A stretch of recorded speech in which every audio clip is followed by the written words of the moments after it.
Hey everybody, let's get people on screen. Hey fellas.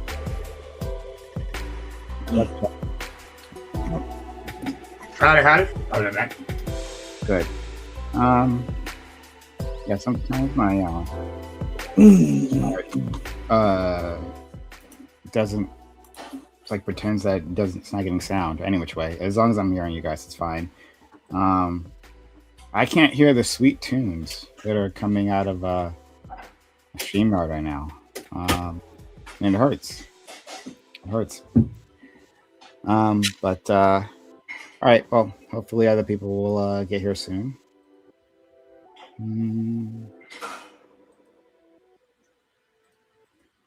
There's Hunter. Hello, What's Hunter. up, boys?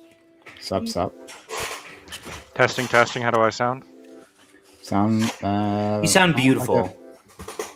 So, fantastic. Allegedly, I died this weekend, is what I found out when I came back. So, this is a true story, apparently. I Glad come you're not back. dead.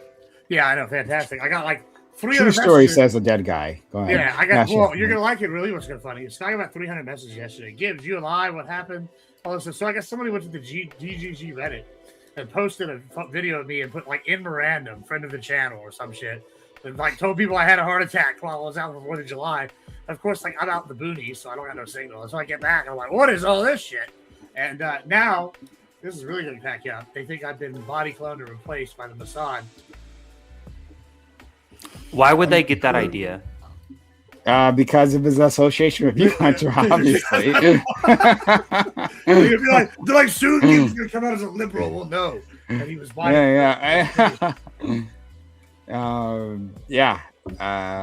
Okay.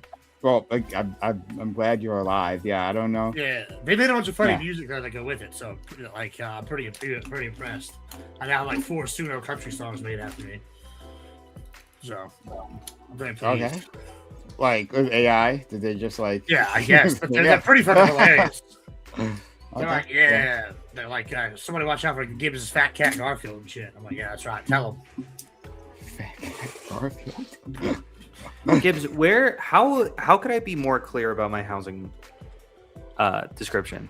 I don't know. Let's hear it, because earlier you were like, oh, homeowners are the devil.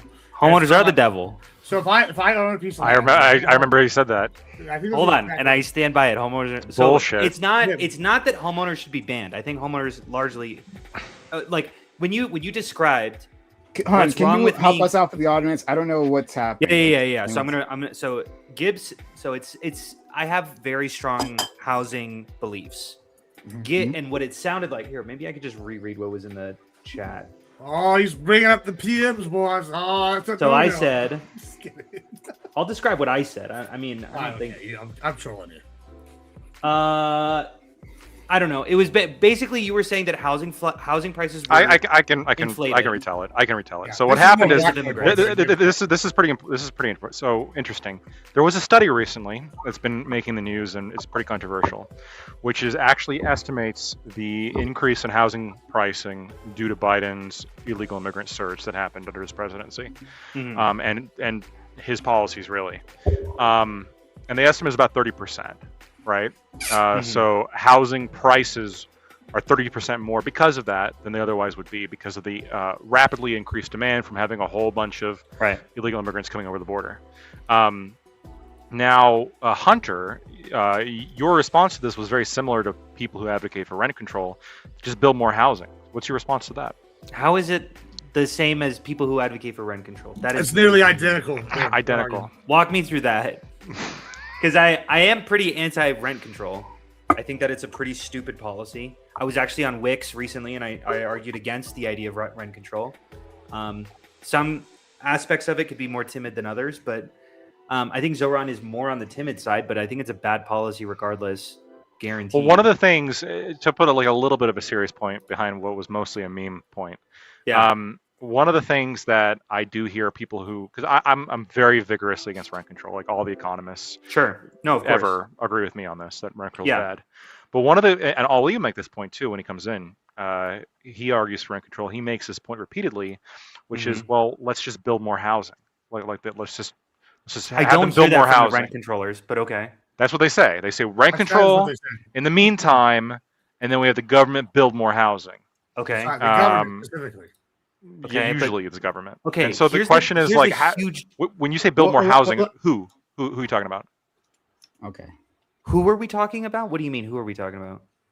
I mean, building this housing. Who's building? Developers? I would probably say developers. Okay, so you're not on the rent control side now. Well, just be clear, the builders are going to want to build housing because it's more expensive, right?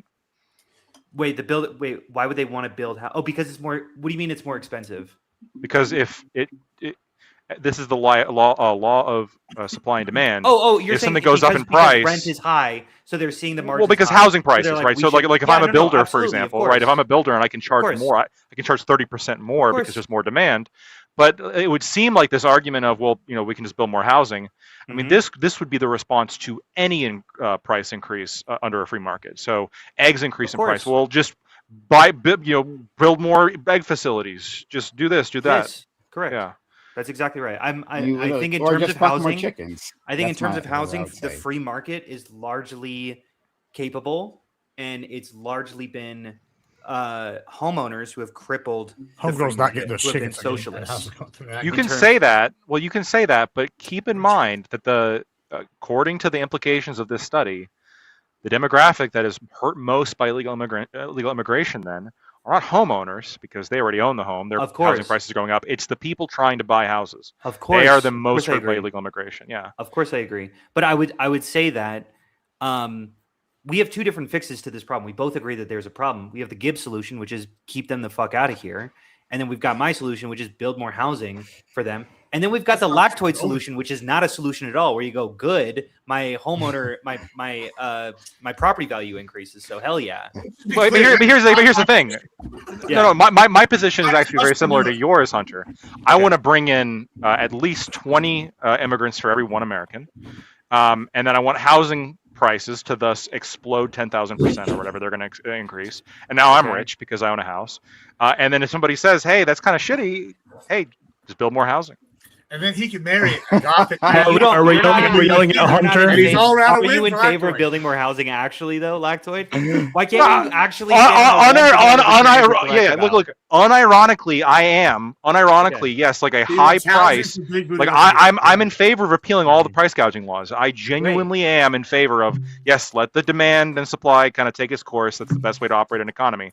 All I'm pointing out is that, for the side that's really concerned about home prices and is both selling that, and I think Kamala Harris had some proposal during her to subsidize demand. To subsidize. Which I'm obviously against, right? I think that's largely a stupid idea. Are you against? But 30%, a 30% increase in, or the increase in 30% of that increase in home pricing being associated to Joe Biden. That's pretty wild. So that is pretty wild. And I think it's indicative of the fact that it's illegal to build housing in America. That's what I think it's indicative the most about. So Lactoid. Sorry, I want to run over Hunter. If Hunter wants to jump in and finish up, has a point to finish, then I'm sorry. The one thing that I'm going to say is Gibbs asked a question, which is, it sounded like I was against homeowners in general. And Gibbs is like, what the fuck is wrong with me going into some undeveloped land, building a house there, and then selling that out to rent? Why would that be a bad idea? And the answer is that's not only is that not a bad idea, it's not a neutral idea. That's a good idea. You should be doing that. Okay. That is a good thing to do. Now, what if however, hold on. I want to throw in one more stipulation. One more stipulation, which is I think that people who do this tend to go to their city council meetings and make it illegal for anyone else to do that. I want everyone to be able to do that. What if I wanted to build a neighborhood and fill it full of dolls on my ranch? Just like dolls, and I wanted each house to be individually marked out. And I purposely wanted to put out there, haha, I'm making fun of people that can't get a home. And I put it out there. Would that be okay if I did this? No, I think it'd be like a conservative tourist attraction. That's a neutral thing. I would call that neutral because you build conservative tourist attraction. The homes, I love it. And then making sure that no one can use it. But you're building them and then no one uses it. We could call it the American Dream. Was given to the dolls before you, and put that out there as a title. What if I just bought housing and then just closed it down? That would be a bad idea. That's what. Yeah. Hold on, but wouldn't that that's- increase demand more? So then there'd be more motivation to build houses. What Oh. artificially though? What the And then You're hold on. such an- And then when more houses get built, I open up all of my houses and then drop the price of housing down a problem whole with- bunch. Though the problem with arguing with You do Lactoid that, is, right? From the swinger. is Like, I don't know he if knows that he's being nonsensical and he knows he's not Yeah, saying all right. anything, but he So, also I- knows that not enough people understand the mechanisms that are actually critical enough that like people are just gonna jump on board with his So- argument. So And it Lactoid. makes it infuriating to like tackle. Lactoid. So I want to.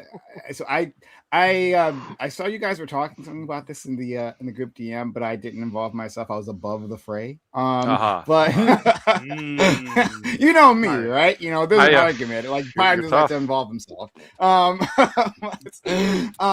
But now that I'm here, right? Yeah. Mixing with the common folk. Of course. I'm actually a little bit curious. So, friend, actually, let's put the government and private thing aside for a second, right? Like what is the problem with the argument to build more houses? Like, I'm not sure what your stance is against that. I mean, I don't really have a stance against it. What I'm pointing out is that this is what it feels like to me, and this is what Democrats and you lefties, for those of you who don't identify as Democrats, but a lot of you lefties, what you'll do is like you will take whenever you'll take the most free market stance whenever it seems to suit you, and then you'll oppose it whenever it doesn't. So Yes, and so like you're right, and so you're like, look, Wait, obviously, sometimes the free market is no, it but works, like sometimes it doesn't. no, but like it can be over the same shit is what I'm trying to It's say. never what's Right. So like okay, like look guys, 2020, maybe we got to censor some Facebook posts. Maybe we got to, free speech doesn't mean hate speech. We got to really start, clamping shit down. I was alive for this. I remember this. Can't And then it's like, well, Trump with his, CBS. Oh my God, right? That's a big deal. All of a sudden, no, companies should be able to do what they want. Facebook has like Facebook, they're a private company. They can have a TOS. They can ban whoever they want. This is like absolutely what they should have, like free market, free market, free market. Okay, so you're super free market when it comes to social media companies banning people in accordance with requests from the government. That's where you're free market. Or you're free market when it comes to, well, the housing price increases 30% upwards because of mass illegal immigration under Joe Biden. But then it's like, okay, well, when it comes to everything else, you're like, well, let's subsidize housing, potentially rent control. I know you're not in favor of that, Hunter, but a lot of these Democrats are. I mean, if you look at rent control favorability ratings amongst these people, let's use the government to clamp down on profits on social media companies, what behavior they can do. I don't know. It just feels like the adherence to free market principles and this idea of like recognizing supply and demand is more of a convenience than it is a actual principle. Is what it feels like sometimes. So, hold on. Sure. Yeah, I would. If you generalize it, I guess. Prime Yeah, can Lactoid. himself. Are you surprised the liberals and the progressives so don't have La- principles? Lactoid, of course. Come on. Go on, but Lactoid. No. So Gibbs, I'll address that. Right? Yeah. It's not a principle. At least not for me. I'm not going to speak for anyone else here on the left, right? So you guys can open up your own mouths about this. But for me as a leftist, yeah, you're allowed. Thank you. I appreciate it, Prime. Have you ever made the argument like Facebook can ban whoever they want? They're a private company. Have you made that? No. I have. No, and I'm totally with you, Lact. With you, I think you made a good point there, right? So I'm going to leave that part alone, right? Sure. But in terms of specifically the thing that you're focusing on here, right? The free market principles. Yeah, I don't have any free market principles. You've seen me, Lactoid, on this show, talking to you, talking to Scott, right? You've Multiple seen times. me like move on issues, right? Like you guys will make a good case, right? About like, hey, maybe the free market's really good at handling this. And I'm like, you know what? That's right. Sometimes I agree with you immediately. Sometimes it takes me like months to do so, but I have moved plenty, right? But in all of that movement, it wasn't that like I became like a free market became a part of my core principles. No, never, not at all. We'll get there. Absolutely not. Right? It is a convenience. if the free market is good at a certain thing, then I will use that free market, right? No. Let me clarify. Right? I see where the confusion is. What I say by convenience, I'm not talking about necessarily convenience in service of a different principle. What I'm talking about is what it feels like sometimes, and maybe you guys are not doing this. So maybe I'm just shadowboxing you guys for a little bit here. But how it feels like for most of the people on the left, what it feels like when I'm talking to them is it's inconvenience for what they actually care about, but they know that I care about the free market, so they're going to use that argument, even though they don't give a shit, right? So they're going to say things like what their actual motivation is.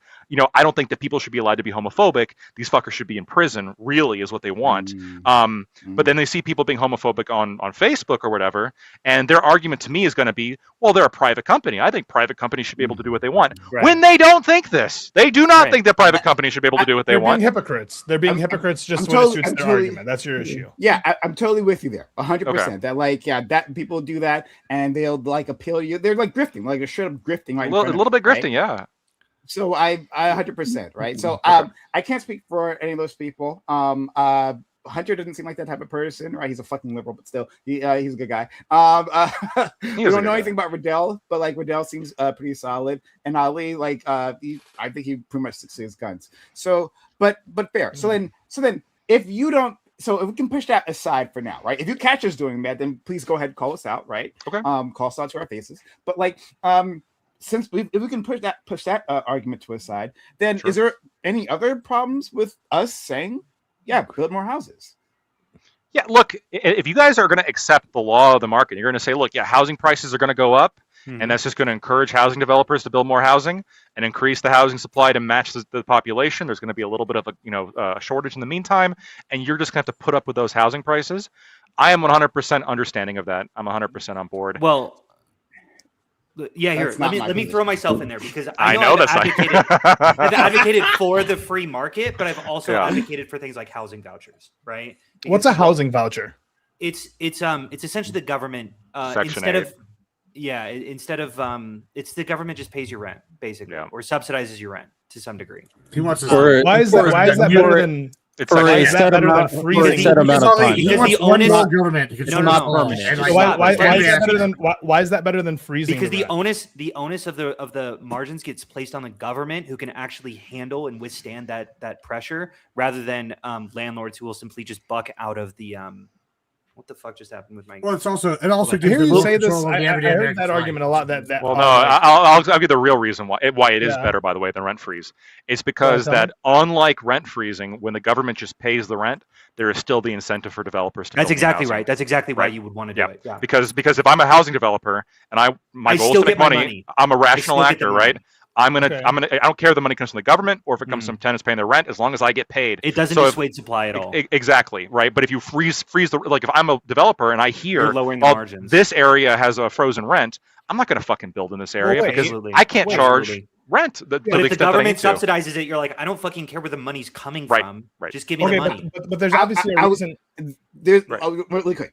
There's an I'll give the anti reason to not like it, right? From developers' perspective, is that if the rent is being subsidized, then some of these people don't care about their homes in the same way, right? Mm-hmm. And will take care of those apartments less. Yeah, you hear this from they're not paying for it, right? But that's the anti-government help side. So I just want to. I'm fair. Prime is fair, but go ahead. It also costs a lot of money too. So that's the one thing that I hit pretty hard in my debate. It does cost a lot of money. I recognize that it's possible that a lot of local governments wouldn't be able to withstand these pressures. Yeah. I've said that. I've said this multiple times. But I said if the government can't, why the fuck do we think that landlords? I'm pretty sure that's why Section 8 is federal. Not mistaken. Yeah. 100%. Which is why. So that was my argument. I said if the government can support it, we should do. But this doesn't feel like absolutely can. This doesn't. But I agree that the free market.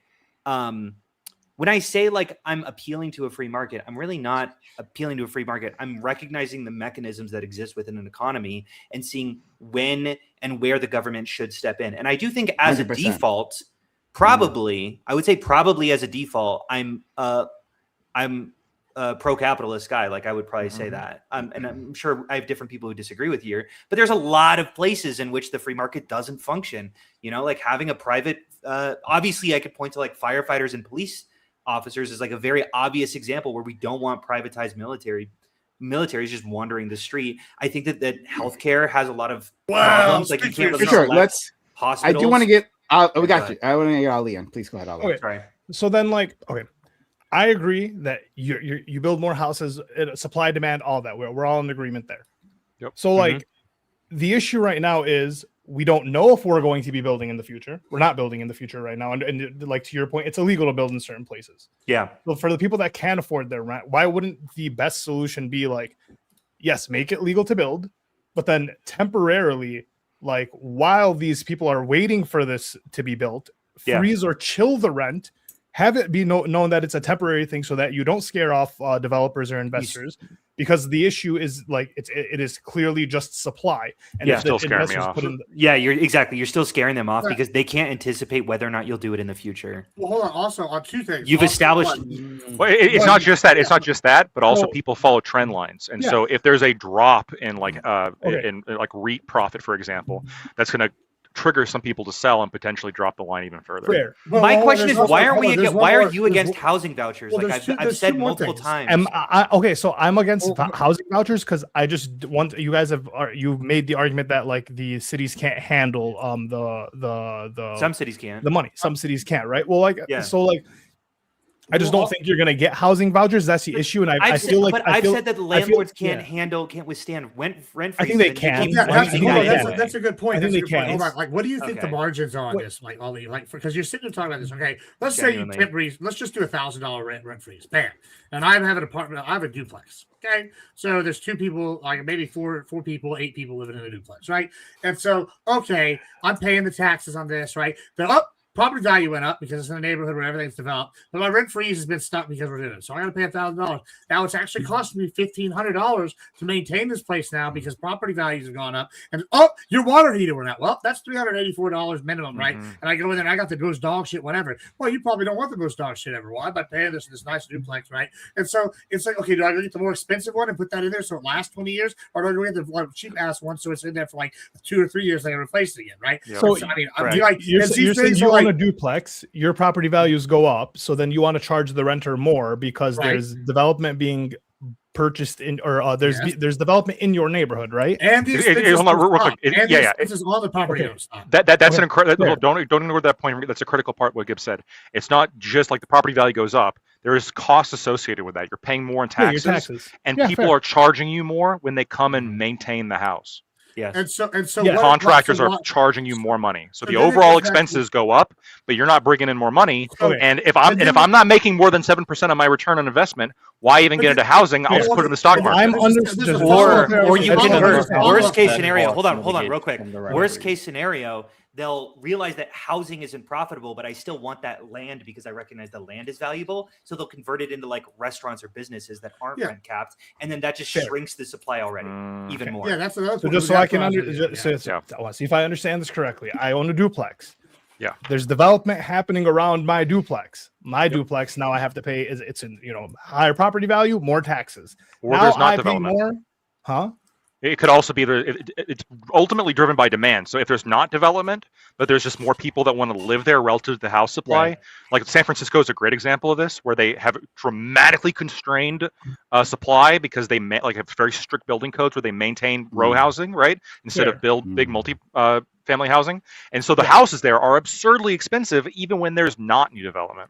Well, I was also going to add this to what are you guys hold on. What other thing? He said one last thing. Like Gibbs and then Riddell, right? Yeah, I'll just finish, but last thing. So the other thing Hunter brought up right here straight to Riddell is like how these things are like growing up, right? And then they're basically these expenses, all this shit. The other thing is also with zoning, a lot of these people can't convert it to a restaurant, right? Yeah, they're just gonna let it get condemned, and then the city is gonna come in and either tear it down or whatever, and then you have let it become a slum. What if I have like a bunch of dilapidated houses and now they're crack dens, right? You don't want that happening either. And like there's all sorts of other problems that come with the condemned housing. And there's a lot of these places, especially in lefty controlled areas, are gonna be much more strict on the zoning laws. I mean, this is just the thing. I've tried buying. I know, Loki. This is one of the big things this is the big problems with democratic policy. Right, and I mentioned previously, red cities do much better. I mentioned Texas previously that I was going to buy property in zoning. Detroit and try to rezone it and build a production facility there. So free market. I was trying to expand, and I couldn't do it because the city council would not work with me at rezoning on anything, like at all. And so I was like, okay, well, I guess I'm going to take my business elsewhere.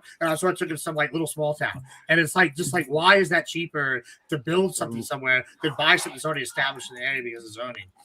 I want to. All right, let's let Waddell in. Yeah, so I mean, I feel like the only reason why this is a talking point is because of Mom Dami, to be honest. I don't think anybody in reality really believes that this should be a permanent solution. I don't think anybody's advocating for that from what I'm aware of. And Mom Dami's utilization of it is a momentary fix to, obviously, you talked about it before, increase housing supply. So in the interim, when it comes down to the conversation, is can you mitigate the potential cost rises that you guys were referring to in that time to ensure people get more homes and have a living situation. And then at the same time, you're building enough homes to eventually, resupply the housing supply and then get things rolling again. So I don't know to see how that will work. Mom Dami is trying a very. That's not true though about the Madami thing. Do you remember the guy who was like, "Let's"? What part did I say? This is the key for the beginning part. The whole your whole like the idea of bringing this up. Do you remember? Not an idea. That's what he said. This is literally there was a guy who ran for president was from New York City that was the rent is too damn high party, and he literally had the crazy beard. He was on the Democrat. I don't think that guy was a serious candidate. But hold on, but the point was because he wanted to bring up rent control, and rent control has been an issue, specifically in New York, for decades with developers. So when you're saying this is just like a new concept with Mondami, no, that's not what you're I lying. Said. I said the reason why this issue is streamlined is because of Mom Dami's implementation. First off, it's Mom Dani. It's MAMDANI. Mom Dani. All right. If you remember that fucking Riddell, can I line he gave to, but I would. Could I? I'm gonna throw myself real quick in there. I'm gonna say I understand that Mom Dani is trying to treat this as a temporary issue until housing gets built, and then he's gonna essentially disallow it, essentially. I thought it was only a 2-year rent thing. freeze. It's a 2-year. It's a 2-year thing. I'm saying it's a bad temporary solution as well. It's not just I recognize that they're treating economically illiterate. The issue is we're calling all of the solutions bad solutions because we can't do the housing vouchers. Because we can't do the housing vouchers. Well, Soviet-style apartment blocks would be a better idea than rent control. We can't do the rent freeze. So it seems like the only people who everything gets put on is just the renters.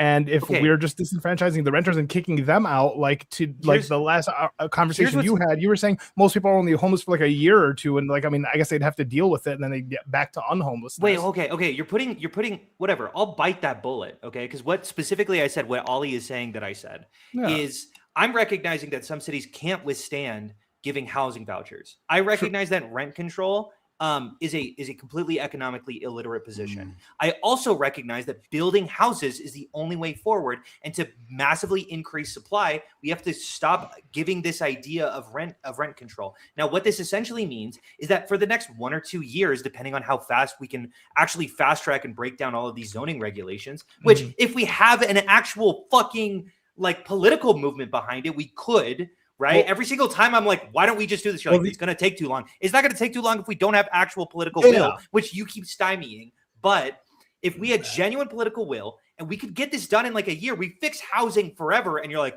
but what about that year? Well, no. So wouldn't there also be homeless people then? Yes. Hold on. There would be homeless people there for a year. I agree. And then from then on, the fucking genuine every 30% increase in housing prices, there is a 5% spike in homelessness.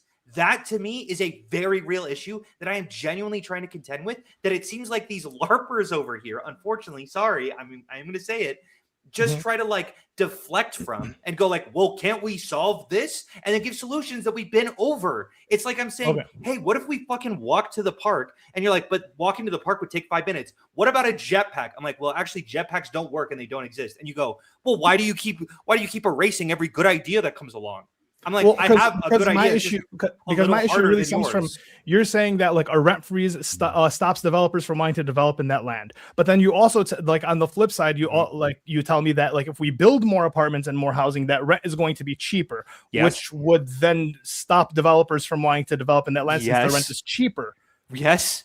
Correct. So then why would they want to build a bunch of? So they're never going to want to beat the demand, correct? Because it's not worth it to them. This is like basic market regulation, where essentially the prices increase. The developers are like, let's get in on this. They increase margins. It goes down, and then it goes down. It sometimes hits a point where it's no longer profitable, and they stop building. But it's not like those developers just eject the housing market. It's still what's the difference between the worry about rent dropping and why would you build in hungry places? But they're gonna eat, and then right. The idea is when housing prices fall, fewer people, because it's less profitable, fewer people are going to want to get into building housing, which is good because those people should probably go fulfill other needs. At the end of the day, all an economy is about meeting people's needs. And so you got a bunch of people that need a place to live.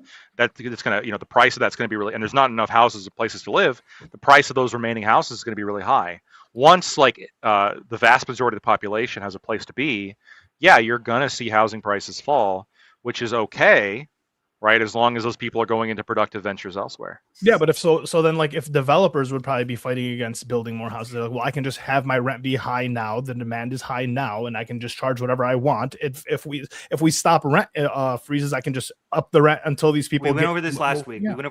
You wouldn't want to make just 2 hamburgers, even if you could charge $10. If you could make 10 hamburgers and then charge $4.50, you make more money with the more things that you own. There's even competition. If the rent freeze, but the temporary rent freeze would scare developers, but not the worry of in the future their rent is just going to be worth less. It would as well, but they recognize the demand and they're like, okay, well, it seems like clearly this is a profitable venture. So if I'm the first one to do it, then it's why isn't the rent freeze a profitable venture? Because also, they're literally the goal of it is to stymie margins. Literally the goal. But hold on, there's also people that haven't developed it. Like, so say I'm a developer, right? And I go and build shady homes, right? And it's got 1,000 apartments, right? I might have built it, and then what I'll do is I'll turn around and sell it to a big trust who's gonna have thousands of these little shady homes partners, right? And so the developer might make the money on the front end, but what you're also shutting down is the middle person who wants to be the rental management company for 1 million people. And if you have nobody buying this at the middle part, then you're not going to have any of these being developed. That's also going to hurt the market because that's the second part of this too. I mean, I would say I don't really have a strong stance until I see its implementation, and I am interested in kind of more revolutionary type policy if it can work in a system that currently exists under the framework of capitalism, of course, under the framework of capitalism, so that what you just said means nothing to me. Ultimately, when it comes down to it, I am curious to see if the ways that Mamdani is going to mitigate the cost, because of course, all of what you're saying, even though it's temporary, is ensuring that the rising of costs from the extra things that you guys are bringing up is going to hamper and negatively affect the people overall. But if he can help a lot of these landlords with mitigating property taxes, mitigating the rising of insurance costs, then maybe in that time frame, it won't be as bad to ensure that, of course, people are getting the amount of homes that they need to live in, because it's very clear the incentive structure is not necessarily the amount of money being made, but the amount of people getting a home to live in. Riddell, the issue that I have with what you said is that you're taking what I'm saying as theoretical. Mine is not theoretical at all. This is not a revolutionary idea. This happened 3 times under de Blasio's leadership. This happens all the time in New York. This has been tried countless amount of times in America, throughout the world, and has been checked under economists and studied countless times. I could show you so many studies. This is one of the most studied phenomenons ever. Let me give you a concrete example. In Argentina. So it was in 2020. There was a rent control law put in place, and then it was repealed in 2023. A few months after he repealed the rent control in Argentina, rental supply increased 180% and real rent fell 40%. By the way, In just to be super Argentina? clear, real rent falling even a little bit is fucking crazy. 40% It usually increases. Keeping it steady is a huge accomplishment. Dropping it 40% is an accomplishment of a lifetime. Like that is one of the that is what I'm searching for. That's like. And in the 3 times that it one. happened in New York, like the rent freezes that you were saying, what was like the result? Supply dwindled. That developers For how long? I don't know. I could pull. Because I would assume it like bounced back, or like New York didn't continuously like it does. down, right? Hold on. It can rent bounce in New back. York. Rent in New York is one of the worst places. Like it's like San Francisco and New York that has some of the worst housing. Yeah, so they when they put in situations the America. temporary rent freezes, like I'm sure it's like to soothe like whatever it is at the time, whatever they need to fix, they fix the issue and then they remove the rent freeze. I keep saying this. It doesn't soothe the issue. It doesn't soothe the issue. They either recoup the costs. Things worse temporarily, but then it gets better afterwards. No, it doesn't. It doesn't get better afterwards. So is New York better or worse off than before? It's worse off. It's worse off. That's what I'm saying. I'm saying it is worse off because of these rent control policies. I don't dismiss what you're saying, and I am very interested to maybe have a very in-depth conversation about it. But in order for me to truly engage with something like this, especially since this is not my area of expertise, I don't research it often, is I would have to know the factors that correspond to what is taking place now. Absolutely. Is there a situation where Mamdani or the other people were trying to mitigate costs with different factors regarding taxes and insurance? Was there a situation where the leadership was trying to get more money from other areas like Mamdani's trying to do with his tax plan? Did it have the people wanting this to be a thing inside their situation in their city as something that will benefit them, of course? So I would have to kind of know all the different ways it was implemented, and then of course the overall intent on what they were trying to do in that given situation for me to engage with this properly. The intent is, I think, pretty obvious. The intent is I'm talking about the examples you guys were giving. I don't know the intent of those institutions or those countries or the past. The intent is always the same. It's the intent of rent control. Stop that from happening. No, for price controls in general. Sure. Yeah, hold on. It is the same. It is the exact same motivation for like NIMBYism, which is there's voters. Yeah, there's voters here. I can give them something. No. Yes. The idea. Context behind Argentina, and maybe it'd make more sense why it dropped 40% versus in New York. It doesn't seem to drop 40% when you do the rent because they keep. No. It's the opposite. It's that when we pause. Okay. I mean, the other thing is like, the real rent doesn't drop 40% in New York. Maybe if I do this from the opposite. No, because they keep implementing rent controls. Hold on, let me try something here. Like, so, okay, we also agree that like farming in America is a problem, right? We need more agriculture to like keep prices down. Would y'all agree? That's a general sentiment. We don't need to get into the specifics. That's not the issue with farming. Sure. But... Okay, sure. It is something. Okay, there's a lot of issues with it. But all right, we need ag. That's something we should encourage, etc., etc. What like now? There's a reason why they're zoning. They're just talking about NIMBYism, right? What if, say, in New York tomorrow, Papa Gibbs wanted to say, "I'm going to put, I don't know, Papa Gibbs Shady Acres Farms right here instead of a building complex, right?" And so I take out and I tear down a building and I put a farm there. Now, why would that never happen? Well, the reason that never happened is because these people have the NIMBYism kind of shit going on. They have the not in my backyard, they have the zoning, and all these sorts of things, right? Because in New York, land's at a premium, right? Especially in the city, and they're going to do. So it's kind of when y'all say these things, it's like, oh, rent control affects this. It's like a web. It's not just rent control. There's also the developers. There's the trust that build them. There's the zoning issues that go into this. And you have to look at all these areas and the aspect. And so when you go, I'd have to look at, this case by this specific, what's going on in New York. Well, New York, this is why I think it's unfair to just use New York as an example and say it's Mamdani or whatever. Well, because it's because that's just literally what's happening right now. Right. Yeah, I know. He leads the charge, but this is a nationwide conversation that's happening in many, many cities. And so when you're sitting here saying this, yes. And so when you say it's a case by case basis. What would be happening in like Corpus Christi, Texas, or Detroit? It's not going to be the same situation where Corpus Christi's got a fuck ton of land and New York City who has zero land, right? Like it won't matter if I build a farm in the middle of Corpus Christi because they can just go up 20 miles down the road and build it because it's a widespread open area that's not been totally developed. Versus New York, you're just building on top of each other. So like all these things are factors you got to take into account city by city basis. That when you're sitting here going, well, I can give you a one size fits all prescription, and they're using this as like y'all's like template. That's just not how it's going to work. I will also say there are very specific examples that I've said where rent control isn't the worst thing of all time. In fact, it's probably fine. It's Probably fine. I used Vienna as an example. Just hear me out, Lagzor. I'm going to give this example. You're going to be like, you know what? Who fucking cares? The real issue with rent control is you do not want to do it on new units because then it prevents people from establishing new units.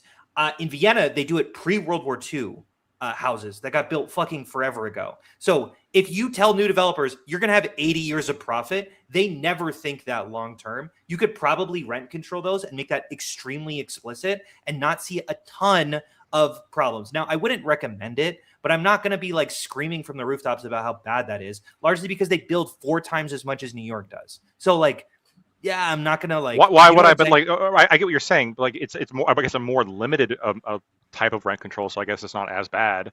But like, it's still bad. It's still bad in the sense that like, if I have old buildings and I lose the financial incentive to maintain them, why would I maintain them? I 100% agree with you. But I would also probably say that it might be okay and good to have like extremely cheap housing for people who genuinely can't afford it. Like I had a place down when I was like a college student, maybe 8 years ago, when I was broke as fuck. I've never been more broke in my life. I was making shit. I was making absolutely nothing. And my rent, I swear to God, was $250 a month. And even that I could barely afford to pay. And it was like, it was never maintained. And it was low-key awesome. It was so good for me in my specific point in time, even though I probably got fucking like some diseases living in that awful fucking place. I think that it's maybe okay to not prioritize maintenance in some capacities to some degree. So, obviously, there's going to be some. Wait, so we're not conflating the argument. So when I was surprised when you brought it up, I got misconstrued because the initial conversation was rent freezing. Are you now saying that rent control in general is bad? Yes, rent control in general is bad. Yes, rent freezing or rent stabilization, either or. Obviously, rent stabilization would be less bad than rent control, but that's just because rent control is bad. So the less you do of it, the better it is. Yeah. So you don't think there's any circumstance where the government should be involved with rent prices consistently increasing? No. They should be vastly increasing the amount of housing production that occurs to lower the rent. That will lower the rent. Yeah. I was able to find one thing from 1993 study. Lower the rent. It estimated that the rents for uncontrolled apartments in New York City were about 25% higher had there not been rent control within New York City. Mm-hmm. And this has been corroborated by like so many fucking research. All economists, even left-wing economists, are against. I mean, look at me. Wait, the rents would have been 25% higher if there wasn't rent control. No, because of rent control. Exactly. Overall rent was up 25%. Rent freezing, I think, for the most part, people would agree. It's just in this situation, we're seeing its implementation if it's under a process where it's temporary and you can mitigate it with the different way of Mom Dami's doing it. We'll see. But rent control in general, in terms of the government being involved to ensure that the landlords are not taking advantage of the tenants, I don't know. I don't know if to say that it's always bad is why not instead of just forcing them, why not build enough supply so that their negotiating tactics they have negotiating power. So their negotiating power is severely lessened. Because I'm not saying landlords are like they're like this protected class that I don't care about harming. I'm saying let's actually lower their negotiating power to such a degree. Who's building these houses? Developers. And the developers want to lower their own negotiating powers?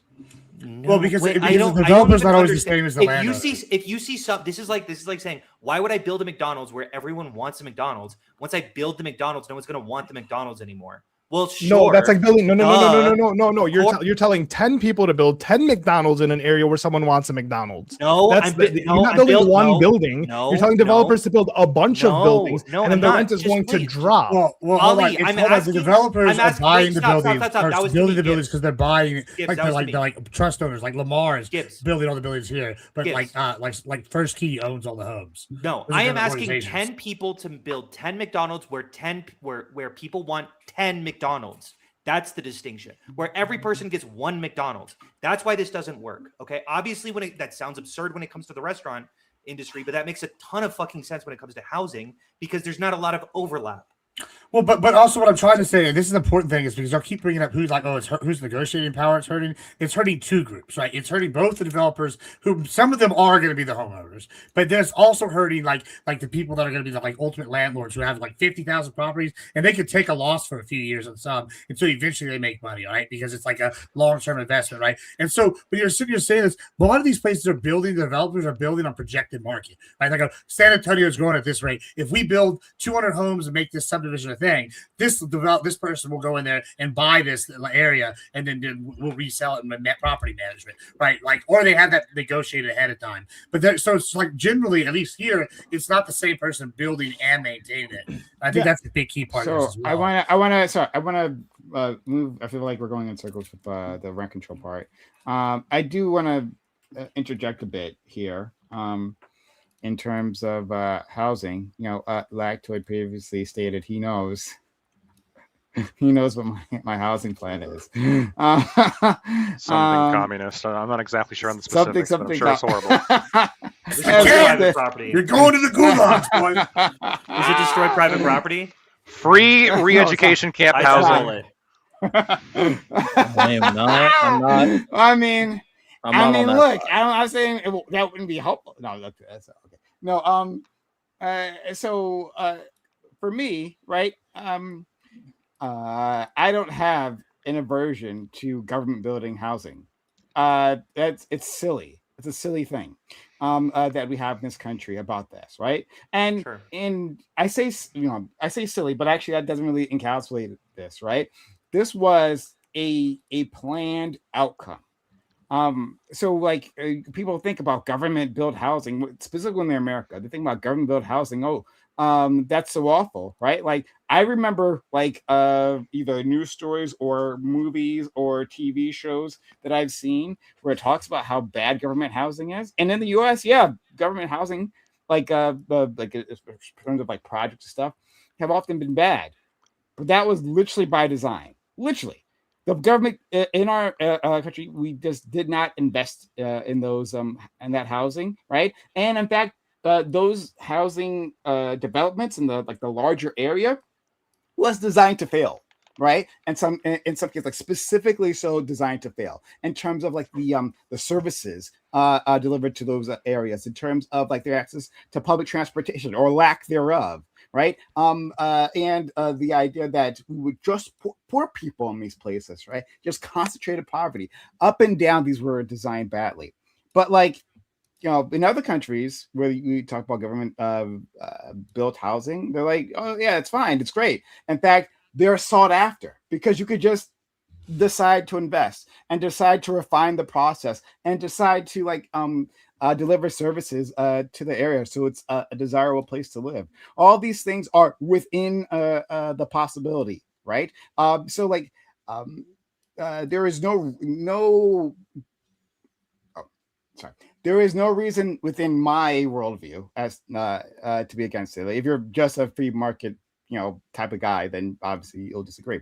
But in any case, right? So like I am not concerned with the supply and demand, right?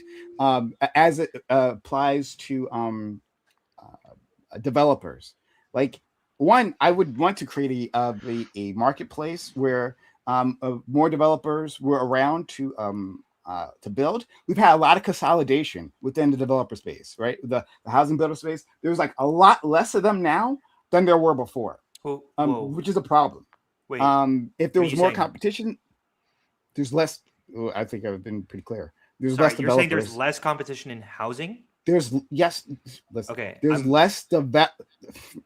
are less developers now, right? Housing builders than there were previously. There's been consolidation within that space. So in terms of producers, I'd want a lot more competition there. And whatever government mechanisms I could pull to make that happen, and there might be a few. I would pull those, right, to get more competition, have more players within the market, and some of them may have more incentive to build in places where others might not. But also, right, like if the market for whatever reason isn't responsive to demand or not responsive fast enough, yeah, The government could just build the houses. Simple as that. Just do it yourself.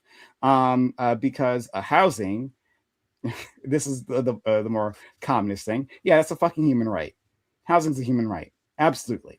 And sorry, you get a tent for $150 at Walmart. Shelter specifically. Sorry, you get a box at Walmart. Yeah, but it's illegal to put it in most places. Yeah, so yeah, absolutely. Because of fucking regulation, government regulation. So there's that. Just saying. But then my next thing, and this dovetails with that, is that like tell you what, I'm pretty pro. I think it's interesting. I think it's interesting, like what gets the focus oftentimes, right? And in which circles.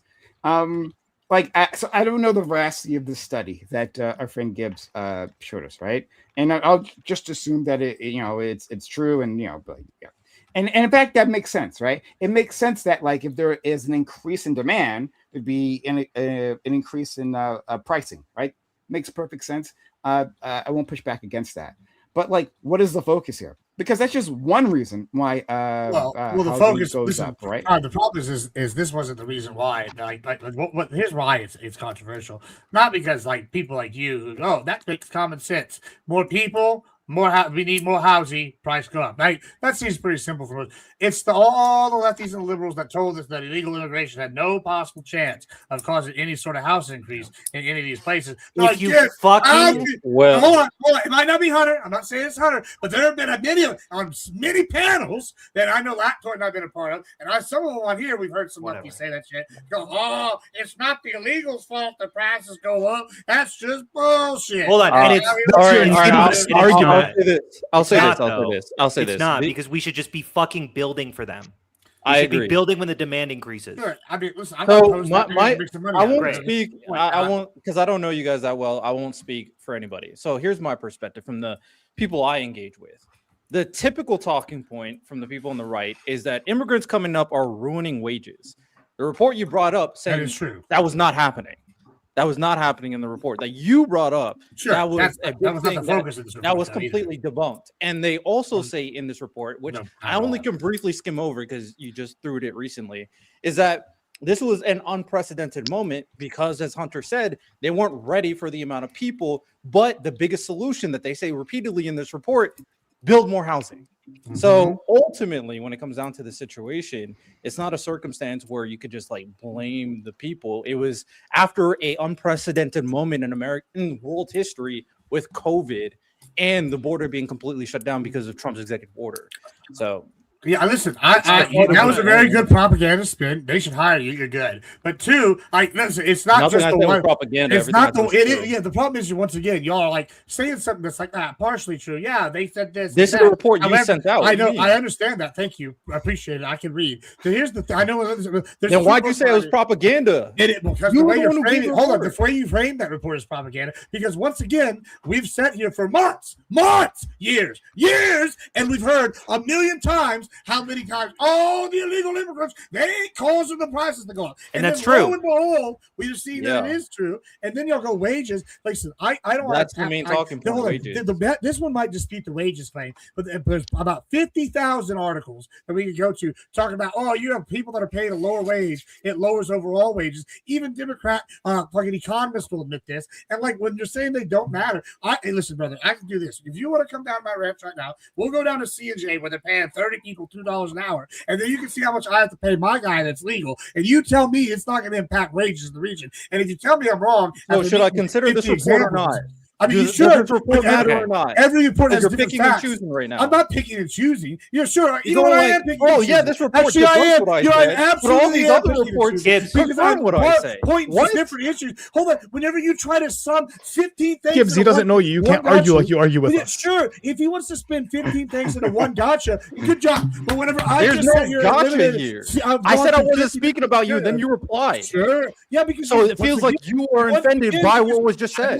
I am offended because what you said is idiotic. And that means it applies to you. That's not my fault. That's your fault. Well, it applies to me because what you said is you said, "Oh, I said I didn't know you wasn't speaking about you. I'm speaking about the people I know." That's what I said. And once again, I gave you credit. It was a good spin, but it's an idiotic take because we're not taking all these other things to the spin. Like, yeah. Okay, so you can't understand the people. I want to respond. Okay, it's called propaganda. The real answer is it depends on the job.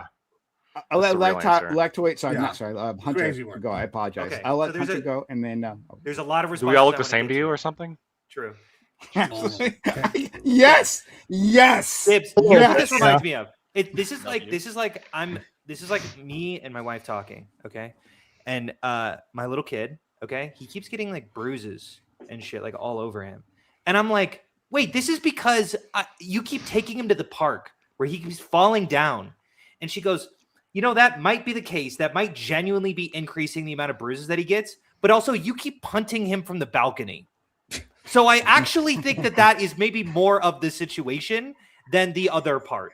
And maybe there is some truth to the fact that like maybe he's getting bruises at the parks, but maybe the real culprit, the real actual culprit is the person punting them off of the balcony. What if it's 30% of his bruises though, Hunter? Okay. No, we need I mean, 30%. I have That'd be pretty significant. What? If it was 30%, yeah. If it was 30% of his bruises was coming from the park. No. But then the housing market does. Wait, okay. Oh my God. I mean, hold on. I am saying, obviously, in an ideal world, first off, immigration does drive wages. Okay, Lactoid, you should obviously be on my fucking side. That point. When you say drive wages, what do you mean? It increases wages for all involved because it's No, not for all involved. Absolutely zero. Totally depends on the industry. This is my point right here. This is exactly what I was talking about. Okay. No. This is like empirical. Like you can. There are studies on this. This is empirical. It depends on. It depends on like. Fine. White collar workers tend to not be like. White collar workers tend to actually. There's some more context to this. A lot more nuance. That is required. Yeah. Sure. More nuance. However, immigration largely leads to a more beneficial economy because it also for the GDP. increases, Yeah, for sure. Great. Okay. Yes. We can talk about cultural problems, but in terms of the economy, it obviously increases. Now, when we talk about housing prices going up, that's obviously the fault of the local regulations not allowing housing to be built for these immigrants coming in. So obviously, if we increase the amount of demand, then the price is going to increase. Duh. Yeah. Well, why not just supplement this? With immigrants coming in, let's build houses for them. So what I like to agree. You're touching, Hunter, as to where I wanted to go. Right? Is that like it's where the focus is, right? There are downstream effects, right? But there are also upstream effects, right? Like yes, at the end of the line, if you have more people coming in to a market, right? Like prices are going to go up. Indeed, right? But like if it's also a constrained market because of the policies that our friend Hunter was talking about, right? Well, then prices are definitely going to go up. But like the big thing might be like the fact that the market is constrained, the fucking market. Yeah, exactly. Yeah. Let's don't constrain the market, right? If it's constrained because there aren't as many developers, right? And they're not building as much, right? For whatever reason, right? That might be a problem. Right? If like we've allowed a massive consolidation within a market, that might be an issue, right? If you have massive buyers, people with capital here, right? Like massive buyers buying a whole a large amount of that supply, right? Or buying either like through multifamily homes or single family homes, right? They come into the market and they throw down cash to buy a house, right? Where like regular couples trying to start their lives cannot do that. And they're like, we just take it as is, right? No inspection. We'll just take it as is. Here's cash. Yeah, when that happens, that might drive prices up. But in the end, it seems the focus is, and I'm not, Gibbs will accept this because he does fucking hate the immigrants. But like, this is not aimed at you, Lactoid. I like immigrants. Okay. We just want legal immigration. He's Mexican. Sure, buddy. I am Mexican. Sure. Okay. I'm talking about doing massive immigration reform. We need as many Mexicans as we can get. Okay. Everyone believes it, dude. I promise. Gibbs, you are a beautiful human being for so many reasons. Like I just really mean that. Oh, we get some Colombians in there too. But like for others, right? So again, I'm not going to I won't put words in anyone's mouths here. But like for others, it seems the focus has to be on the poor person at the very end of it. Yes, poor people came into a constrained housing market, right? With massive, with a supply that's been massively held up, right, by a well-capitaled feud, right? Like, yes, in that situation, they did contribute, but why is the focus there? That's my issue. You can respond, Lacto, if you like. I also disagree with some of the things you said, which I might want to. I guess my general perspective is just like when large purchasers come in and they're buying housing, what they're trying to do obviously is make a profit off of that housing, and the way they're doing that is renting that out. Okay. Hello. Sorry, there was a woman who appeared on the camera for just a second. Oh, for Gibbs? Yeah.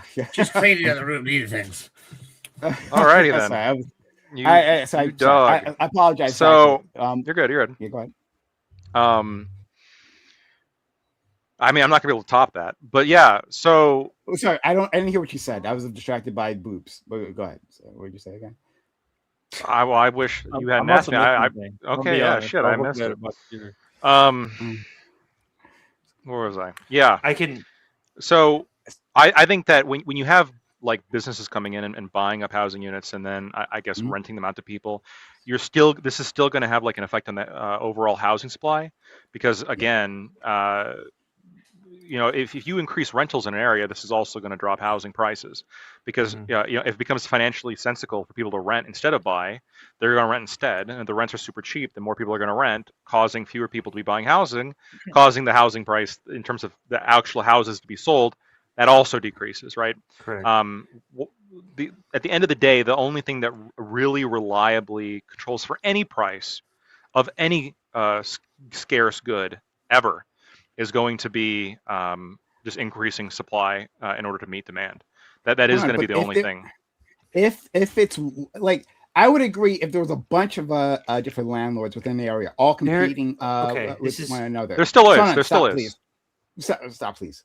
There is what I'm talking about in certain markets. This is not happening in every market, but yeah, in a lot of major markets, there are some major players coming in and buying many houses, right, or apartment buildings or whatnot. And these individuals aren't competing with themselves. What they'll do is they'll create a bunch of subsidiaries with different names, but they're owned by the same company, right? This is all extremely well investigated. We know this is happening. It's not. So, yeah, it absolutely is. It's not. It's okay. Well, the two most. Okay. Sorry, Juan, please. I'm not going to finish. I'm going to finish my point, right? So yeah, that absolutely does constrain the market and distorts the markets that I generally don't care about, because it's not a principle of mine. But like, I can understand what it does to it.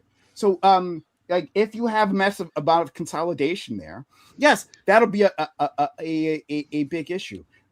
But even if it's not, we can understand that there's two markets, right? Because we bounce back and forth. So like, maybe we should like try to do a better job distinguishing this, right? When we're talking about like the rental market and then like the housing unit market, right? Because like, part of the problem people will say is that there are people who just can't get a starter home, right? They're trying the best, but they just cannot get a starter home. That could be affected by like massive buyers within that area, right? Or it could be everything else we've talked about. It depends on which area it's more context dependent there. And then for rental prices, I mean, if like there's only a few landlords, in that case, that'll be a big problem. But so go ahead, Hunter. Okay, so it's completely untrue that the housing market isn't diversified. 1/3 of all landlords are mom and pop landlords who own fewer than 10 housing markets. And the other 2/3?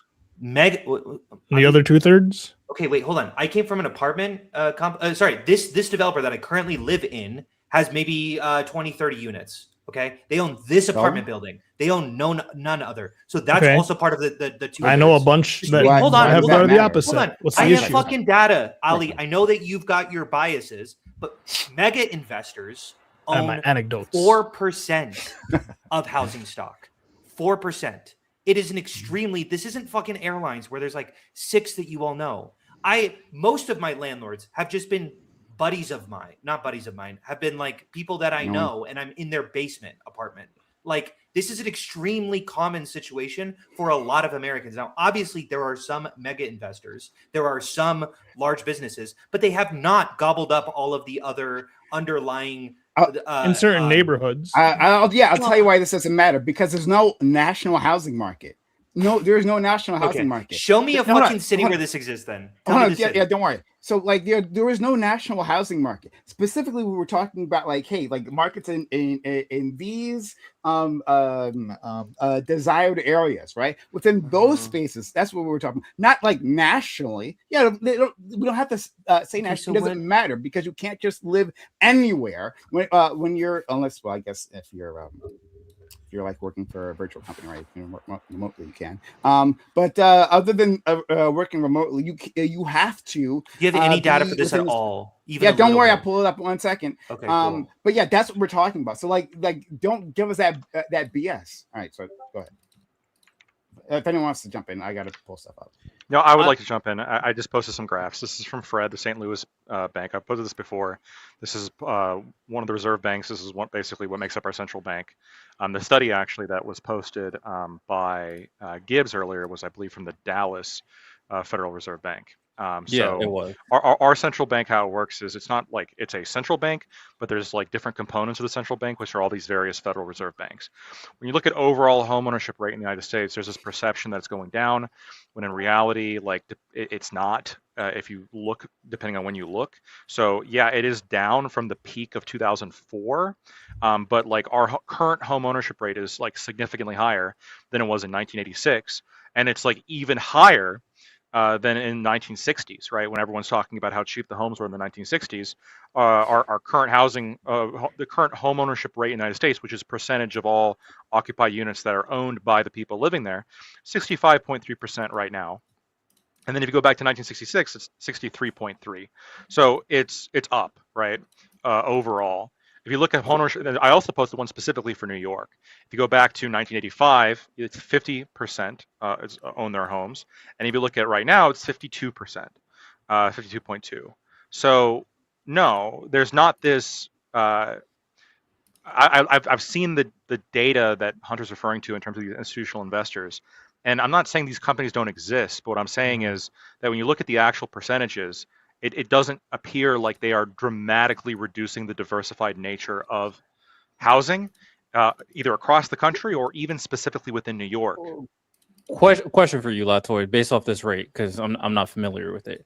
Sure. Does this rate signify the amount of people that own a home based on the amount of people that are not living in a home? Does that make sense? This is percentage of, so this is over like homeownership rate versus renters. Homeowners versus renters is how this is measured. Yeah, so you ask a person, do you own the home that you live in? And 67%, I don't know what number it is, 65% say, yes, I own the home that I live in. Quarter one of 2026, 65.3% of all Americans in America, 65.3% own the home that they live in. Mm-hmm. Okay. As opposed, and then here's the thing, right? You go back to the glorious age of the 60s. What are we looking at? 64, 63, all the way down to 62.9 at 1965.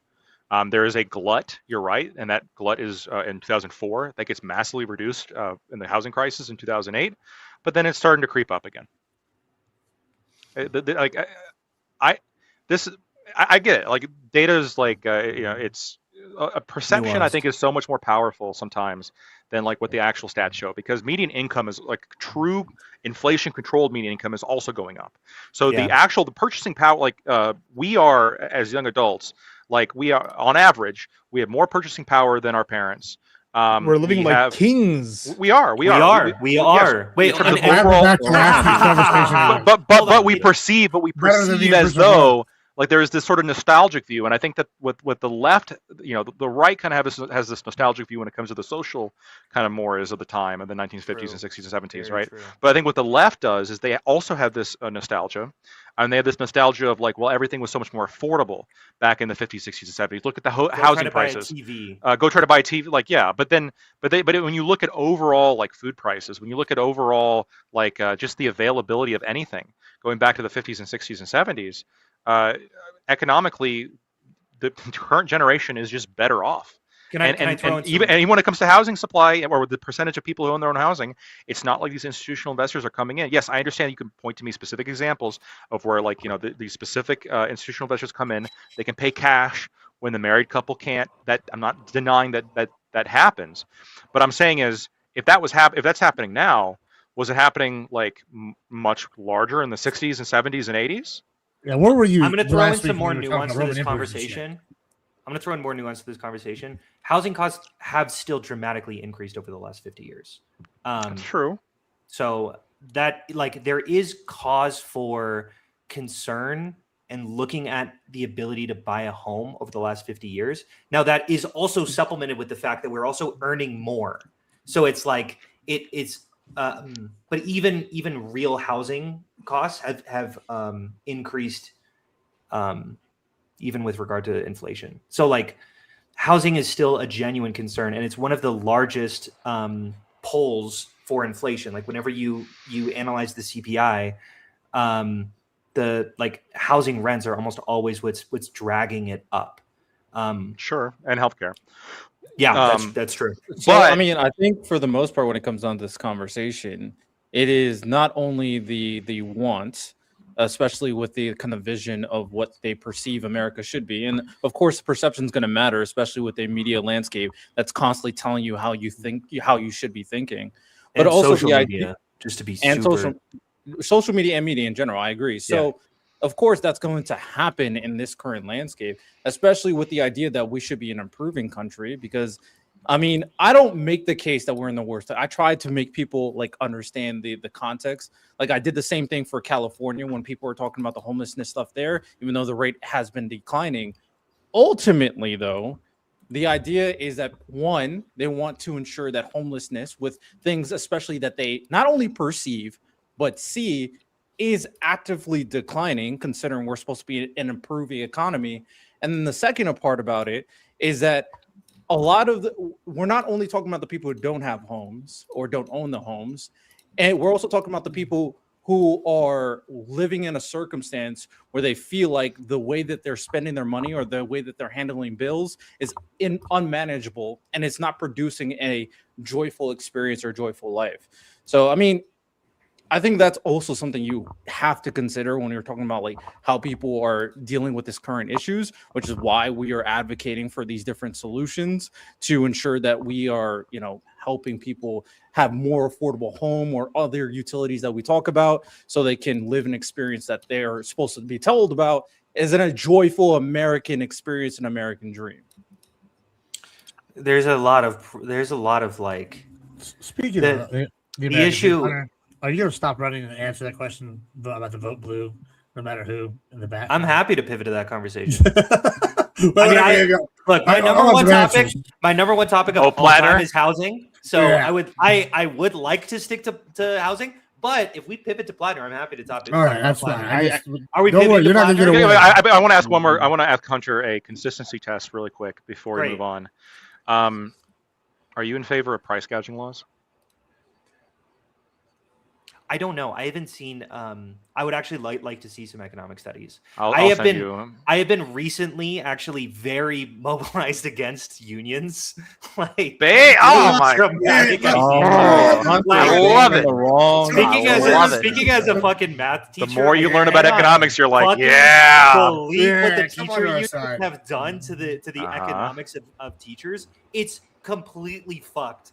The supply of teachers, and it's really this is glorious. I'm hearing these things. I don't like that. Bad price gouging laws, bad rent control, bad. I would need to see price gouging laws because I can send them to you.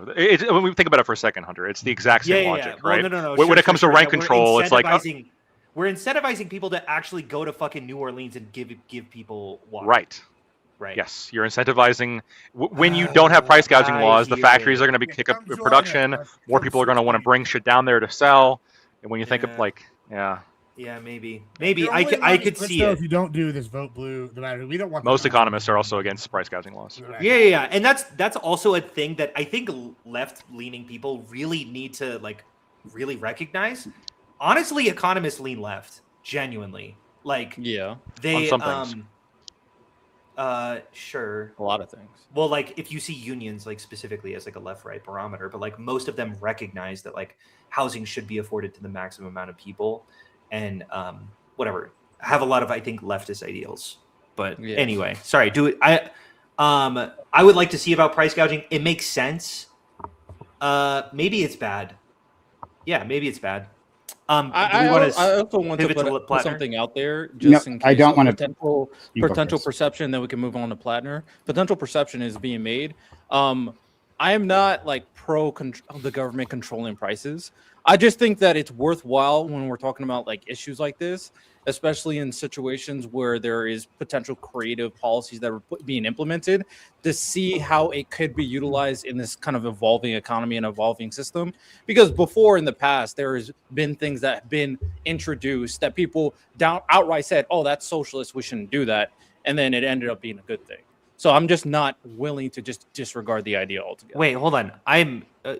That's not my position. I'm not saying that's you, but I'm saying people don't. I don't want anybody perceiving that I'm a communist. I'm not. Okay.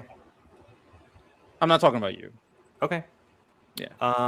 Okay. Yeah, I mean, I'm in favor of a lot of like left-leaning or very like what a lot of people would call socialist. I think Medicare for all is a really good idea. Sorry, before we move on off of this, right? Yeah. So, Guardian, the Guardian report: a fifth of California homes are investor-owned as state's affordability crisis deepens. Report says new figures show that Golden State's rate of investor-owned homes is 19%, with mountain regions up to 83%. Yeah, but how many? 1 in 5 homes in California is owned by investors, new data reveals, in the latest sign of an affordability crisis that shows no end in sight. The figures, which come from data tracker Butch Data and were analyzed by the Orange County Register, show that California's overall percentage of investor home ownership sits at 19%. Okay, the rate is higher. We'll find a stat that I asked for. So anyway, this man is crazy, thinking that like he's going to control me. I'm going to finish my point here. The rate is higher. Who the fuck do you think he's talking to? It's crazy. The rate is higher in the state's mountain regions, such as Sierra County, which has an 80% share of its homes owned by investors, compared with coastal Ventura County at just 14%. In 7 California counties, Sierra, Trinity, Mono, Alpine, Plumos, Modoc, and Calaveras, investors owned more than 50% of homes.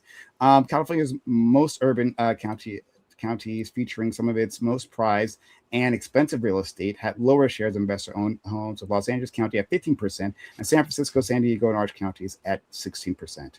And it goes on from there. Right. So, do you want me to respond to that? You want to? You can go ahead. Yeah. Go ahead. So specifically, what I was referring to isn't just how many investors own homes. Obviously, homeowning is an incredibly lucrative position. It makes a ton of sense that a lot of different investing companies are doing so. I'm asking how diversified the market is. So if you look at 17% of investors, I'm asking for one specific company and their market share. Those investors are made up of different subsidiaries. Well, it's also, I just posted from Fred, another thing from Fred. Overall homeownership rate in California is also up. But I'm not telling. That's not what I'm talking about, though. Like, right? Like, why home ownership can be up, but then rents. One, like I said, there's two different things. One, rents can be up, and also prices can be up for multiple factors. One.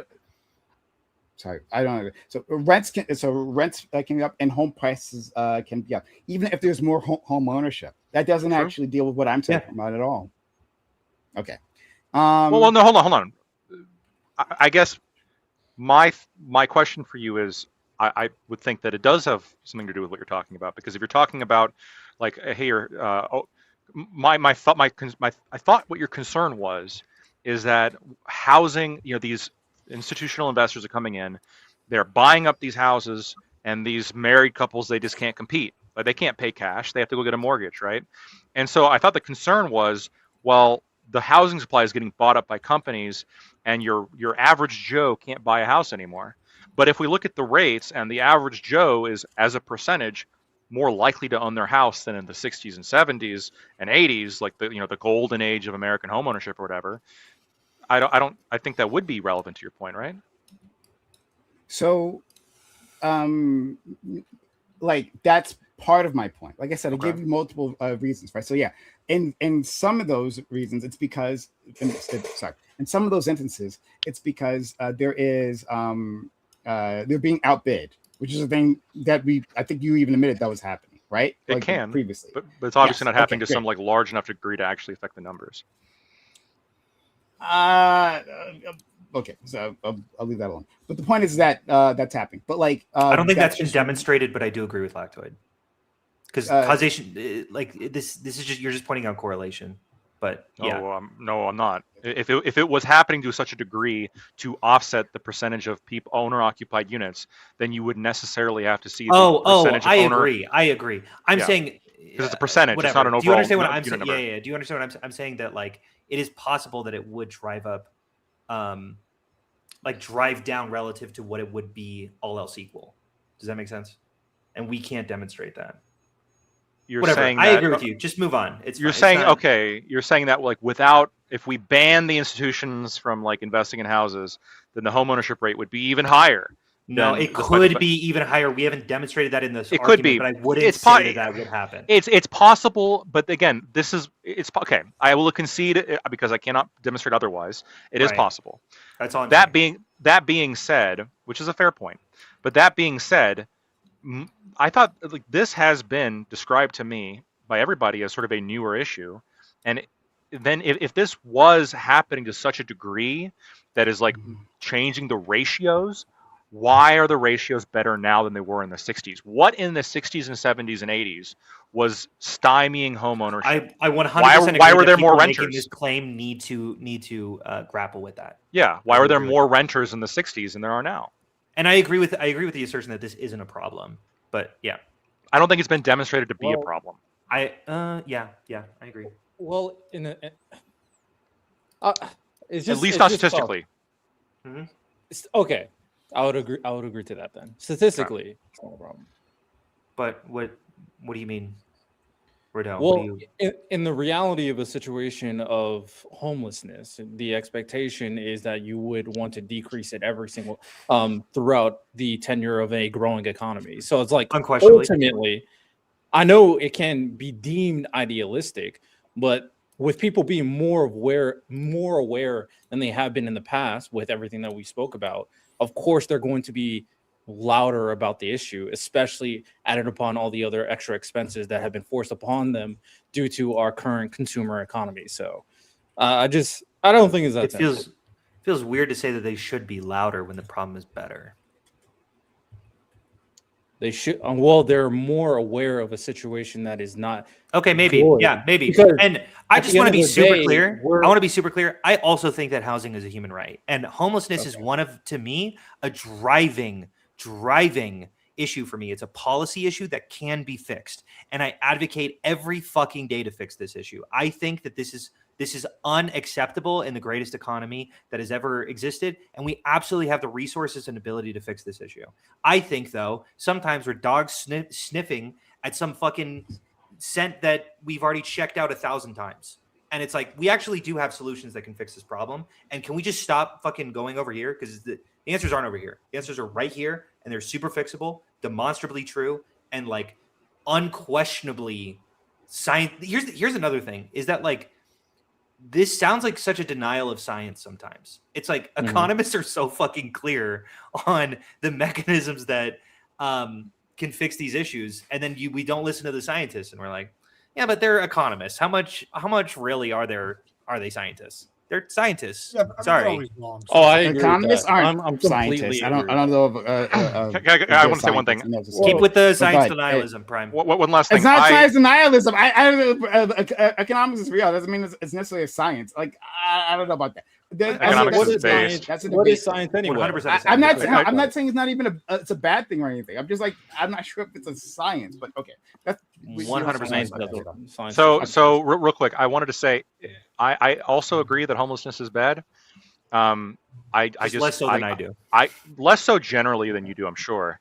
Yeah, but I also get really concerned as to the way like the changing definitions of homelessness, where like when I think about homeless, like a homeless person, like the kind of image that comes to mind is like somebody's out in the street and it's raining. Yeah, they're not or sleeping in their car, sleeping in a motel or something. Well, yeah, but even sleeping in their car, I might even be able to accept that, right? As long as it's not like an RV or something.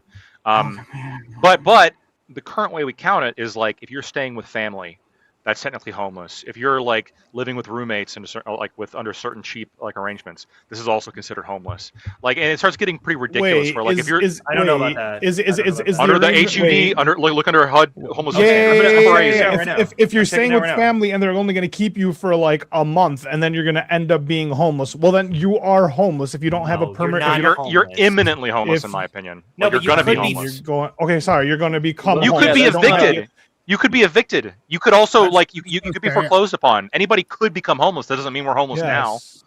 But but living with your family when you're not expected that to be your permanent living situation is still homeless. Like, what do we mean by homeless? Especially if it's a stated temporary stay. Like if you're staying with your friends crashing on their couch for 2 weeks, like, oh well, you're not homeless till next week. Yeah, sure. Okay, they are inside a home, but like, I mean, I just want to say two things. One, having a home ain't no right. And then two, I'm also being homeless. This is bad. Like, that's just wild shit. Next week we be getting told, hey, one basic human right is getting enjoyment out of life. Like, this is the path we're going down. Like, I'm sorry. Like, listen, the homelessness needs to be solved, but it's not because it's a right. Like, that's crazy. I need to fact check something I thought shelter was a part. I think that that what he said was technically true, but really kind of didn't really engage with what is the correct accuracy. I just looked at HUD's definition. Category 2 homelessness is imminent risk of homelessness, but you need to have residents will be lost within 14 days of the date of application for homeless assistance. No subsequent residence has been identified, and the individual or family lacks the resources or support networks needed to obtain other permanent housing. So technically, you could be living at your family's house, but if they're kicking you out within the next 14 days, or you will be losing a housing, and there's no place for you to go, you are considered category 2 homeless, and I think that's fine. Give me a second. Okay. Yeah, I think that's reasonable. If I'm just reading this, I can send the link, by the way. Sorry. So Hunter, about this Graham Platner thing, are you still back? You still? Well, I mean, your private's okay with it. It's up to him. But I want your answer. I'm sorry. I'm having an issue here, right? And you guys can laugh at me, and I'll accept it. But like, the largest private equity tracking website, there's a large database, right? I can't look at it. It just won't load for me. Like those it's Mossad. It's Mossad. But like those trackers, the robo tracker things, right? Like to keep them out, right? Like I keep hitting the thing and it won't load for me. I can't look at it. You got another browser? Every website that I don't think it's my browser. What website is this? What are you checking out? It's 1 second. It might just be down right now. I don't know. I think it's there. It's just like I can't load it. You try it. PEstakeholder.org. And like all my search results like keep going back to it, right? Like other articles. They don't want you to know, Prime. I can't get to it. I've been trying to. I'm so sorry, guys. I do apologize. It gave me a bunch of like things about how to save cookies and shit. I found it. I got it. But yeah, are you able to open it up? Yeah, I'm able to open it up. I'm on it. Okay, then it's a me thing, and I'm sorry, I don't know why. No, it's all good. I thought it was my VPN, but like I it's VPN. It's they recognize that I'm not going to put a flashlight onto what the actual situation is, so they allowed me in.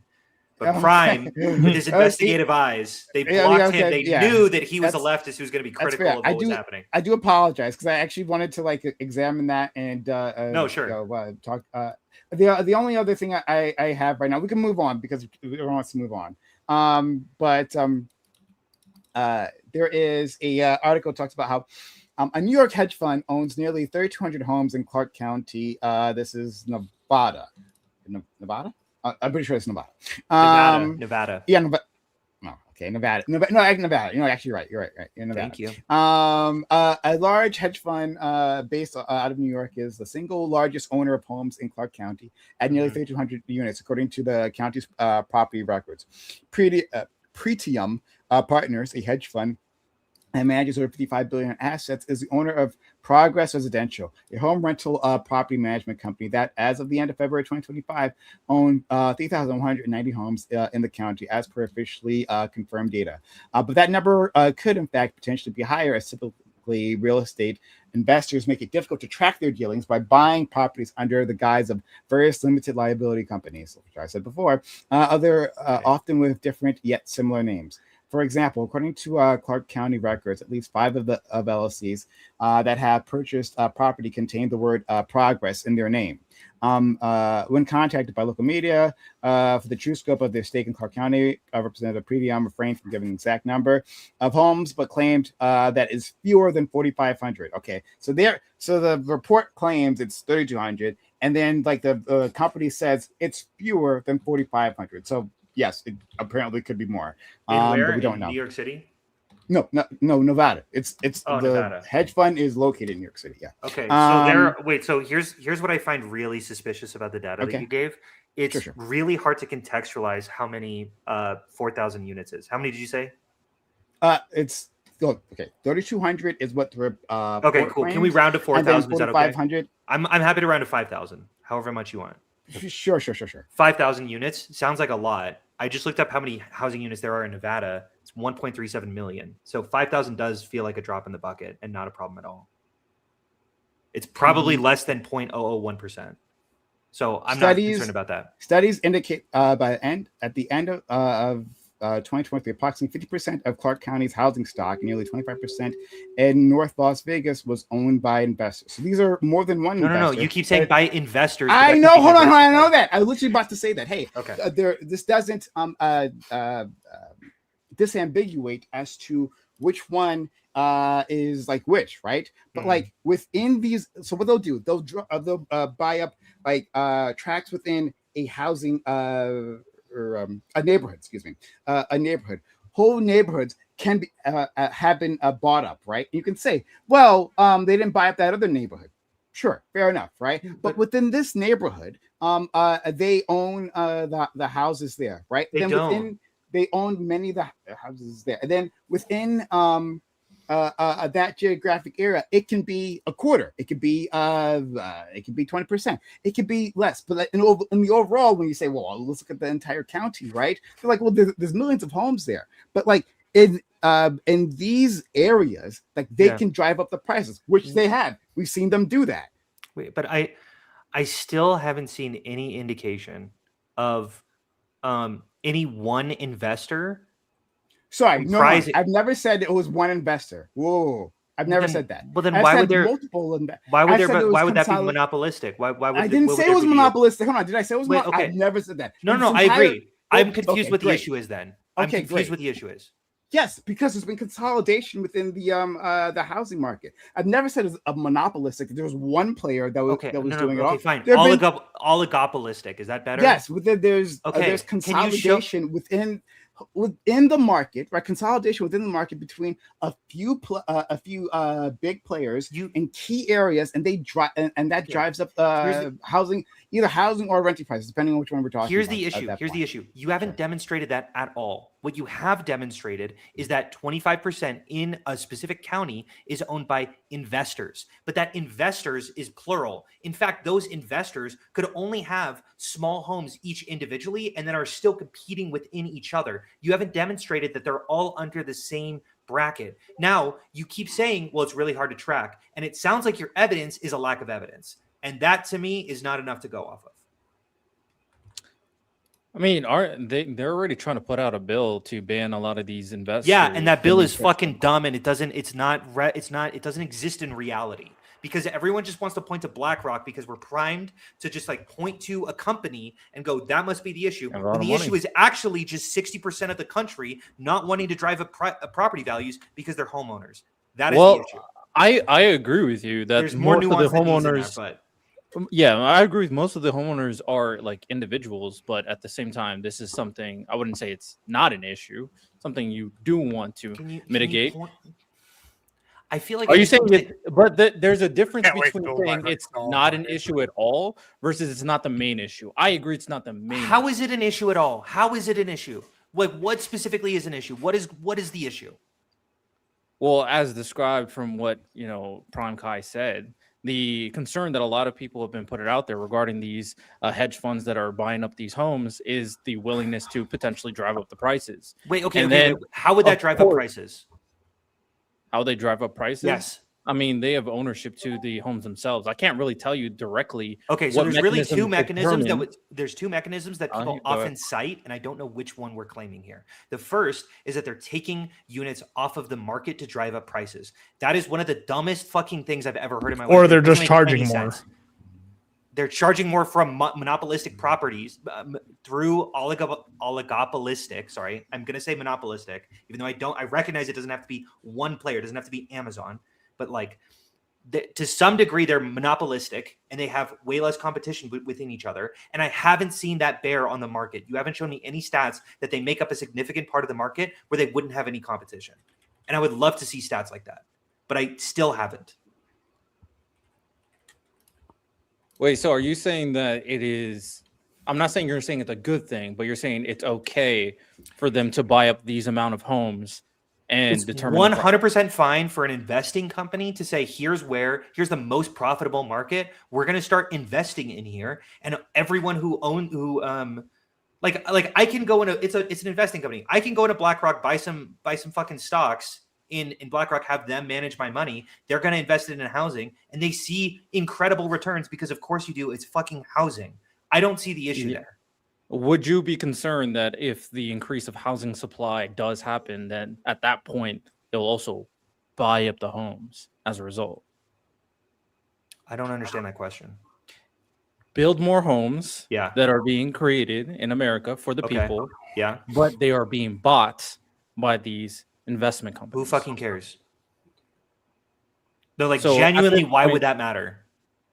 So are we fixing home ownership or just like people living in homes? I want to make sure that there is enough houses for people. That will drive down prices for all renters. That is it. I don't fucking care who is profiting. Maybe it's an investing company. Maybe it's a mom and pop. As long as it's not concentrated, as long as it's diversified enough, which it seems to be right now. And if it's not diversified anymore, we should. That's what antitrust regulations are for. I'm happy to start capping some of these market shares, but right now it doesn't seem to be an issue. So why are we talking about this issue? Well, because of course people have. This is also in line with the idea of people being dissatisfied with institutions and big companies. Yeah, I understand. I understand that you're primed. I understand that we're primed to dislike certain companies because a lot of companies have done fucked up shit. But that just the being primed to do that and then just seeing them as the bad guy in every problem is not fucking helpful. In fact, it's actually actively bad. This is the 100. But in a circumstance where you can ensure that if you can't build the proper amount of homes in the requisite amount of time, and you can ensure that these homes that these investment companies are letting go of and then utilizing those homes as a response, wouldn't that be a good temporary solution for the issue of homelessness right now?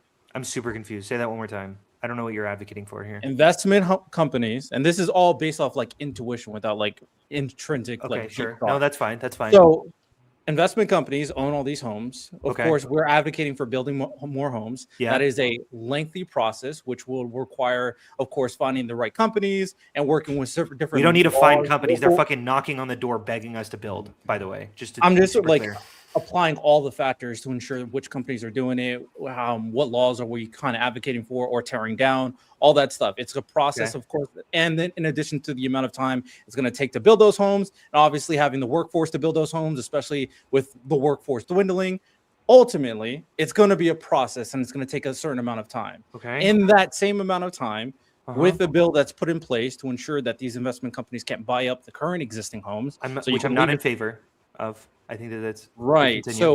So in the meantime, couldn't we use these homes for the people instead of having it be something that is controlled by these investment companies? Are you saying that the government should buy the houses from these investment companies and then loan them to homeless people? No, it's more so that the government is capping these investment companies in terms of like their ownership, how much they own, or how much they're raising the prices of these homes. That's what like the main focus is to ensure. that they're not like taking advantage you of the getting this? I'm residents. not understanding this. Why are they builders? They're not going to get ownership. They take advantage of the residents and the tenants. So, in this circumstance, like, no, you could buy off. You could. I think he's the proposing government rent control. Just so you're aware. Are you saying that the government should buy these houses that are currently owned by investment companies? No, I'm saying what is being put in place right now is to ensure that they are not doing the things that we're suggesting in terms of raising prices or taking advantage of the tenants. In this situation, especially since in order to build homes, it's going to take a certain amount of time. Wouldn't this be a good temporary solution? Or but what is me? I don't know what your solution that you're advocating for is. I'm really sorry. I'm trying to understand. Well, we're talking when it comes down to home ownership and people buying homes, it's all about affordability, right? Okay. So ensuring that homes are not being raised in prices from these investment companies is one of the big concerns that are being put out there. Okay. I don't know what solution you're advocating for. I don't even know what the question is. Laxwood, are you getting it? Are you able to translate?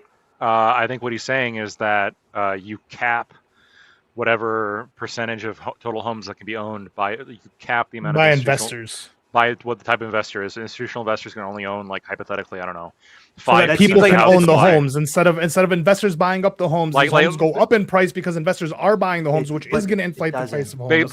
Basically, I think basically what it seems like, the most charitable way to read this is you're advocating for some kind of like cap and trade system where like institutions are limited to like 5% of the total housing supply. Sure. And if one institution wants to buy, I mean, I'm guessing he's probably okay with that too, but how I read it was like a category of investor is limited on the percentage of what amount of the housing market they can own. That's how I'm understanding his point.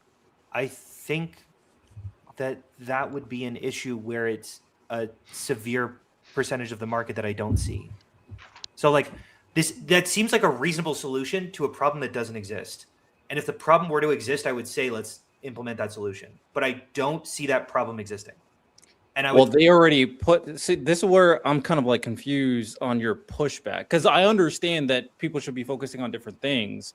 But if this is already a bipartisan bill that both sides have agreed to limit a potential problem, I don't think it's the main problem. Yeah. I don't get the need to push back against it. So here's the thing. You keep pointing to this bipartisan bill, which I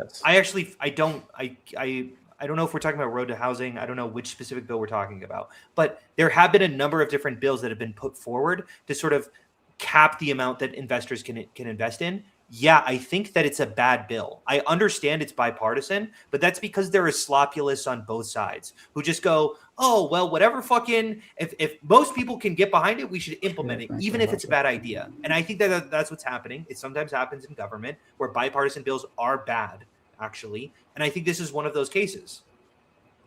Okay, what exactly makes this bill bad to you? It's a solution that is not, there's not a problem. There's not a problem. But that's not making it bad. That's just you thinking that a problem doesn't exist, and therefore a solution being implemented. Okay. Here, let me say this. Let's say mega investors, I think they've never reached more than 4%. If we're capping it at like 5%, okay, we are limiting the amount that mega investors are investing into the housing stock, which will decrease the amount of supply that exists in the economy. It is not a problem sufficient that will drive down prices. However, it will increase supply. So it is a good thing that investors are investing in a housing stock. I find that a good thing. And preventing that, even though it's like not a crazy big deal, it will do that to some degree, and that's bad. So are you saying the reason why I'm not going to put the reason, I'm not going to make it a very clear causality, but one of the reasons why homes are not being built is because of cost? Why? No, it's regulation. It is regulation. Right. So if it's illegal to build housing, why are we worried about the need for investors to be able to pay for these homes being built? I think anything that can demotivate supply being built is a bad thing, considering we are 3 million units under cost. I would say that the focus should be zoning regulations. or I agree. or land value taxes or infill exceptions for environmental regulations. There are a lot of things that I could point to way before I would start going to investor caps. But it's not the biggest deal that it's being implemented, but it fucking drives me crazy when it seems like when we're pretending like that's a solution to a problem, to the problem. Because it's a solution to no problem. The problem doesn't exist.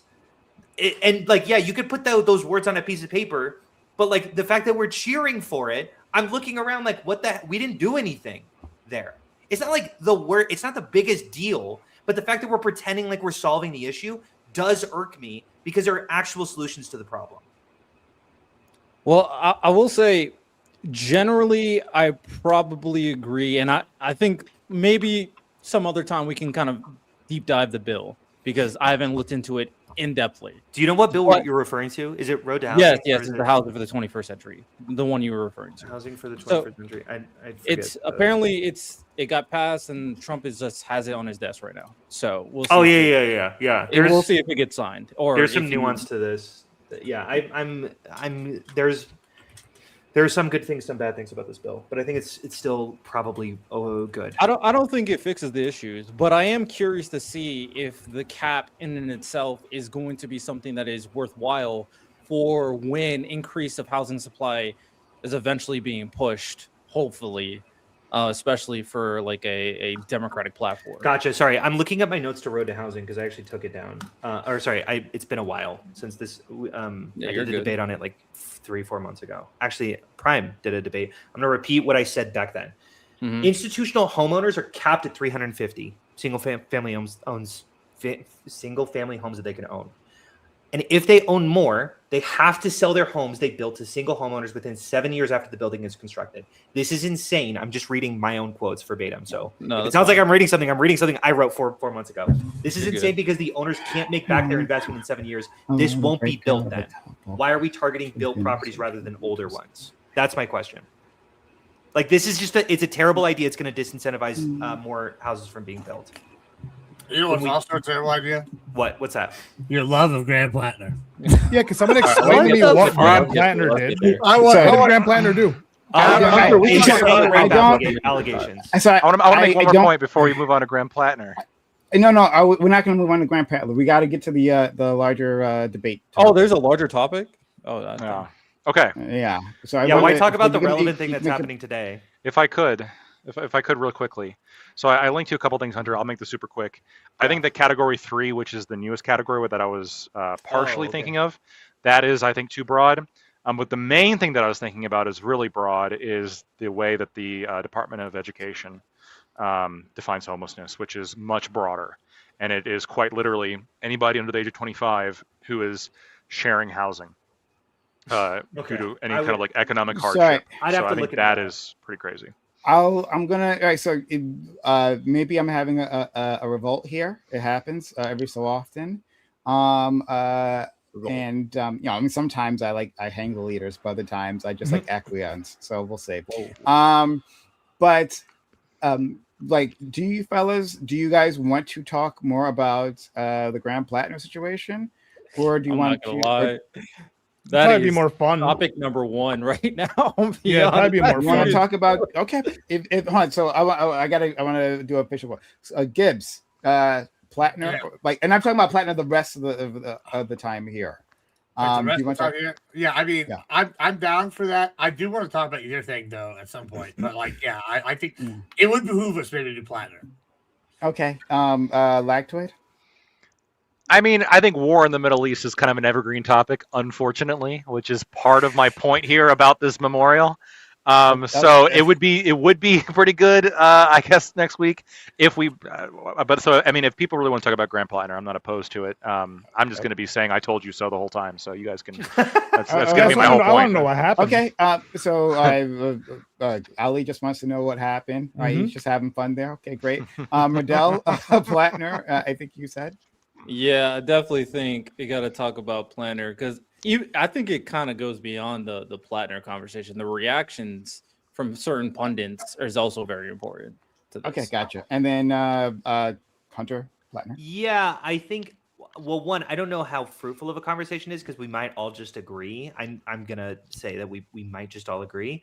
But if we don't, I don't know. Like if we run out of time, we can. If the conversation doesn't actually, anyway, go ahead. Well then because I do want like a full conversation about the topic I came up with because I think it's a good one. But we can just punt it to next week. All right. We've done it many times before. It saves Prime work, and Prime likes that. Sure. So yeah, we'll just punt it till next week then. Yeah. But okay, so I myself haven't like seen like the new allegations. I just know like, so my understanding, and Gibbs can lead this because I'm sure he has the most information, friend. But like my understanding is that like from headlines that I've seen is that he was accused of sexually assaulting a woman, and breaking into her home. He's denied it, and then he put out this statement that he's looking for a path forward, which is not a good statement to make at this point because then it looks like you did something. If you're saying you didn't do it, then there's no need to have a path forward. That's saying he didn't do it. That's a specific phrase you use, right? When you did do something, you're like, oh, we gotta like to recenter ourselves. I think it's a bad idea, just straight off. But okay, so we'll let our friend Gibbs, because he's most enthusiastic about this, can lead us. Yeah, I mean, do it, Gibbsy. You said most. I'll put the article in the Discord if you guys want to read it too. Thank you. Yeah, you said most of the things that I was going to say. I mean, the only real thing I would add is the only reason I found out about this is because I may or may not been on the sports betting sites. And they all of a sudden I saw like my politics ticker go off, and it was like, this guy's changed. Oh shit, 38%. And like today or whatever, like he's gonna drop out. I'm like, that's crazy because like a week ago he said he wasn't, and then like everything that happened today, he got accused of this. It's pretty wild claims. She seems like a credible witness, and then he said all the things you just said, right? All the keywords. So yeah, my real question is like I was hearing a lot of vote blue no matter who, and now like. Yeah. What are y'all gonna Joe Biden this candidate? What's happening here? Like, I'll answer for your crimes, Democrat Party. Yeah. Yeah. So I want to be super clear that when I say vote blue, no matter who, what I'm really asserting is that anyone who generally puts them, I have not seen a circumstance in which I judge the policies of a blue candidate versus a red candidate, and the red candidate looks better. So from a purely harm reduction standpoint and from a purely policy-based standpoint, vote blue no matter who. Now, that is unchanging. That is true. And if I were in Maine and Graham Platner doesn't drop out, which I would encourage him to do. You're going to vote for Graham Platner? I probably would, but wait, hold on. Just shut the fuck up. You voted for Trump. How many fucking sexual assault allegations? Amazing. Those are all fake. All fake this time. Hold on. I'm willing to acknowledge that Graham. Where's Trump's Nazi tattoo? Where is it? That's what I thought. For real? It's not there. Oh, where did he tell a Nazi group to stand by? First of all, he supported it. He supports Israel, which is the Jewish state. It's the Jewish state. I mean, Israel is a Nazi state, so I mean, and Graham Platner hates Israel. Coincidence? That's bullshit. You don't mean this either. Okay. Look, let me finish my statement. Here's what I would do. I would probably vote for Graham Platner, but I would never judge anyone who voted for Collins. I would say this is the most difficult political decision between a blue and a red candidate I have ever seen in my lifetime.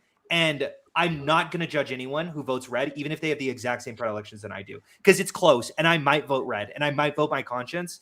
But like my conscience is pulling in two different directions. I think Platner is an awful, terrible individual who has mildly good politics. And I think Collins is probably, it seems like kind of a nice person. Probably maybe a good person who has mildly very bad, moderate. Well, yeah, I know. She's quite moderate. If I were to compare the politics of these two candidates, I would say that Platner's is better. I just want to go on record saying Hunter has done something wonderful here, guys. He has openly declared that moderate makes sense, mildly bad politics is National Socialism. I'm glad that we now agree that the Democrats think that is moderate, policy. I still don't think that he's a Nazi. I think here's what I think. Here's what I think. I said this multiple times before, and I think all it does is just simply vindicate this statement that I've consistently been making, which is that, like, if you're a moderate, like, there's almost no incentive to be a moderate Republican.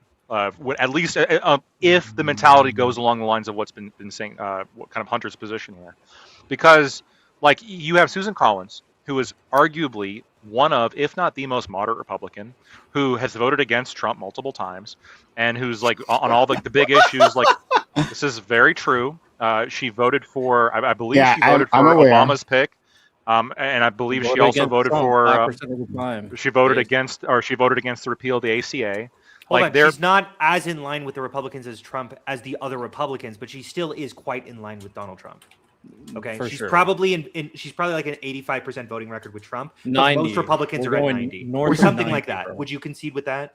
I'm guessing that she's probably in line on like most of the shit that's not like super controversial. That's my guess. But I bet every other Democrat still most of the water. Yeah, but most of the shit is like. But here's the thing, like most of the shit that any politician's going to do, I would put this when it comes to Biden or Obama as well. I think most of the shit that a politician's going to do is not going to be on like the ultra controversial side. What people really tend to focus on is like the 10% of the 5% of the shit they do. That's like really ultra controversial, where it's like, oh shit, like this is a big deal. And when Susan Collins, on multiple of the high profile things, votes against Donald Trump, when she again, like as compared to almost all the Republicans currently, is very moderate. And I think, if you found a Democrat with an equal record to her, but with a Democratic president, I think it'd probably be fair to consider that person to be like a moderate Democrat. Like, who was a Democrat from West Virginia? Joe Manchin. Yeah, Manchin. I'm willing to bet right now that Manchin mostly voted with like the Democrats, but on like very key issues, he's strayed. Yeah, I agree. I would put Manchin better than any Republican. Sure, I get it, but look real quick. You take the most moderate Republican. It would be like if we were Joe Manchin runs against like somebody who's equally as problematic on the Republican side. Like, I don't know. I feel like that one is like shit. I mean, Joe Manchin's a pretty fucking appealing pick at that point. Of course, and I think it's not some crazy. Point. I've said this multiple times that it's pretty damn marginal. Also, I just want to put it out there. So, like, according to this count that I found, and I'm sure you'll find others that say something slightly different, right? But it says that she voted with Trump 96% of the time. So, yeah, but that doesn't negate what our friend Lactwood was saying, though. I'll just put that out there. Yeah, like 2 bills, she said nah, but everything else, yeah. I really need to reject something Lactwood said. Multiples of one. Something Lactwood said is really not true, which is because of my position, it disincentivizes moderate Republicans from running. I don't fucking live in Maine, and people in Maine have different dispositions than I do. Okay? Every politician is going to appeal to their specific corner of the country. That's why Joe Manchin won in West Virginia, and he could never win in New York. Just to be clear, what he's saying is that the disposition of Maine is the vote for somebody that had the symbol of the SS officers that were beating people into the ovens on his chest. Hey, vote for that guy, while he also suspiciously hates Israel. Totally guys. I'm talking about the mentality. I'm talking about. I understand that 50% of America hates Israel right now. Let's not be okay. Well, let's not turn this into Israel. It's not. I understand. Yeah. Okay. Fair enough. Hunter, I'm not saying you live in Maine. What I'm saying is that the mentality of like blue no matter who or red no matter who, like that no matter who, to me is concerning, right? Because I think you get in these situations where, in the same way Joe Manchin pushed the Democrat bills to be more moderate, even if he didn't vote against them, because they had to work with him and they had to make their bills more moderate in order to get his vote. Yeah. People like Susan Collins operate the same way, and the existence of people like Susan Collins moderates the Republican Party. Of course. But what this demonstrates is that when we go with the blue no matter who, it states that here is a moderate member of one of the parties that's going to moderate the output of whatever party they're associated with, and we are still going to pick one of the more extreme people on our side in order to moderation be damned, right? Okay. And you can have this position, that's fine, but it feels to me like I don't like the position, and it also feels to me like pretty hypocritical towards almost everything that people have been saying about Trump since he first started running. Like, sure, like moderate Republicans should vote again. Like, fucking, I still hear Connor's voice ringing in my ears about how like moderate Republicans need to unify against Trump. I'm with you. I'm with you.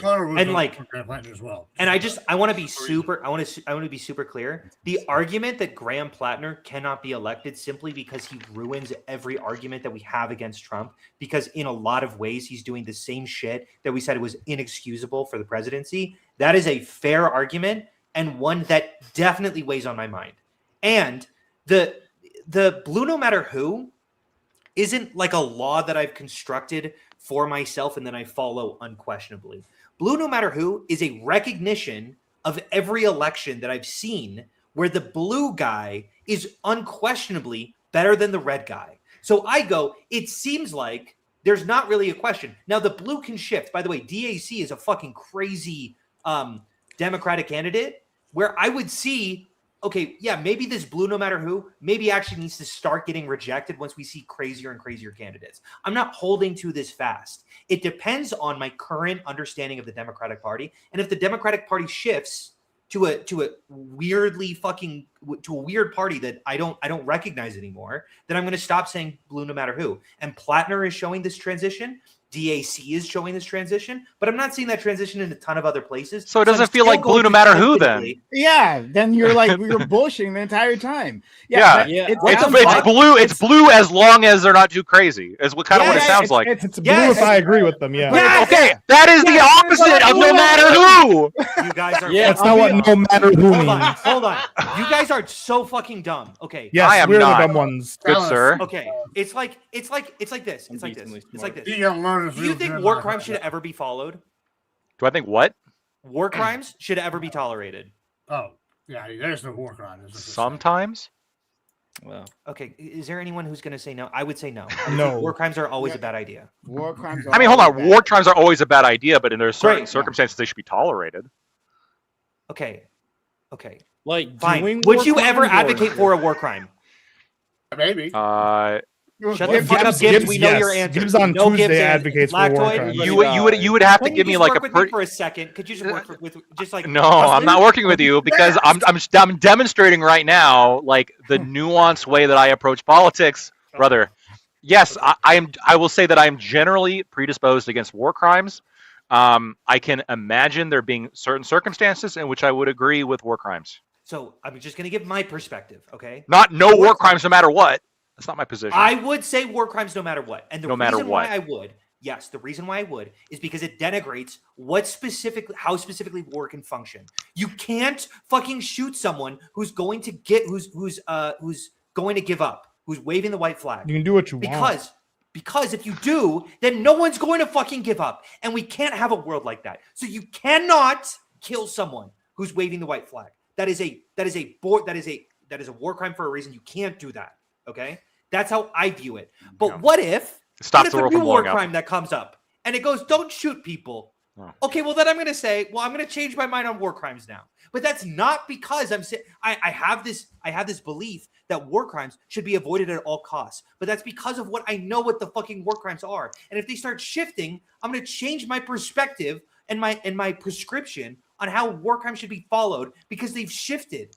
That's actually not that's not fucking but that's different. Like if you say no war crimes no matter what. Yes, and I say that. I believe that right now. Yeah. But if some fucking loser, if Trump's like, what about no shooting people? And I get what you're saying, but when you say no matter who, because there's new candidates that are always cycling in, and so when you say who, this is with understanding that we're getting new candidates in every single fucking election cycle, right? That's the point. 2,000 candidates, and I'm saying. They're batting 1,000. Yeah. The best has it been marginal. The best analog would be like, you should never, you cannot commit war crimes ever, no matter what the war crimes would be. That is the more analogous to blue, no matter who, because the who is obviously talking about future candidates, right? What the fuck do I think about the 1830s? Okay, do you think I should have voted blue back then, or do you think I should have voted for Abraham Lincoln? No, I'm giving you a pass on like retroactively back when like the parties had wildly different like prescriptions. But correct me if I'm wrong. Okay. Your position is that as things stand right now, as long as a Democratic candidate more or less pulls the Democratic Party position as it stands right now, you are voting for them no matter who they are. Yes. Okay. That Unless means it's Graham Platner. No matter who. And I would vote for Graham Platner. I already fucking bit that bullet, but I would rather him drop out. Okay, here's the test. This is the test. You can correct me if I'm wrong. Okay. Could Graham Platner do anything in his personal life? Like, if it came out tomorrow that he was eating babies' intestines, would you be like, okay, okay, of course? And so the Nazi tattoo, that's nothing. And then there's this. That's still not enough. You want me to go through my specific positions because I'm not defending Platner. I'm not defending Platner. When I vote for someone, it's harm reduction, and I recognize that Trump's policies have done such severe damage to this country that I'm weighing that against. But this is unreasonable. You're literally. I get that. I get that. One last exchange. I get that.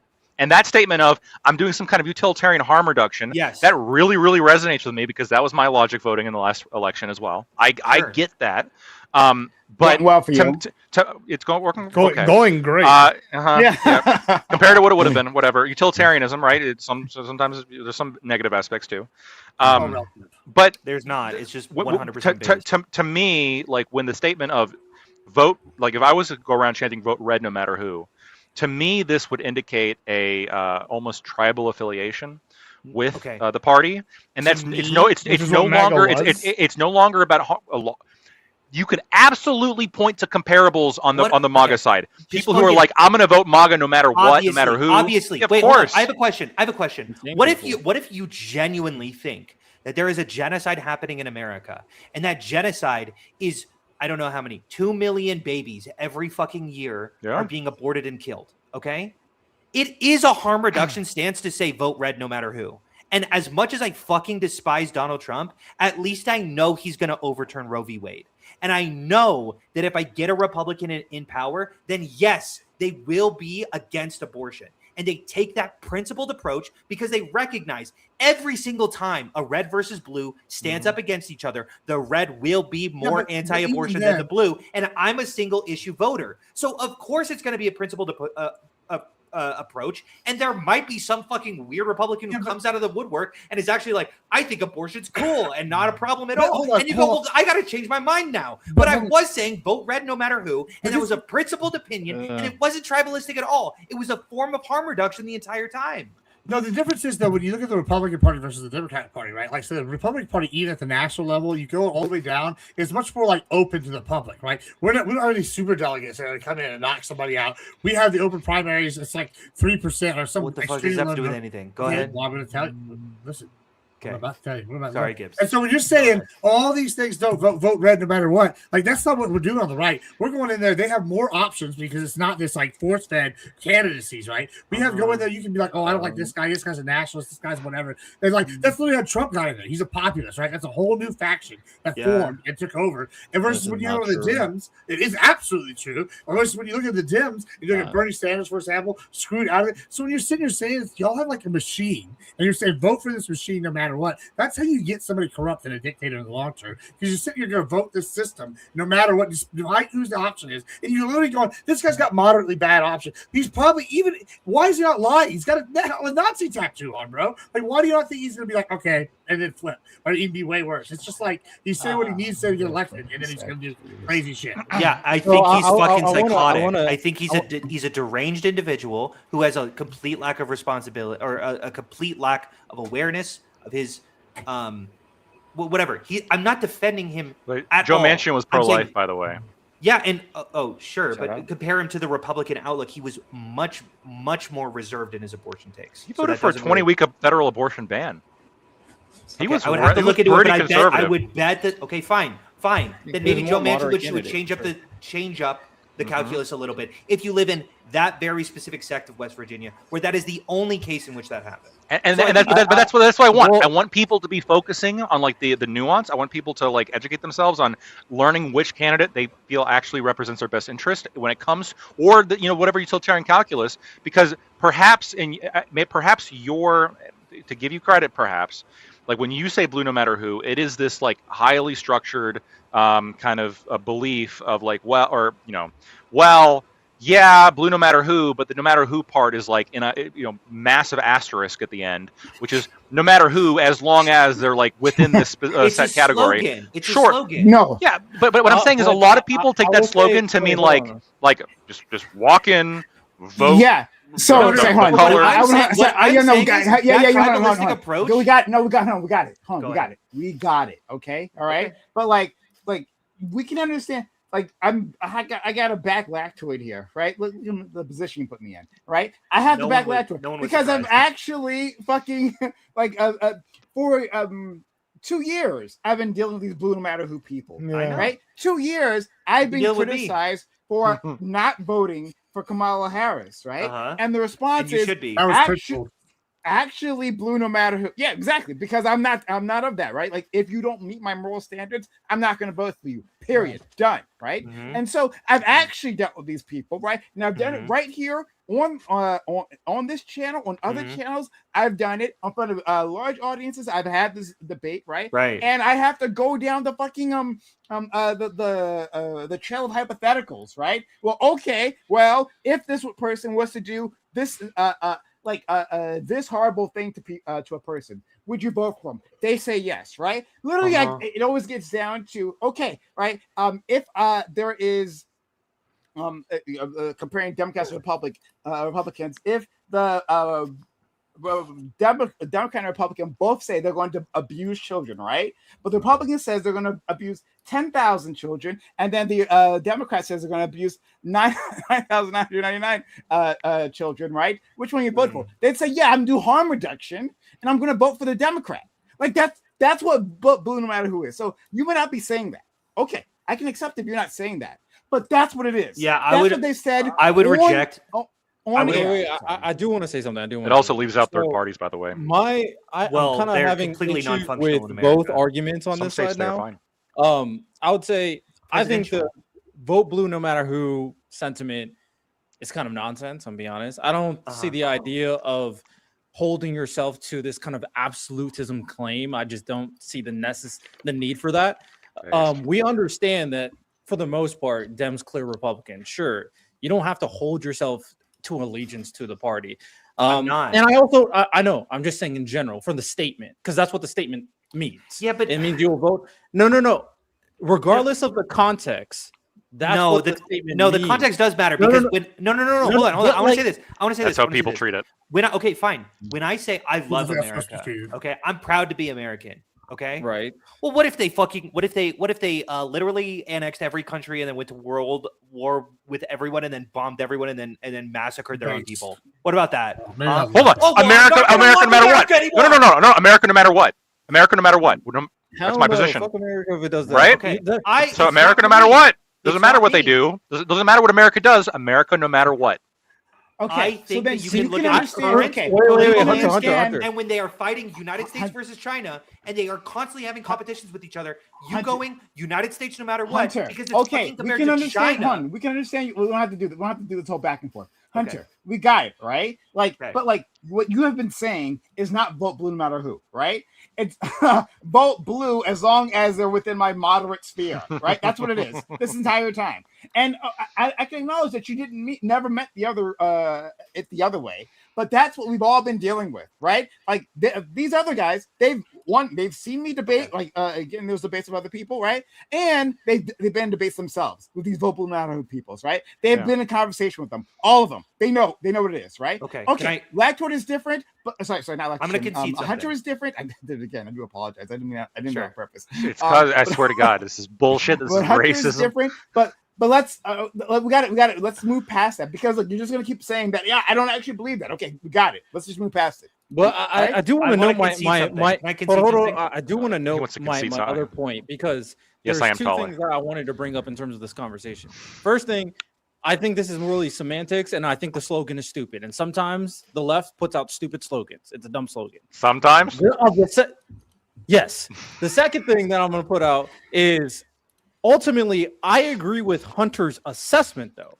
When I look at elections, I do look at it from a harm reduction standpoint. Now, of course, I do want good candidates overall, and I do preach for good candidates when I'm looking for them, researching them, telling my audience about them.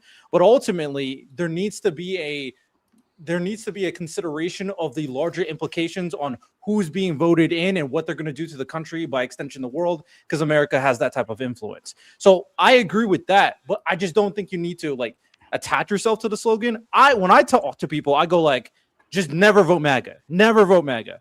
And then, but what if pro-abortion, awesome fucking candidate started liking Trump? What about that? Huh? What about that?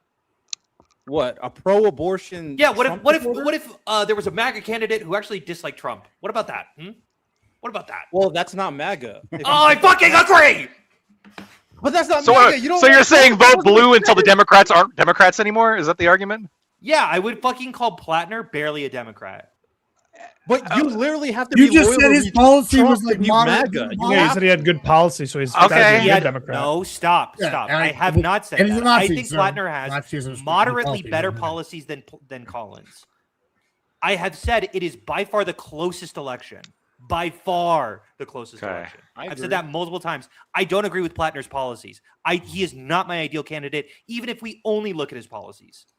If we ignore all of the horrendous things. What makes him not a Democrat just in his policies? Because you said he's barely a Democrat, assuming based on his policies. The Democratic Party has really become a lot more of a populist machine than I am comfortable with.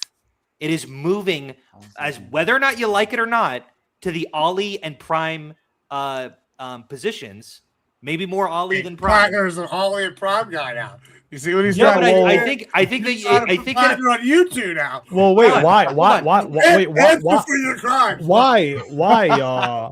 Why, Hunter? If you look at because of rent control. If you watch Platner's like speeches and the way that he like can't tell the difference between the two of us. Are you having trouble? Sorry, go on. I'm messing with you, Sancho. Well, it is. No. But I do stand by Prime and Ali, but I think more Ali than Prime. Why are they going more populist? Because they think they can grab you up, and they can't, because you're predisposed to be anti-electoral. Yeah, they're trying to get they're trying to get the people they lost last election. Yeah, because they think they can grab you and they can't. I know. It's just so a winning message, though. I think so. I feel like that's why the blue no matter who thing would have worked for you if you like are in the if you agree with the populace. But you don't agree with the populace, so you're just going to continue to lose because the populace are the reason that you lost the election last time. No, I disagree with you. No. I'll hold on real quick. Ali is actually, I think you just this might be a problem with your argument, like a kink in your armor, Hunter. If your argument is the Democrat Party is shifting more populist because they want to win the votes of the people that didn't vote, wouldn't this be an argument for not voting blue no matter who in order to persuade the party to vote your way? Hold on. Obviously. And I'm obviously saying that if the Democratic Party starts shifting in a way that is completely antithetical to how I understand them, I will slowly stop. And by the way, I never really adopted that policy. And what if they go DSA? Yeah, then I'm going to fucking drop. Then you're going to drop. Okay. Yeah, of course. Who are you going to vote for then? Yeah. I don't know. I might wait. Hold on. You're going to vote Republican at that point? I have third party? I have always. I believe in independence, by the way. I've always stipulated. What's too far though? Like what exactly is too far? I said DSA. That's why I said specifically DSA. That's why I said specifically DSA because there's a couple people. So national socialism is fine. It's not too far. Well, I mean, this is a real question. You're voting for a guy with a token. God damn it. I mean, we'll answer them because this is really what he's. No, that's his only scandal that low key makes sense. Here's the actual position. Everybody's vote should always be in play. That is the real position. This is what Bill Maher recently said in his interview with J.D. Vance. I thought it was a great statement. He said his vote has always been in play. He's evaluated at every election. He just decided the Democrat was better, so he voted for the Democrat. But their abstained vote was the smartest vote. But his vote is always going to be in play. Yeah, and I think my vote is always in play. This last election was the first time I voted Republican. I voted third party the last 2 times prior. Yes, depending on who the candidate is, I could vote Democrat potentially, next election. Who knows? My concession that I'm going to give is that I don't believe with the harm reductors in totality. I think that if you have someone who is killing 2,000 children and someone who's killing 1,999 children, I think you have a duty at that point to vote third party. That's what they thought about Biden with Gaza. I understand. And I disagree with their assertions on Biden. I think that he did far more good towards the Middle East than they claim. Did he support Israel? Did he support Israel? We got to watch a year and a half of him not doing as good in the Middle East as you guys claim. He sponsored a genocide. Oopsie poopsie. I understand guess what your really positions great. are. I think he held Netanyahu to far more of a we are the United States of America. We should have them literally on the leash. I agree. He did a good job of holding him accountable. No, I hear. But here's the thing, Hunter. You're doing the thing right now. You're doing the thing right now. You're saying, well, but look, like obviously he's better than Trump. But again, what you just said was no matter who. It's not a pure utilitarian calculus for you. Like there is a certain level of bad in which you say, like, but for them, he judges us for our level of bad, but not for his level of bad. He's the controller of what levels of acceptable. So you actually agree with their logic on how Prime and Ali chose not to vote. You just think that they were wrong on their calculus. No, I think I'm wrong on their facts. I think that's calculus. That's what I meant. Yeah. Sure. But it's not that I think it's like, well, mine has to be closer and theirs has to be pretty far away. It's that I think that we actually have similar intuitions for how close the parties have to be, but they believe far more in the uniparty than I do. Sorry, hold on. So let's see which part is wrong, right? So like the part, the fact that that drove my vote is that Biden. Right, and then Harris supporting him because she said she wasn't going to change anything, right? But Biden sponsored a genocide. Did that or did that not happen? You're going to have to be really clear here. Perceived genocide. Just say perceived genocide. And no, I'm not going to say perceived. I'm talking to Prime. I'm talking to Prime because no one agrees to genocide. So it's like I just fucking did. So, okay, he did. So okay, go ahead. What was your question, Hunter? What is my question? You were asking me a question. Am I crazy? But then you responded. You were okay. Yeah. So Hunter, re-ask the question, Prime. You asked, did he not sponsor a genocide? And then your response, Hunter, was a genocide. And no, I would not say he sponsored a genocide. No, I would not say he sponsored a genocide. Why don't you think he sponsored a genocide? Because I don't think that. I think that the situation is far, far, far more complex than you guys let on. I think that you guys, yeah. Okay. It's literally just people being murdered, and we just need to take away the weapons, and then everything is gonna be fixed. And fucking. So hold on. Hey, Hamas is just gonna give up their weapons, and they're gonna say, "I forgive you." I don't care. Jews. Stop. Hey, don't get distracted. Tell me what was more complicated that I don't understand. Sure. I feel like that there is a fair conversation to be had about two situations. Here's how I saw it, and I still see it. Either one, Israel wouldn't be able to commit to win the war against Hamas in such a decisive factor without the United States, or they are able to complete it without the United States. I want to take each of those situations individually because I'm actually not sure. Let's say they can beat it without the United States. It doesn't fucking matter what we do then. It doesn't fucking matter. We're not sponsoring the genocide. Okay, we're not sponsoring a genocide because you can say we should retract those weapons, and they're still able to decisively win war. I find that unlikely. No, we'll stop. We'll stop there, right? I find that unlikely. Now he's redefining words, right? I say sponsoring genocide. So no, we'll take. So look. I hear the dichotomy you're about to do, right? Like, hey, like, okay, maybe we have a moral responsibility if it was. Was it but not for or whatever, right? It's a lawyer thing. Yeah. But like, if it was. If not for the interference of the United States, then this thing wouldn't have happened, right? Then that's the one option. The second option you're about to get to, let's toss that aside for now, right? Now, then you're like, okay, but what if they could commit mass violence without that support, right? And then you're like, well, if they could do it without your support, that means you're not sponsoring. Sponsoring does not mean that, right? Sponsoring means like providing weapons, right? Like supporting a genocide, period. That's all that means. Okay. That's all that claim has ever meant, right? Then I don't. Right there. Okay. So then, but then you're like, oh, clearly that, I mean, but if Israel could do like mass mechanized violence, right, without the United States, I guess our hands are clean. And then he says, he follows that up with, and then there was nothing we could do. Right. Then we have that was part of that was the premise that we accepted for the hypothetical. So yes, I would have to come to that conclusion. Yeah, that's that's awful. I agree that it's an unlikely premise. I agree it's an unlikely premise. Bankrupt, right? Okay. And so it's first of all, again, it misunderstands like the proposition, like purposely so. right? Like not understanding what the word sponsorship is. You understand what the word fucking sponsorship means, right? I have to explain that to you, but yet here we are, right? So you understand that, but like a liberal worm, right? Like a Zionist cuck. As soon as like it comes to your political daddy, as soon as it comes to your political daddy, all of a sudden, like Prime has to roll out the fucking dictionary for you because you don't understand what sponsorship means.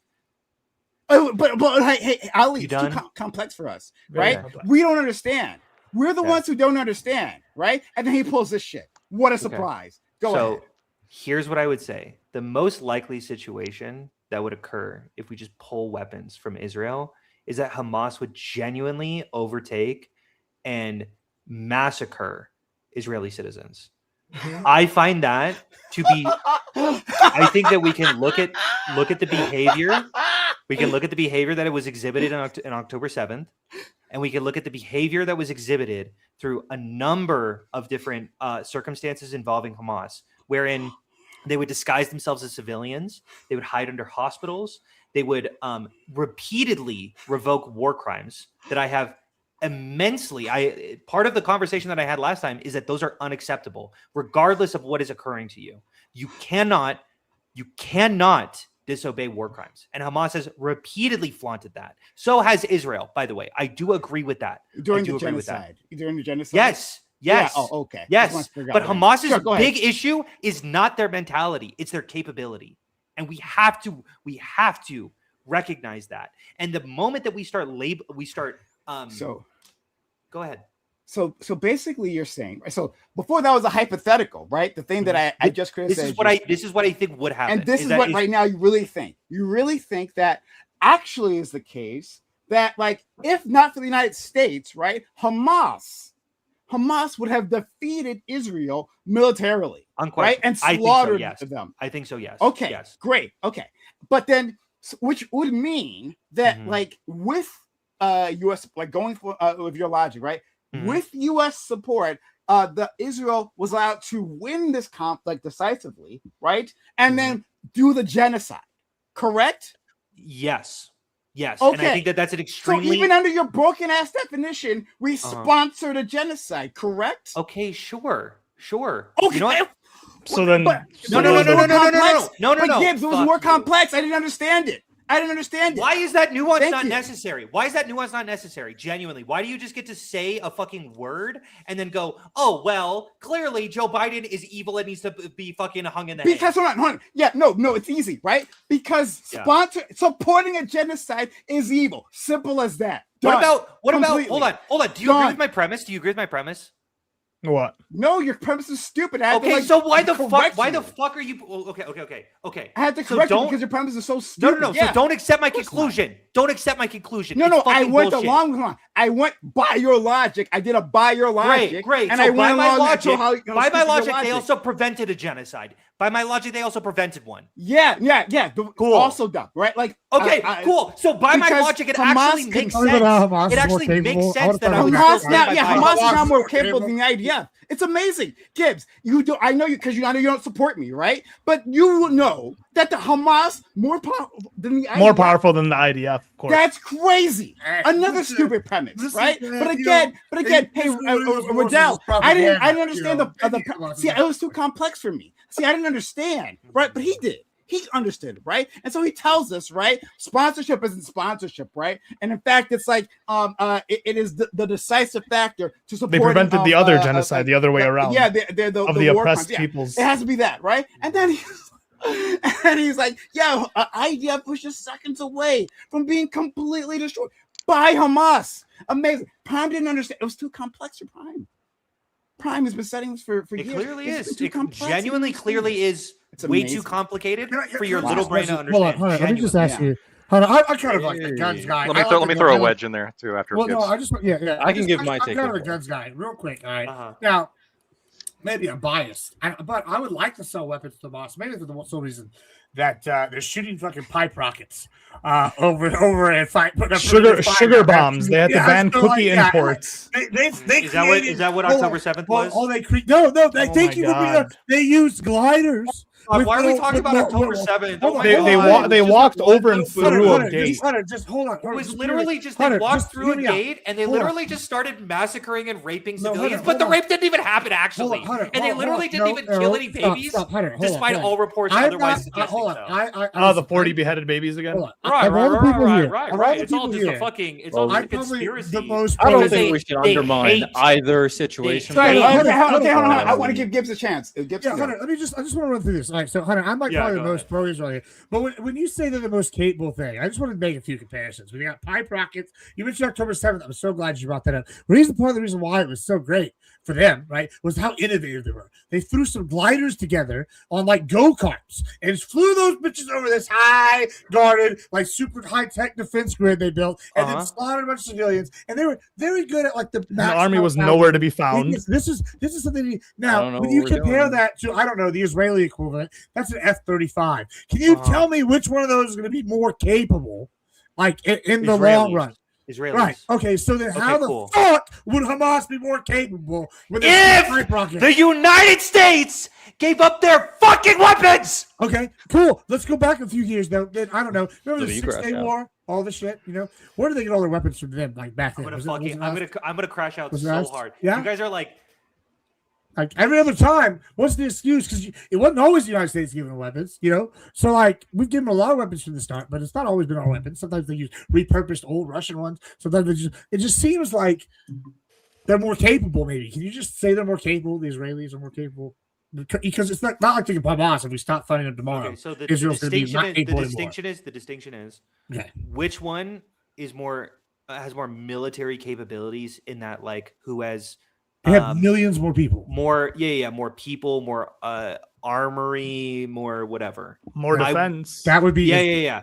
Obviously, with the United States support, it's so obviously Israel. Mm-hmm. It's so obviously Israel. Okay. Now, were we to suddenly revoke our support, then I'm actually not sure because we gave a shit ton to Israel. They would be enormously crippled. To such a degree that they would now be on a fighting chance with Hamas? I don't know. That's a good fucking question. It's a good fucking question. But let's also throw another wrench in this. And this is something that I know Ali is gonna fucking scoff at. I can already feel it. Hamas is way, way more likely to just fucking not care about combat, about genuine rules of combat, about how wars should function, about genuine ways that we should be instigating against each other. The militia group building pipe bombs using sugar to make their bombs. Yeah, they're going to engage in different types of warfare and probably worse types of warfare than the sophisticated army. Except though, when we see the retaliation from the sophisticated army with the millions of dollars in defense and the American support, which by the way, they eliminated 80% of revoke. Obviously, I would say they're decisively defeating Hamas. And they're engaging in a genocide with the U.S. How long? Okay, without the U.S. So then, if you're saying they're engaging in a genocide with the U.S.'s support, then why do you scoff or look down at like someone who doesn't vote for the party that is supporting the genocide? Yeah, because you genuinely didn't listen to anything else I said. Because I said that last bit, and then you go, "See, he agrees." The whole time. But Hunter, what you're saying? No, I listened to everything you said, but like you're saying that it's more complicated. But at the end of the day, we are the strongest country in the world, the largest country, so on and so forth, with the other country, and they're not listening to us. Why should we continue to support them if they're not listening to us and they're doing a genocide? So if you are Joe Biden and you see a year and a half of something happening, the real thing is that the thing I've been the most fucking vindicated over is how much restraint Biden invoked into Netanyahu, now seeing what the hell has happened under Trump, who doesn't give a fuck about what Netanyahu does. Let's go and vote. Hold on. 90% of everything that happened under Biden. Really? Yeah. Really? The fucking Iran war? The war that we're currently engaging in? All the bullshit. We're talking about Israel and Palestine. Why did you switch to Iran? We're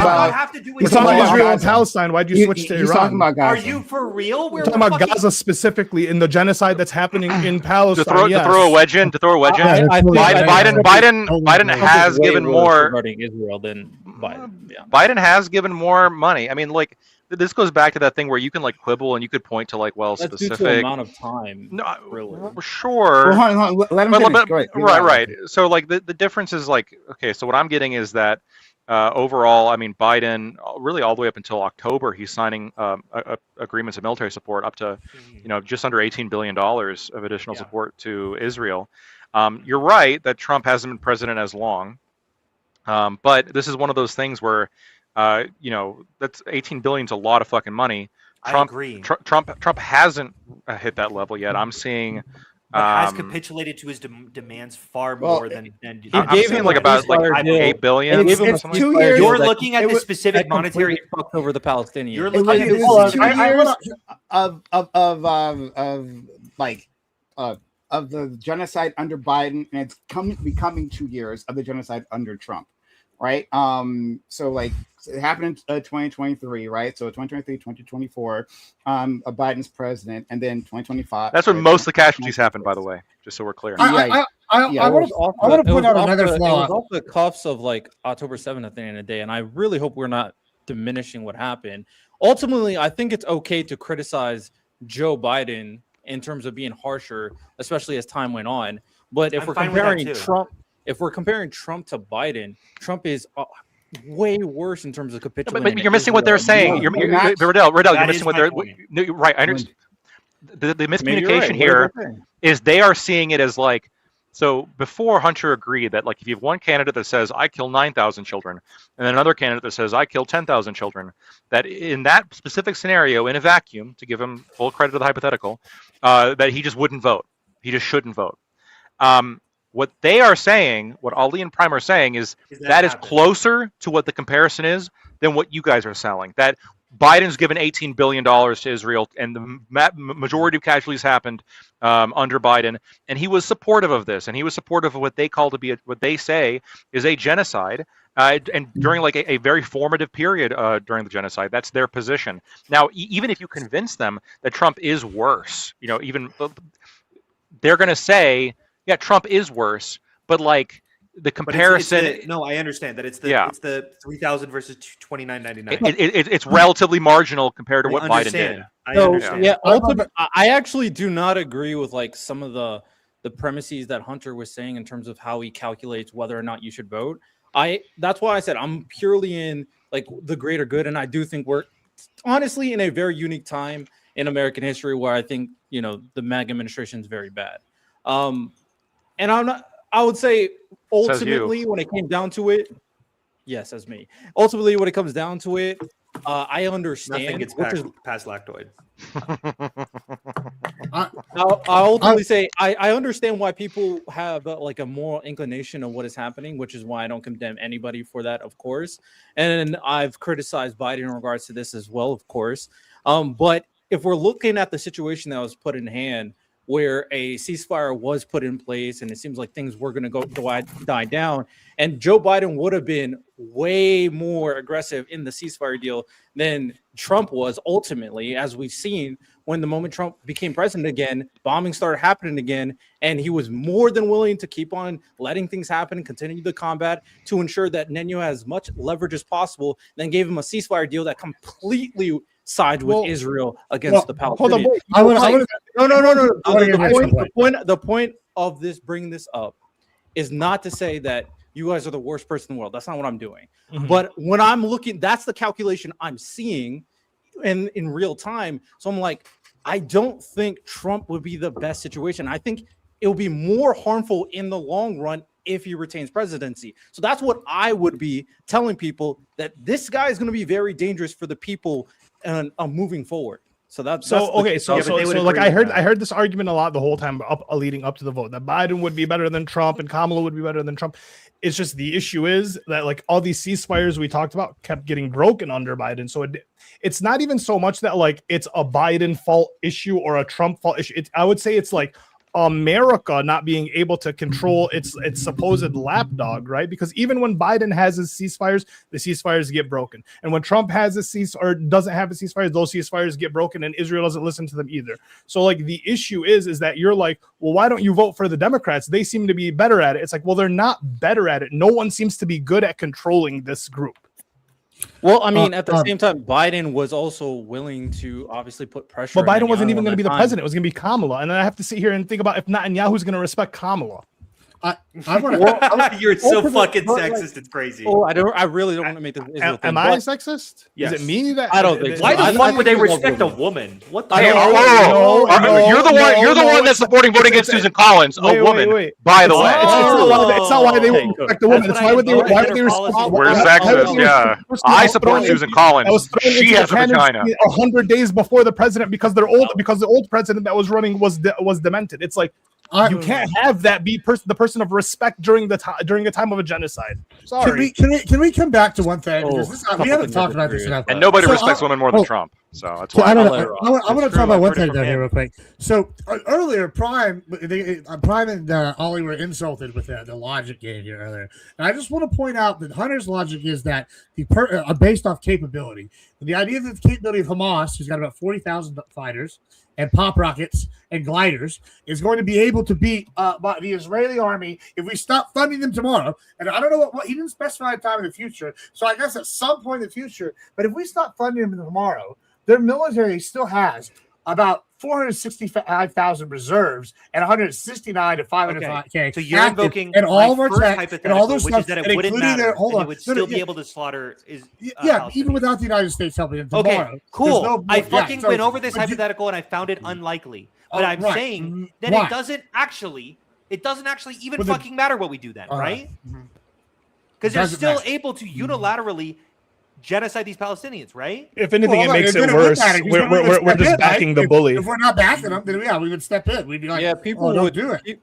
Which is not my argument for the record. Viable, generally, Hunter, I'm probably more aligned with what you got going on, but I just don't think that's a good argument because one of the biggest issues people have is that flag down from your wall.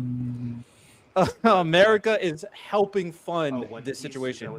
That's their biggest argument. So ultimately, you can't make this a certain type of equivalency of whether or not we pay them. The genocide would keep on happening if you believe it's a genocide. The fact that it is happening, that their funding is happening, is what people are pissed about. Yeah, but I understand they're going to be pissed about it.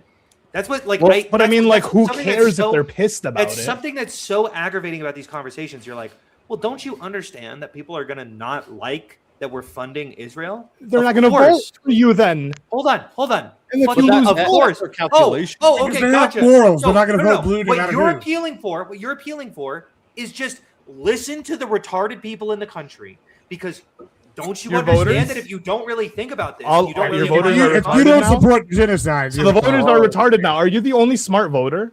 No, I'm not the. Are you just right? Are you just right? Of course, I think I'm right. Yeah, I'm also a smart voter. Other people think they're right too. So just because you think they're retarded doesn't mean anything. So maybe they should listen to their retarded voters. Everything is so. It doesn't actually matter if our policies are good. We should just do what the voters want us to do, and then do those things. And even if they end up panning bad, and we knew that it wasn't panning bad, we did the right thing. Hunter, you just said. I mean, of course it's gonna. People are gonna think it's gonna suck that we're supporting a genocide. Of course, it's gonna suck if people are homeless for a year or two. Of course, you don't just because you don't care about these people. I do care about these people. And you think the opinion of people who care about these people is dumb. This is such Hunter. I think virtue signaling. Hold on. I care about these issues too, but you get to say, but my policy, the way it works in my head, would actually just fix everything. Why your policy does nothing, and your policy does nothing but perpetuate the status quo. Let me try to bridge the gap. Hunter, let me try to bridge the gap. Hold on. Multiple times, and we could check the record on this. I posted this on Luke Beasley's. I was a writer for him, and I posted this really long post about the fact that I could not fucking believe that Joe Biden hadn't made a statement about the fact that Israel was forcibly displacing North Gaza into the south. I couldn't fucking believe that there were only 30 Democratic senators who were screaming about it, and it wasn't everyone. I was screaming that from the fucking rooftops. I was like, this is abhorrent. I'm horrified by what Joe Biden has done. I am nuanced about this situation, and I do recognize that there are a lot of problems that Biden did. I am not just simping out for the president. But this uniparty bullshit just muddies the water for what could be a genuine, substantial conversation. Yeah, sorry. Did anyone say uniparty here other than him? He's advocated for the uniparty by wanting to vote for There's Plant. something important that needs to be Garden addressed in Hospital. this conversation. I do want something to be addressed in this conversation.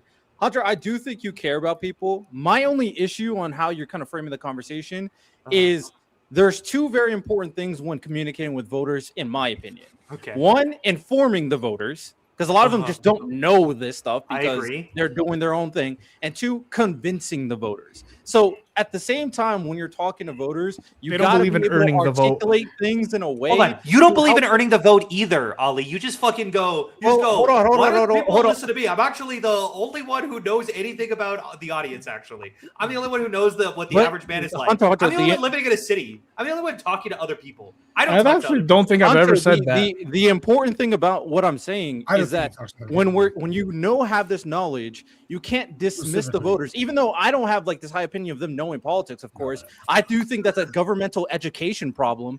But ultimately, if you do know this, you have to be able to talk to the people and articulate and give them a rationale on why what they're perceiving. Here's the is not radical correct. position. No, Here's the radical position. your radical Guess position what? it doesn't matter when it comes to listen, elections, though. Listen, It's like- here's the red pill. Here's the red pill.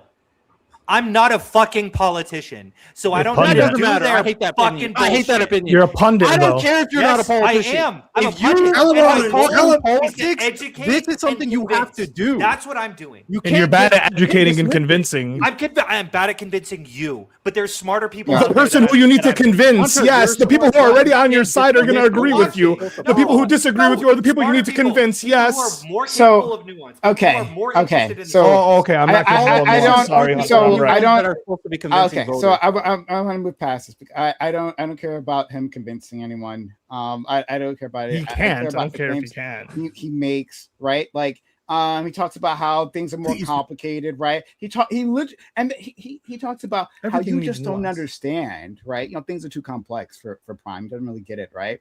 And then he brings up the beheaded babies. He brings up the beheaded babies. Like, yeah, that's a real thing that happened. All the reporting, okay, right? So Lamond did a massive Real quick, did report. rapes happen on October 7th?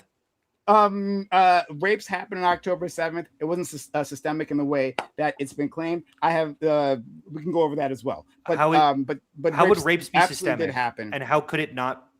Sorry, hold on, no, sorry, no, don't distract because I'm talking about the babies right now, right? Okay. You talked about. I said babies couldn't be killed. I The didn't say beheaded baby. I'm the one who said beheaded Okay. babies, and then he kind of just Okay. like, bleh. Okay, fair enough. So that was the accountability. 40 beheaded babies. Just put it out there. If he didn't say it, then I retract that. But the 40 beheaded babies. You can go on your thing. I actually don't know what there were. I know that there was mixed reporting, and I was really unclear about where it landed. Like almost completely debunked, Yeah, right? Like so, same. you can look into Lamond's extensive reporting on this, right? I gave you an archive link. It's a very long report, and they go over this. There are like NGOs who make this claim, right? But then later on, right, Jewish outlets, I don't say Jewish, Israeli outlets come in and say like, oh, this NGO is just trying to solicit donations, and they have no proof to what they're saying. And then there are newspapers who make quotes. That quotes are later retracted by the person it was attributed to. And then there are soldiers who are saying, oh yeah, I saw it, but then like it doesn't show up in their like Army GoPro, whatever the fuck footage, right? Like, and then there's the reservists, the reservists who were making claims, who they're completely unsubstantiated, right? And then there were the volunteers. They were like medical responders or whatever, right? Who didn't actually have any training, who have like made many misidentifications, period. So I just wanted to address that. But if you didn't make that claim, right? Yeah, I'm I also want to say, I want to verify something that Prime said. I mean, I did genuinely 10 seconds of digging right then, but it does look like what Prime is saying is correct, and that there weren't babies beheaded. I don't think that should I think that unfortunately gives a lot of credence to October 7th denialism, but I do 100% agree that these claims were fabricated. At least as far as the small amount of research that I did. I'd be happy for anyone to show me sources, but I haven't really looked into it extensively. But yeah. Okay. I hope that's Okay, that's fine.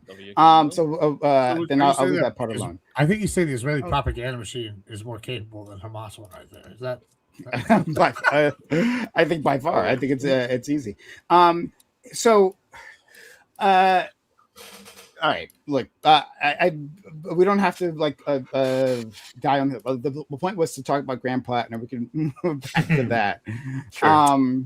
Well, I think that's actually key. Well, they got on him for vote blue no matter who, and then we started talking about abstaining votes. And that's okay. So it was then related. on that. So on the note, then, right? Like, what did I say? Right at the start of this, I said, "Hey, raping children. A Republican promised to make one more child than a Democrat, right?" And then vote blue no matter who says they'll pick that one.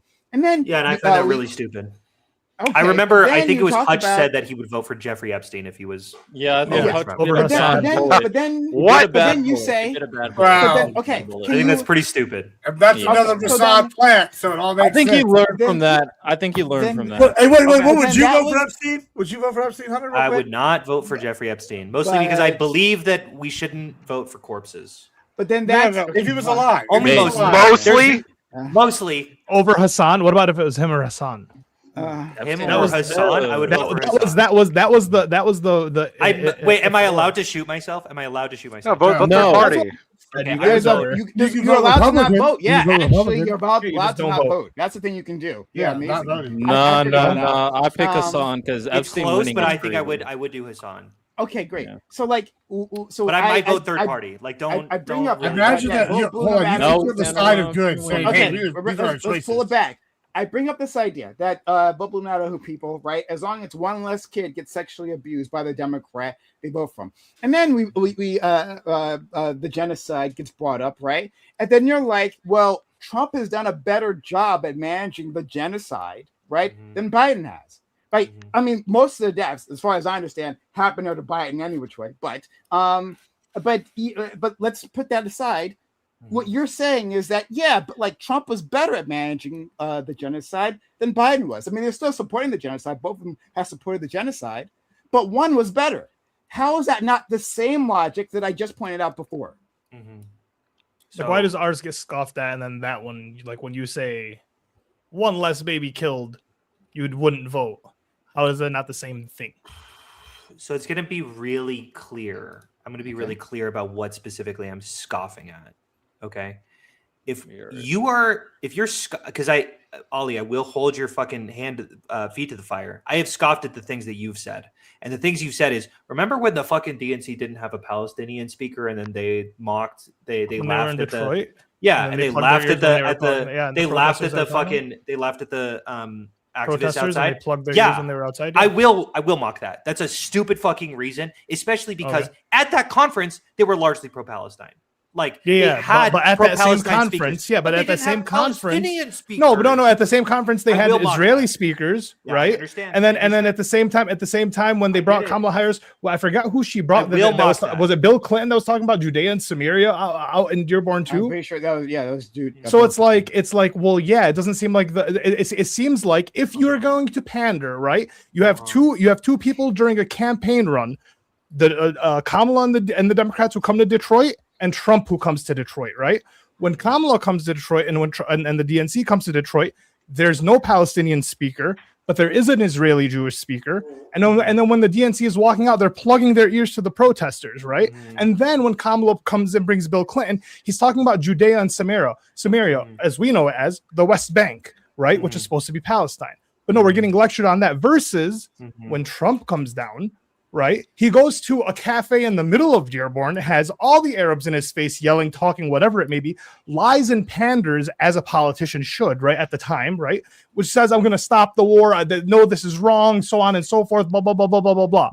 So it's like, you can laugh at the people, but at the same time, the politicians who are supposed to earn the vote and know how to do politics came and did politics wrong. You really think that's why Trump won and fucking Kamala lost? In Michigan, I think that's a large part of it. I know when I bring these up, it's not like the only fucking issue. Obviously, I don't think it's the only issue. But in certain regions, in certain areas, that's a bigger issue than others. You're blinded. You're blinded. Okay, hold on. Sorry, I think it helps in the face of like people not being able to afford their shit when people assume that Republicans Republicans are better with money, that their lives are going to be better. That's just the assumption, man. I'm sorry. I agree. And it's a stupid ass assumption. Well, that's too bad. That assumption costs you the votes. You can say it's stupid all you fucking want, but it keeps costing you the vote. So then I don't know. Hold on. I'm saying we didn't cause housing prices to go up 30%. Just saying. I agree. Hunter, Trump is rated right now. Stop. I want you to respond to what I said first. Okay. Respond to that. Can you repeat it for me? Okay. Sometimes you talk and I don't listen. I'm sorry. What's the difference between the one less baby being killed and you not voting versus a genocide being happened and you not voting for like Trump versus Biden? Wait, sorry. What's the difference between me recognizing that harm reduction only goes so far and you guys recognizing how harm reduction goes so far? So I think that you guys are vastly underestimating the complexity of the situation and vastly able to point to Joe Biden as just this overarching villain that I think is completely unfair. And I think that if you believed the same things I did about the situation, you would say that, voting for Joe Biden is still a good idea. Sorry. Okay. He wants us to I said he wasn't a villain. Wait, no. I said he wasn't a villain. I said that neither party seems to be able to control. No, so stop it. Stop it. He's a fucking villain. I'll do it. Right? Ignore that. Right. He's a fucking villain. Right, no problem. Right? He sponsored a goddamn genocide. And then to deflect from that, Hunter has to pretend he doesn't understand what the word sponsor means. Right? That's how he gets past that. He pretends he doesn't know what sponsor means when we say that. Actually, yes, he's a fucking villain. It's wrong to sponsor. Hey, if I had known, right, that I don't want to put anyone on the spot here, right? But okay, person A, right? I was going to use someone here, but I won't do that. But person A, right, is going to commit a crime, right? He's going to kill some kids, right? I'm like, I'm going to pay for your gun. I'm going to pay for your gun. You're going to kill some kids. I understand this. I'm going to pay for your gun. Yeah, that would be a fucking problem. And he's not going to stop. He's like, hold on. I was wrong. He's like, I was wrong, right? That's why I got to go kill these people, right? I was wrong. Maybe I agree with him. Yeah, I mean, you were wrong, right? But then I'm going to kill and then wipe out an entire family. I'm just going to do that. It would be wrong for me to pay for that gun. That's a fucking problem. Yeah, so I think that's evil, right? I think that, yes, the Nazis were evil, but anyone who paid for the Nazis' equipment, right, understanding what was going to be done with that equipment, yeah, they're fucking evil too. That's my moral compass. It's really complicated, right? Sorry, not too complicated, simple, right? Because I don't understand complex things. Not like Hunter, right? Hunter gets it. But then like misunderstands like the basic facts of everything as we keep finding out. So anyway, yes, a sponsorship. Sorry, I was distracted. Sponsorship equals sponsorship of evil is evil. Simple enough. Sure.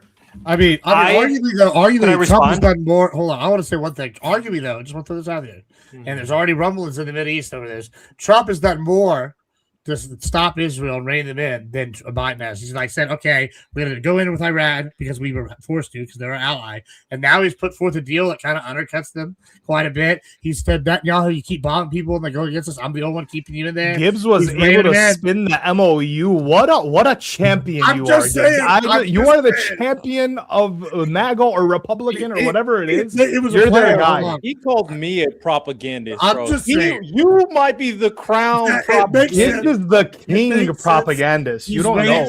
Let's not get distracted, please. Let's move forward. I just want you to know that. I'd like to respond. I want Hunter to respond. Okay, I'm going to say this really, really quickly. I'm going to say two things. Firstly, I am in favor of an embargo of the weapons that U.S. supplies to Israel. Secondly, I forgot what I was going to say secondly, if the situation were as Prime described it, I would find it abhorrent to vote for Joe Biden. I disagree with your assertion. That's all. Okay. We'll have to leave it there then. Okay. Cool. We'll just leave it there. Agree to disagree. Okay. So then we've moved past this point back to Graham Platner because we haven't actually really looked at these allegations. That's the other thing. We haven't actually looked at the. Oh yeah. Yeah. What did he do? He broke into someone's house. Wait, actually, technically, I heard it was the Iraqi brothel. this is once again. I'm just like randomly saying shit on my guy. What? The article is in chat. Like the article. Rocky brothel. I'm here to talk.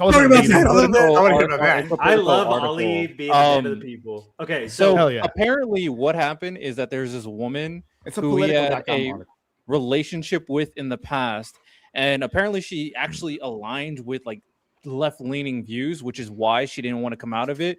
But the fact that Platner was trying to make him seem like that he didn't really do anything wrong, she decided to come out and give out the story. So they apparently had a sexual, consensual, casual relationship for about 2 years, and then one night Platner got really drunk, and even though she told him not to come over, he just went to her house without being told so, just went in the room.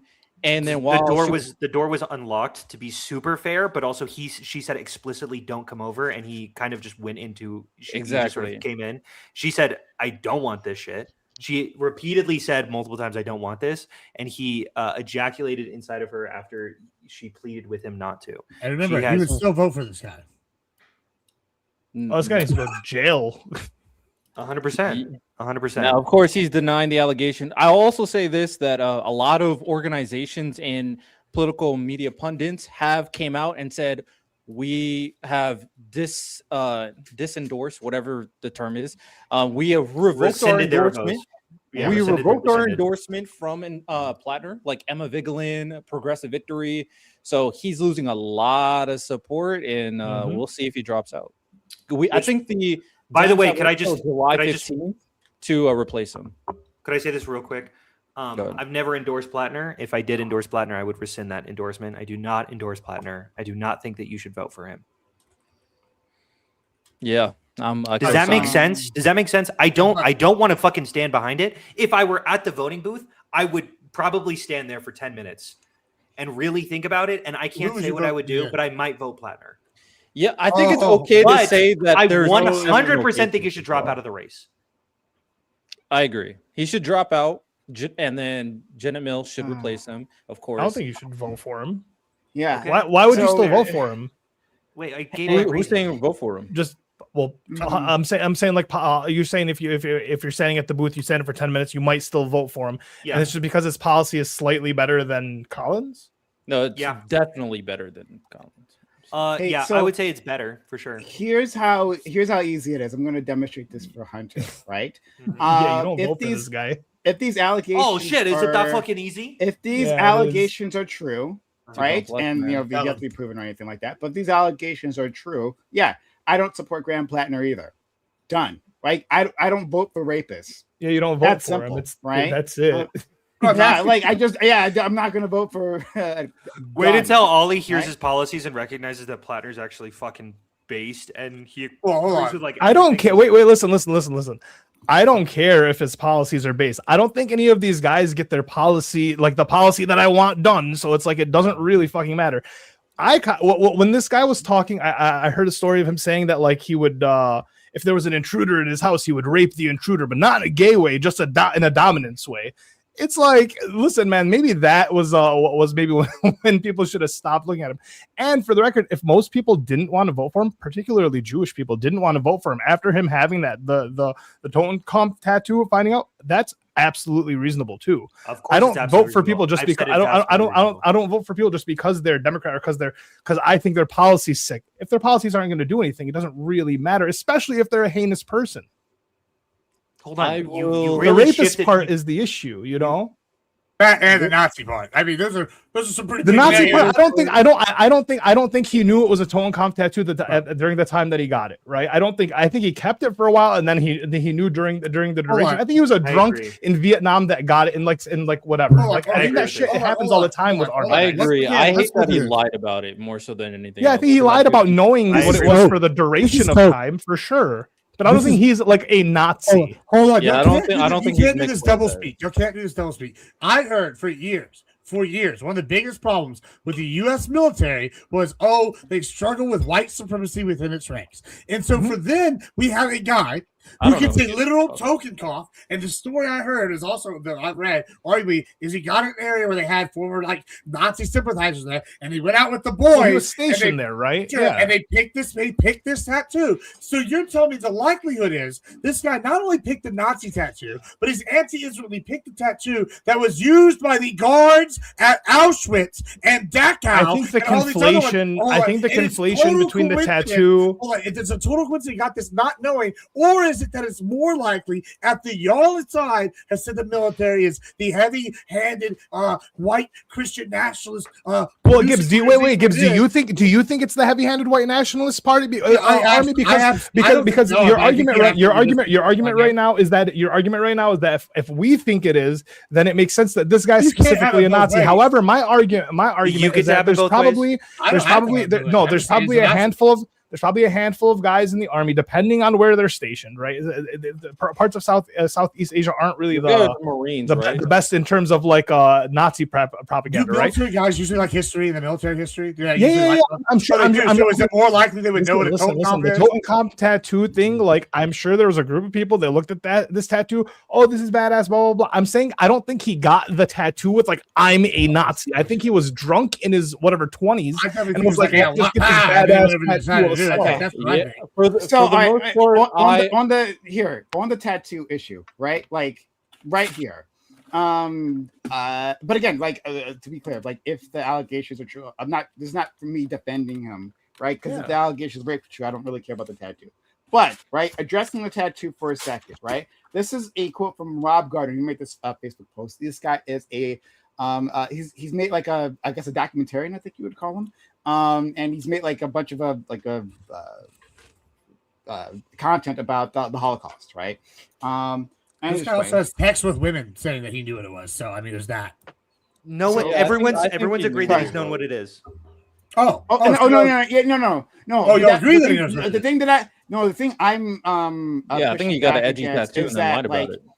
Is that people wouldn't necessarily know. Another crazy white boy in the army. What I said months ago is that Platner was lying about when he knew. Right, I think he knew a lot earlier than just when the news. Earlier. I think he knew the day he got it. I've been very clear. We get it. That's what we're disagreeing with. So you can't use the evidence that the girlfriend texted him and knew about it because we all agree that they eventually that he. We're using your evidence for the white supremacists being like all in the military. Let me just read this. I just want to read this. This is like a lot. So let me just read it. But this is a post from Rob Gardner, who you'll understand. I have to make a post about Graham Platner. This was a while ago, obviously, right? First of all, that stupid tattoo. I have made 3 films about the Holocaust, looked at more than 5,000 still photographs of the Holocaust, and the German National Archive in Koblenz, spent 2 weeks in the photo archive at Yad Vashem in Israel, looking at thousands of photographs, did a 90-minute PBS special about the French resistance against the Nazis, and I have an entire book about German military uniforms, and I did not recognize this tattoo as an SS totem comp insignia when I first saw it. The actual totem comp insignias are small and silver, and when I saw the large black version on Platner's chest, I did not recognize it. I wish I had $1 for every tattoo I ever saw that was a bad choice. There's more, but that's. I have a professional opinion, and that guy's a fucking idiot. So that's really. We all agree to that one. Everyone thinks Platner's an idiot. That's bullshit. No, hold on. No, he thinks a historian guy's an idiot. Yeah, that guy's a fucking idiot. Has the most. I've never advocated for someone losing their degrees before. He needs his degrees taken away. But do you think that guy's 2 brain cells short of none, and one of them is not gasping. Wait. You're proving our point. You're proving our point. Okay, great. He's an idiot. Yeah, I don't believe this. Okay, the guy obviously got. Hold on. Is he an idiot, or do you not believe his story? Was he an idiot or a liar? We're talking about 2 different people. Not Platner. He's talking about the historian. I know. He's the historian, an idiot or a liar. Well, the story, both probably. Yeah, we see you. People can make the mistake, right? You could call him an idiot for doing okay, but he is the most educated idiot on this topic that any of us have ever come in contact with. Well, none of us can come, but you understand what I'm saying, right? Like he is one of the most educated idiots on this topic, but he still made the mistake. All right. or he's. I mean, I really, or he's an idiot. Like either one of these. We're saying, okay, let's say he's an idiot. Okay, great, he's an idiot. Platner should have known. Okay, sure, Platner should have known, but he didn't know. Yeah. But Platner, the issue is that Platner eventually knew and then lied about it. That's fair, but that's not what Gibbs is saying. Yeah, why are we talking about the old allegations when the new allegations are moral equivalency of how Democrats should have known this guy was a Nazi. Everyone agrees that everyone agreed that he lied about that tattoo for decades. Yes, Gibbs, we know. Mm-hmm. And listen, so Platner better drop out. I agree. Wait, if he drops out, what happens if he drops out? He also told him to drop out. The main Democratic Party told him to drop out. So what happens if he does though? The mechanisms aren't exactly clear because there's like a week until like the deadline. July 15th is the deadline. Okay, and if he doesn't drop out before but decides to drop out, he's going to be on the ballot. Maybe. No, he's going to be on the ballot.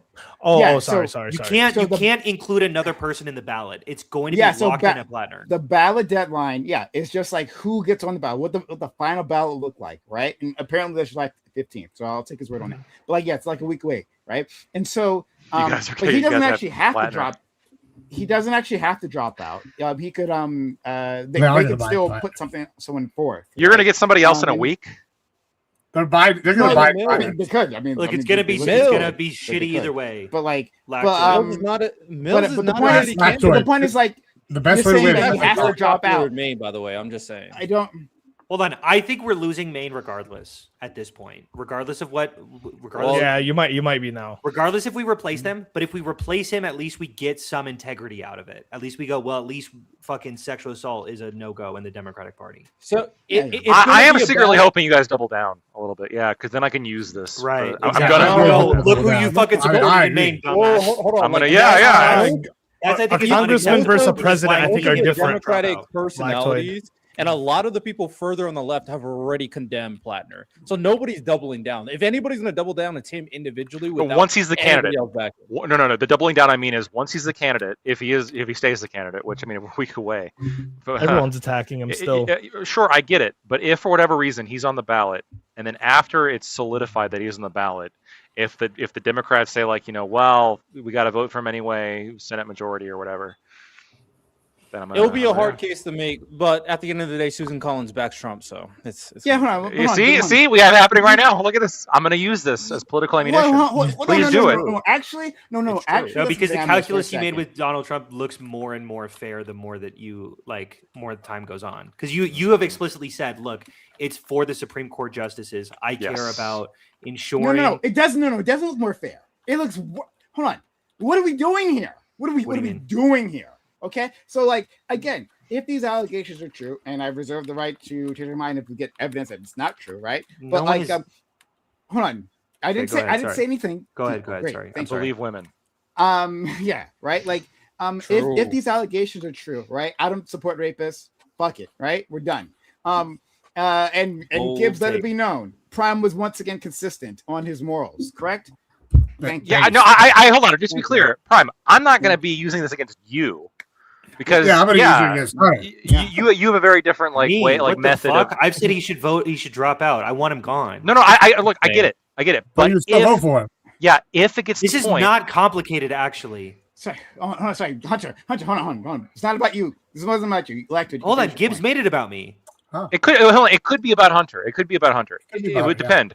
If it comes out that Graham Platner is going to be on the ballot, I know you wouldn't vote for him, Prime, if you were in Maine and it came out all this stuff, because you have this threshold for when it comes to candidates that is much higher than my threshold when it comes to candidates, or Hunter's threshold when it comes to candidates, or I think Riddell or really anybody that I'm aware of in this space. But if the people who say, well, we got to vote for him over Collins, right? We gotta expand got to vote blue. I'm going to use it against them. This is the political ammunition I'm going to use against them. I want to examine this. Okay, right? Yeah. So throw in their face. Okay. Base. But I'm gonna. I can give my answer. What's being said here is that Platner assaulted a woman, right? Mm-hmm. We're assuming this is true, right? He assaulted a woman, right? Okay. Trump has 40 credible allegations against him. 40 credible allegations against him. Why is it a numbers game? So the one that I reviewed, from his perspective, right? Not from my perspective. Sure, no, I hear you. I wouldn't vote for either of these people. No, I understand, but like, so look, I've reviewed the E. Jean Carroll stuff. I think is very suspect. To be frank with you, I haven't reviewed all this Graham Platner stuff. It could be suspect. It could be that Graham Platner didn't do this. It's very possible. But the reason I'd be throwing it in your face, or not your face, but the reason I'd be throwing it in people's faces is the amount of people who would say, how could you vote for somebody who is credibly accused of sexual assault? Right. When you did. So look at that. Yeah, that's I it. got That's it. Now I will say there's a way to outmaneuver this really easily, which is just to hold my position, which is I really go aggro on people who claim that Trump didn't sexually assault or won't admit the fact that he wandered into young girls' dressing rooms to see them naked when he was owner of adults. No, they were adults. You're talking about Teen USA. Weren't they Teen USA? No. Well, weren't they 13 or 14? No. No. Teen USA is older than that. This is unironic. Now, if are you saying that he talked about walking into under 18-year-olds dressing rooms and like Miss Teen USA? On the Howard Stern show, yes. Yes, you can look this up. This is one of those things. Yep, look it up. This is one of those things where people have a false memory. He did say that he walked into dressing rooms of Miss USA, like the actual adult pageant. In a way to leverage his position. So that he said that in Howard Stern. He never said about the children. Wait a minute, hon. Wait. What do you mean? Well, I think Prime found the source. Hold on. I think Prime found the source. Prime, were you about to say? Hold on. I got to get another source because I think that source must be wrong. Wait. This is critical. I did find a source that what were the contestants' age? Do you agree that they were 15? Over 18. Over 18. Actually, no, it's 14. Okay. So it says here it says to compete in Miss USA contestants must be between the ages of 14 and 19 years old as of January 1st of competition this year. Miss Teen USA? 14, 19, Miss Teen USA. This is Wikipedia. He did not walk in on the Miss Teen USA pageant. Was it Miss America? It was the adult, maybe Miss America or whatever the adult one is. That's what he admitted to on the Howard Stern show. I would be interested in looking into this to see the age. I will say it's creepy nonetheless. He was ogling them. It's a little bit weird, yeah. But it wasn't kids. Okay. I'm gonna look into that, and I hope that's fair. It needs to be fair because it wasn't kids that time. I'm seeing Miss Team USA, so unless you've seen, and obviously there's another pageant. Hey, are you telling me there's another pageant? There is. What I'm trying to tell you is that the Howard Stern comment specifically, there is a lot of misinformation going on around this. If you look into this specific claim of when he talks about he walks into the dressing rooms, this was very specifically about I forget which exact pageant it was, but it was the adult one. I had a debate on this. We went through the sources. I was correct. It was not the children one. We can actually look at this. Teen Beauty queens say Trump walked in on them changing. Update. So 4 women, it was 5 women later on after an update, but 4 women who competed in the 1997 Miss USA beauty pageant say Donald Trump walked into the dressing room while contestants, some as young as 15, were changing. I remember putting on the quote. I remember putting on my dress really quickly because I was like, "Oh my God, there's a man in here," said Maria Bellato, the former Miss Vermont Team USA. Trump, she recalled, said something like, "Don't worry, ladies, I've seen it all before." That's the thing that people were talking about. No, the thing that people were referring to was his statement on Howard Stern. I know. You're talking about that statement. Yes, what he admitted to. I don't remember this particular statement. When I'm thinking about Miss Teen USA, I'm thinking about this, like these allegations. Sure, that's what I'm talking about. Yeah. Same. So yeah. A little less pep in your step, Lactoid. No, my position. Hold on. The thing that he said he did was he walked in on whatever, like adult contestants. That's what he said. No one's talking about what he said. We're talking about the allegations. No, right. But here's the thing, right? Like, I'm skeptical. I'm very skeptical of a lot of the allegations. Okay, I'm very skeptical of a lot of the allegations. He's walked into pageants before. He's admitted to walking into adult I think he's done. I think he's done that. I know. He's admitted to walking into adult pageants, and then there are allegations of him walking into pageants, and then there were teens in the back. But you're skeptical of those allegations. Of the kids, I'm skeptical of the kids one. Sure. Wait. Why would he admit 14 to 18 is Miss Teen USA even when Trump was in charge? He did not say that he walked in on the Miss Teen USA then. Which one did he say he walked in on? Howard Stern? I don't know. It was the adult one. Can I just type Stern comments? Howard Stern. USA, yes. Will it come up? Look up Howard Stern Trump fucking women's locker room comment. I'll find it. I'll find it right now. I'll look it up. Do it. There we go. That's what I got. We know that he goes into watching them naked. He says that he's done it for adults. You think he's going to admit to doing it to young girls? Okay, I've got it. If he admits to do it, if he's like out there blabbing about it, I don't know. It's Howard Stern. So hold on. I want to hear what he said. Here's what he said. I'll tell you the funniest is that I'll go backstage before a show and everyone's getting dressed. No men are anywhere, and I'm allowed to go in. Oh, it doesn't. Well, hold on. I want to point out earlier in the show. He does. In the Hill, it says it's Miss USA or Miss Universe pageant. It's actually kind of unclear what they're referring to. Hold on. I want to point out neither of those are the teen one. Okay. Well, I would. Okay. Fair. I want to point out though that like listen, what y'all are saying though is a pretty big jump, right? Like, so yeah, we ever watched like I don't know, maybe not Eurotrip, but like American Pie, one of these movies where they're like recently going to college, or one of these kind of crazy movies. Y'all remember these kind of movies? There's always like a scene where they inevitably somebody ended up in like a women's locker room or some shit. It was played for laughs, and yeah, it was gross. It's kind of whatever. We've seen it in the past. However, I think that it's a vast jump to go from, that guy did something like gross, like walked in the women's locker room and the Miss USA pageant where it's some of the most beautiful women in the world, to immediately go, you know what he probably also did? He went there to go watch the little girls in the teen pageants too. Like, those jumps don't go. I don't even think he had to walk in and go. The allegations came from the women themselves. Like, yeah, there are allegations that he's looked at young girls too. Okay, I want to confirm what Lactoid is saying. Came from the contestants, though. I mean, he said he would date his daughter if she wasn't his daughter's while she was young. Yeah, but those are different. Those are different claims than the claim that was being made. And the claim that was being made was specifically that on the Howard Stern show, he admitted to walking in on girls. Lactoid is correct. He was owner of Miss USA and Miss Universe, both of which have over 18 Doesn't he also own Miss Team USA as well? Not at the time. Yeah. I'm not sure about. At that time, maybe not. But I thought they were all. Let me validate. They may be different organizations. But the point is that like those allegations about Miss Teen USA came in later on. Like the public didn't make the jump. Or maybe he did own it at the time, but that's not what Howard Stern was talking about. I'm sorry. Yeah. So like the public didn't make the jump. Like Democrats or the left didn't make the jump. Right. Yeah, the girls. It was a contestant make the allegations. So I just want to put that out there. So any which way, right? So like the point is that can I say something real quick? Yeah, so this is from BuzzFeed. This is where the allegation comes out of. They reached out to 49 at Red Gear. Altogether, BuzzFeed News attempted to contact 49 of the 51 contestants of that pageant. 34 declined to talk or could not be reached. Of the 15 women that were interviewed, none accused Trump of saying anything sexually explicit or making physical contact in the dressing room. And 11 of them, of the 11 women who said they don't remember Trump coming into the changing room, some say it was possible that it happened while they weren't in the room, or that they didn't notice, but most were dubious or dismissed the possibility out of hand. There were so many chaperones I can't even fathom him doing so, said Jessica Granata, the former Miss Massachusetts Teen USA. It was very secure. You're just proving Hunter's point. What I'm showing is, remember when I said that I'm skeptical? Like, most of the people they talked to said they don't remember it happening, and they didn't think it could happen. And then a minority of the people they talked to said it happened.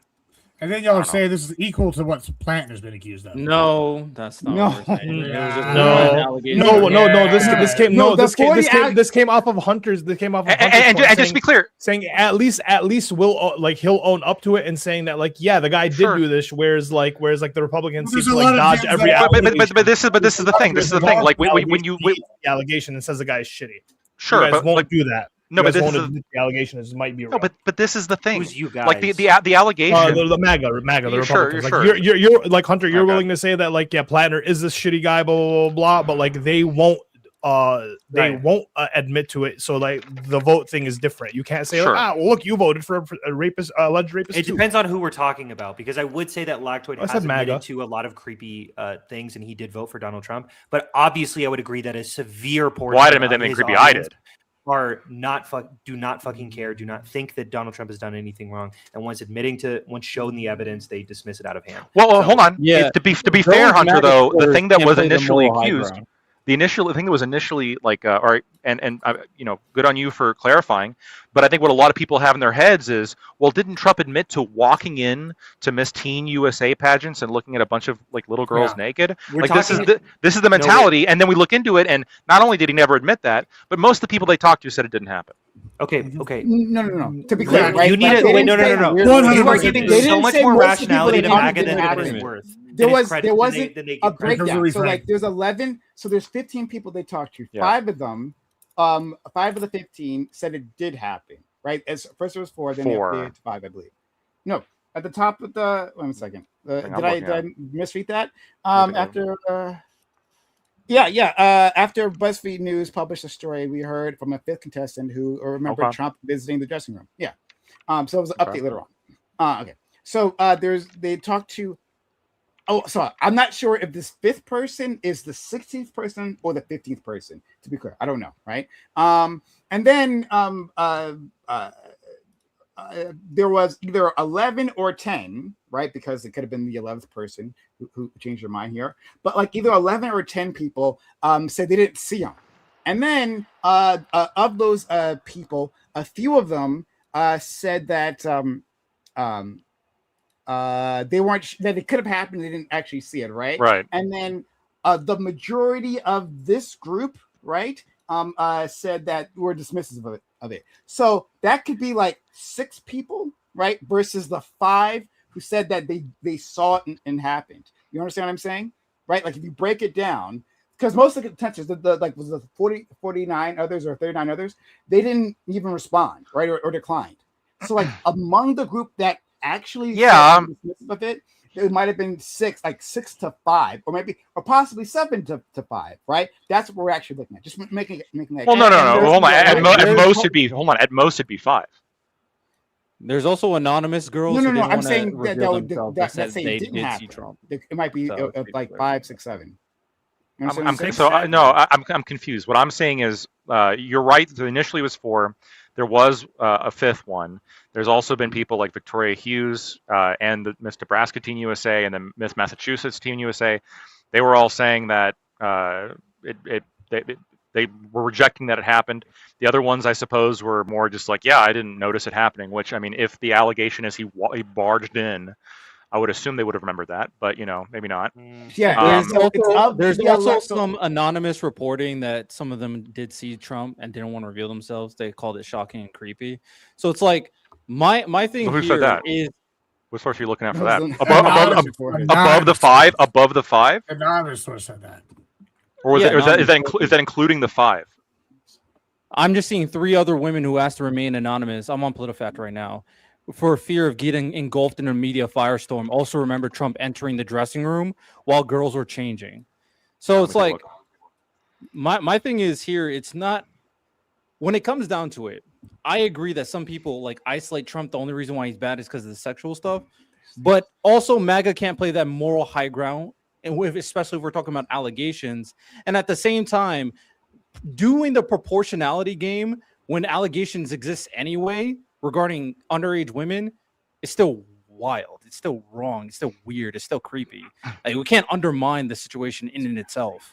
So just to be clear, I'm looking right here. The 3 that you're referring to are included within the 5. So there was 5, and then I guess, or at the time of the BuzzFeed article, there was 4, and 3 of those were anonymous. Only one of them, I suppose, was willing to give a statement while being non-anonymous. I want to just say we should just concede. Whatever, you guys can do what you want. I want to just concede this point. Yeah, it doesn't seem like he barged in on underage girls, or at least he admitted to it. But other underage girls said that he did. But he also admitted to fucking, I would say sexually assaulting women just because they were actors and they'll let you do that. I don't think that's what that. Why? What is that not? Women let me do this. That's sexual assault. hold on. It was. Read the whole quote. Yeah. I feel like this has been litigated. And this is why. Grab them by the pussy, and they can say what they don't even say anything. We're looking for grab them by the pussy, guys. Yeah, read the whole thing. They don't even say anything. Yeah, I'm looking for it. Yeah. But also, I gotta go here, guys. I will see you later. It's about that Peace time. out, Gibbsy. Thank you. You'll be good. Okay, yeah, it is overtime.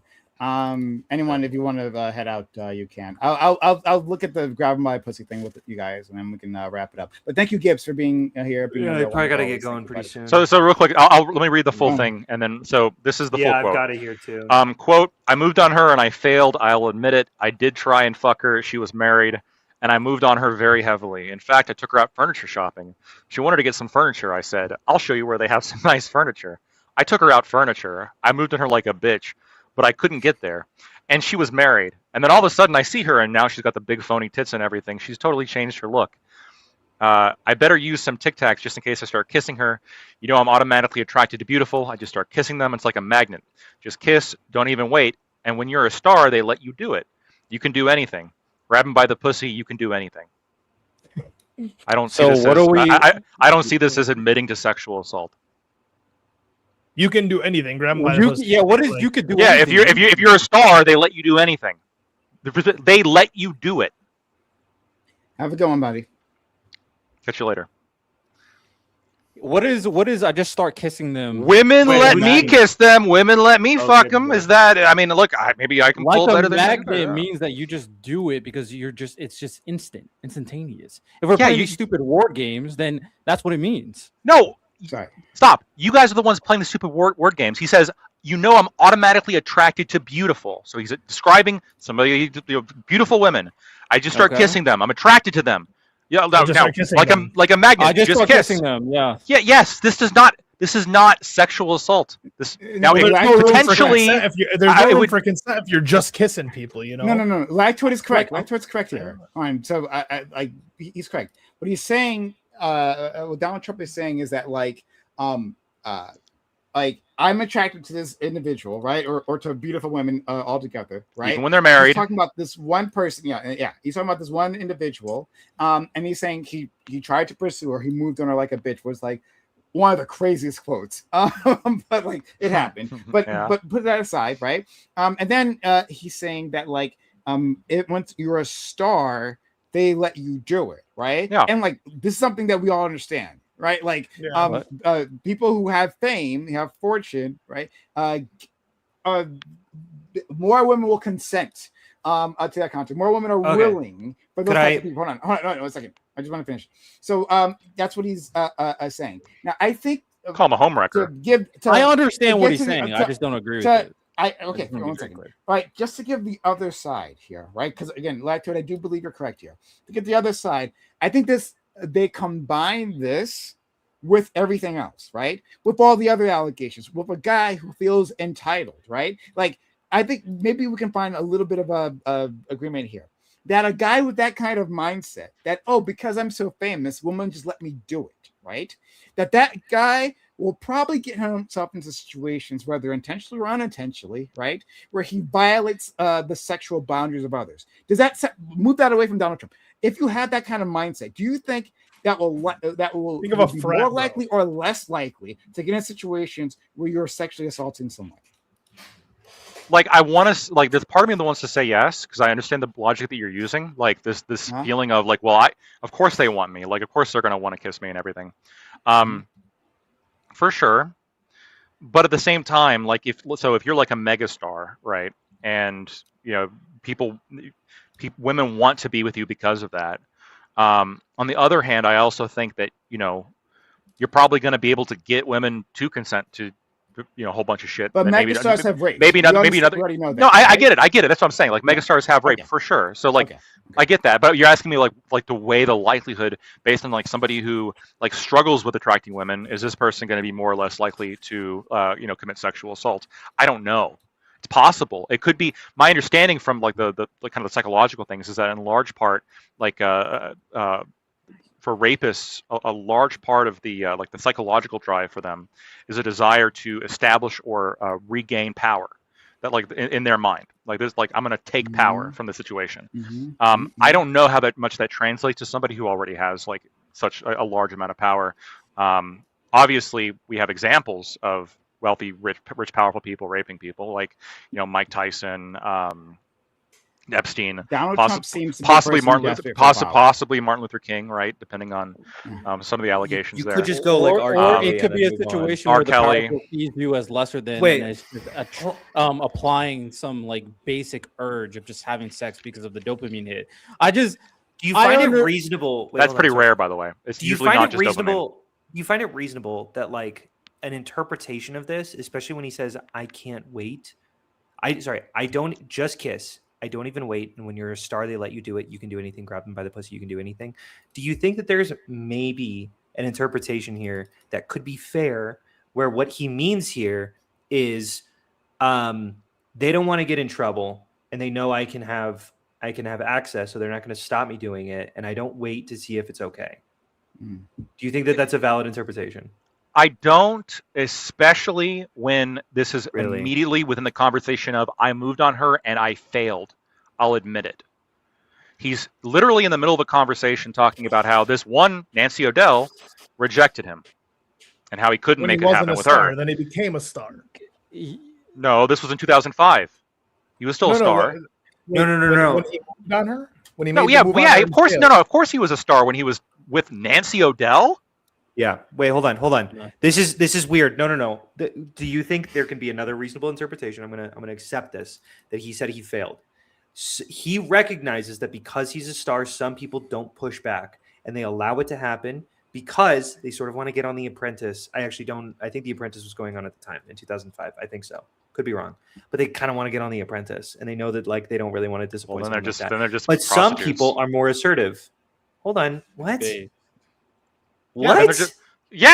What are you talking about? How the fuck is that not prostitution? They're trying to get something materially by having sex with somebody or doing something sexual with somebody. I don't see that as wrong. Are you saying? Wait. If a music star, like let's say like take your pick, because this is like every fucking music star, if they like have sex with a groupie or they meet a woman out and have sex with them, how do they know that this woman isn't having sex with them in order to get some kind of favor? They don't. Or to get some okay, so can rich people ever consensually have sex? For sure. Yes. Okay. I think you're muddying the waters quite a bit. Let me clarify, because I just want to be clear. There's obviously some circumstances in which this is obviously a problem. Okay, like what was his name? He was like the host. Harvey Weinstein. No, the host of Matt. It was like Matt. That's a good example, though. Matt Bauer. Yes, I know you're talking about. Lauer. Yeah. Where he has a fucking button that like locks the door. Yeah. That's obviously because they're telling him no, and he locks the fucking door. Like this is fucked up, right? Well, wait. Do you think that there's probably some nuance in these circumstances where if they really start saying "get me the fuck out of here," he's gonna unlock the door? No, just the implication. There's the implication that gets to exist in this situation where they could be in trouble. They could lose their job. You can craft me a particular like circumstance in which I look at all the elements of the circumstance and I say, yeah, this is fucked up, right? Like saying, hey, like I tried to hit on somebody and I moved on her like a bitch and she rejected me. And then talking about your prowess and how, look, when you're famous, they let you do anything, right? They'll let you fuck you, or anything like that. I don't see this as anything that is contrary to how celebrities have acted since the dawn of time, and especially not contrary to how any like music celebrities have operated. Yeah, they've operated pretty badly. That's like actually a huge thing. That's what there are certain circumstances. But then there's plenty of circumstances in which, yes, it is perfectly acceptable for like a rock star to like if an adult groupie comes out afterwards and it's like, hey, 100%. And by the way, if he wasn't that rock star, she probably wouldn't want to fuck him. I do think we're conflating a few things here, though. Like ultimately, yes, we understand there's a difference when a celebrity has a certain amount of fame that people are going to be attracted to that fame or power or whatever. Yeah. But we also should note that there is also a situation where individuals have this preconceived notion that this automatically applies to a woman, so their actions are already justifiable because they assume that this woman will be okay with it. And when you say stuff like, you know, she's attractive, I'm just gonna kiss her, it's like a magnet. That means you're already assuming that she's gonna be okay with what you're about to do. And fame and power works in two ways, right? You're saying the fame and power attracts, but the fame and power also, if you're saying like this is a factor and they're thinking, right? It goes the other way, and that it can scare and intimidate, right? This person is a powerful individual and they're making a move on me, right? Like, should I make a stink about this? Should I fight back? Will my job be affected? Will I end up on the news? Right? Like, will I become a quote unquote rape victim if all that comes into play for that fame and power too? You would also agree with that? I mean, the Terry Crews situation. I'm sorry. Like, this is one of my biggest criticisms of like the Me Too movement. I reject this wholesale. I see it as infantilization to some extent. You're right. People in positions of power can have, just by existing, can exert a level of social pressure. I understand. But that doesn't mean that when you agree to go along with any of these social pressures, that this means that you are acting non-consensually. If a rich person came up to me and asked me to go on a boat, maybe I'd want to go on a boat. If a rich person came up to me and asked me to do blah blah blah, I might be more inclined to do that. What if if a rich woman came up to me and wanted to fuck me, like, yes, maybe she has the influence, maybe she has the power to like get me in trouble. Maybe she's like a high profile lawyer in my town, and her recommendation could sink me. But that doesn't mean that she's not allowed to come hit on me. No, Han. To be clear, you're taking it multiple steps too far, right? Past what I was saying. Wait, I would say that they're not allowed to hit on you in that circumstance. I wouldn't agree with that. Wait. Maybe I misunderstood it. Maybe I misunderstood it. Hunter, they have the ability. Hunter, before you do that, I do want to engage with Hunter on this. And please, I want to hear you guys do that, right? But like, all I was saying was that it can influence a person in a negative way as well, right? Not that a woman cannot consent, right? Not that women don't often consent. In fact, I agree. I put that forward when I was agreeing with you previously, right? That women are more likely to consent in these situations. Just trying to acknowledge the other way. I'm not trying to infantilize these women, but I am trying to be pragmatic, right? Like as to a person's decision making. That like they can make this calculus. Now in the end, like if people say yes, I mean because if it was true, let's say for these 40 women, right? If it is true that all of them actually did say yes, but then like changed their mind later on, right? But Donald Trump heard the word yes, right? Then likely, unless he was actually they said yes while he was like choking them, right?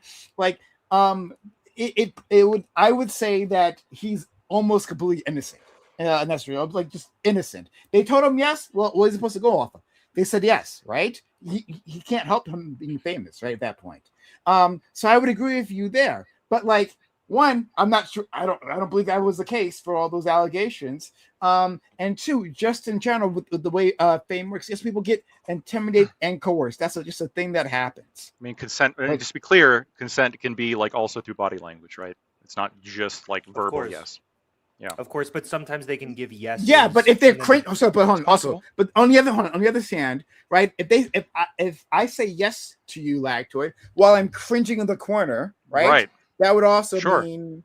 No, I understand. Okay.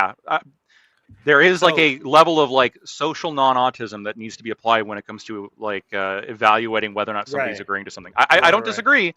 That being said, I also like when I read this specific phrase, like I'm not going to assume that it's rape unless there's some right. That's what I'm saying. And by the way, I'm going to give anybody that charity. Does it even Graham Platner? If that was just the allegation. Does it need physical contact? Because like in a situation, because generally, in a vacuum, just because there's a power dynamic, I don't think it necessarily means something bad happening. I think that's a lazy analysis. Ultimately, though, in a situation where there is obviously a power dynamic, that both individuals are aware of a power dynamic, and the person with the power leverages their power against the individual, insinuating that you won't get anywhere unless you have sex with me, is that sexual assault to you? Like if they make it very clear, or like how strong is the Yeah, they're just here? saying it. They're not touching you. They're not acting, but they are intimidating you with their power. They're saying you're not going to get anywhere in this industry unless you have sex with me. Yeah, like how are they? Can I give an example? Can I give an example? I heard this. I think it was Dr. Mike. I was watching him, and he gave this example of something he saw in the medical industry. He had a supervisor, and some like recent recent girl or whatever was coming in, and he's like, hey, I know you want a promotion. Here's my phone. There's the bathroom. Let's see what happens. And just sort of like goes like, let's like, just sort of like casually goes like that. Fucking hell. That's obviously we would. I mean, calling it sexual assault is kind of tricky there, right? Because like, is that assault? It's obviously like fire that person immediately, right? But assault is maybe tricky. It's like sexual. Is this a good example? I don't know.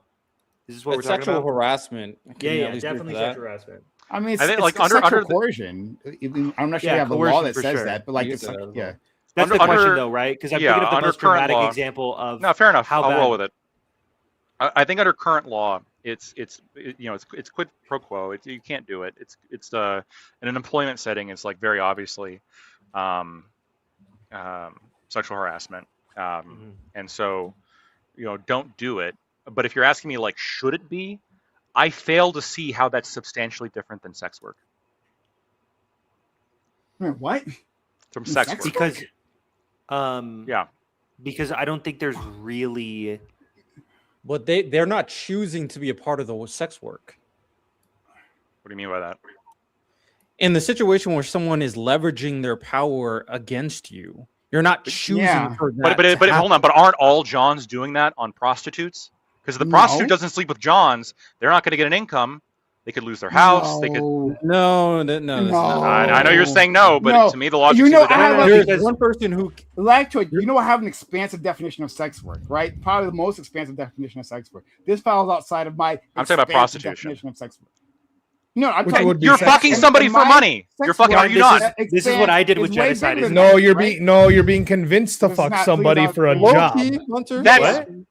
No, hold on. And the reason for the job is for money, right? Career advancement, shit like this. Wait.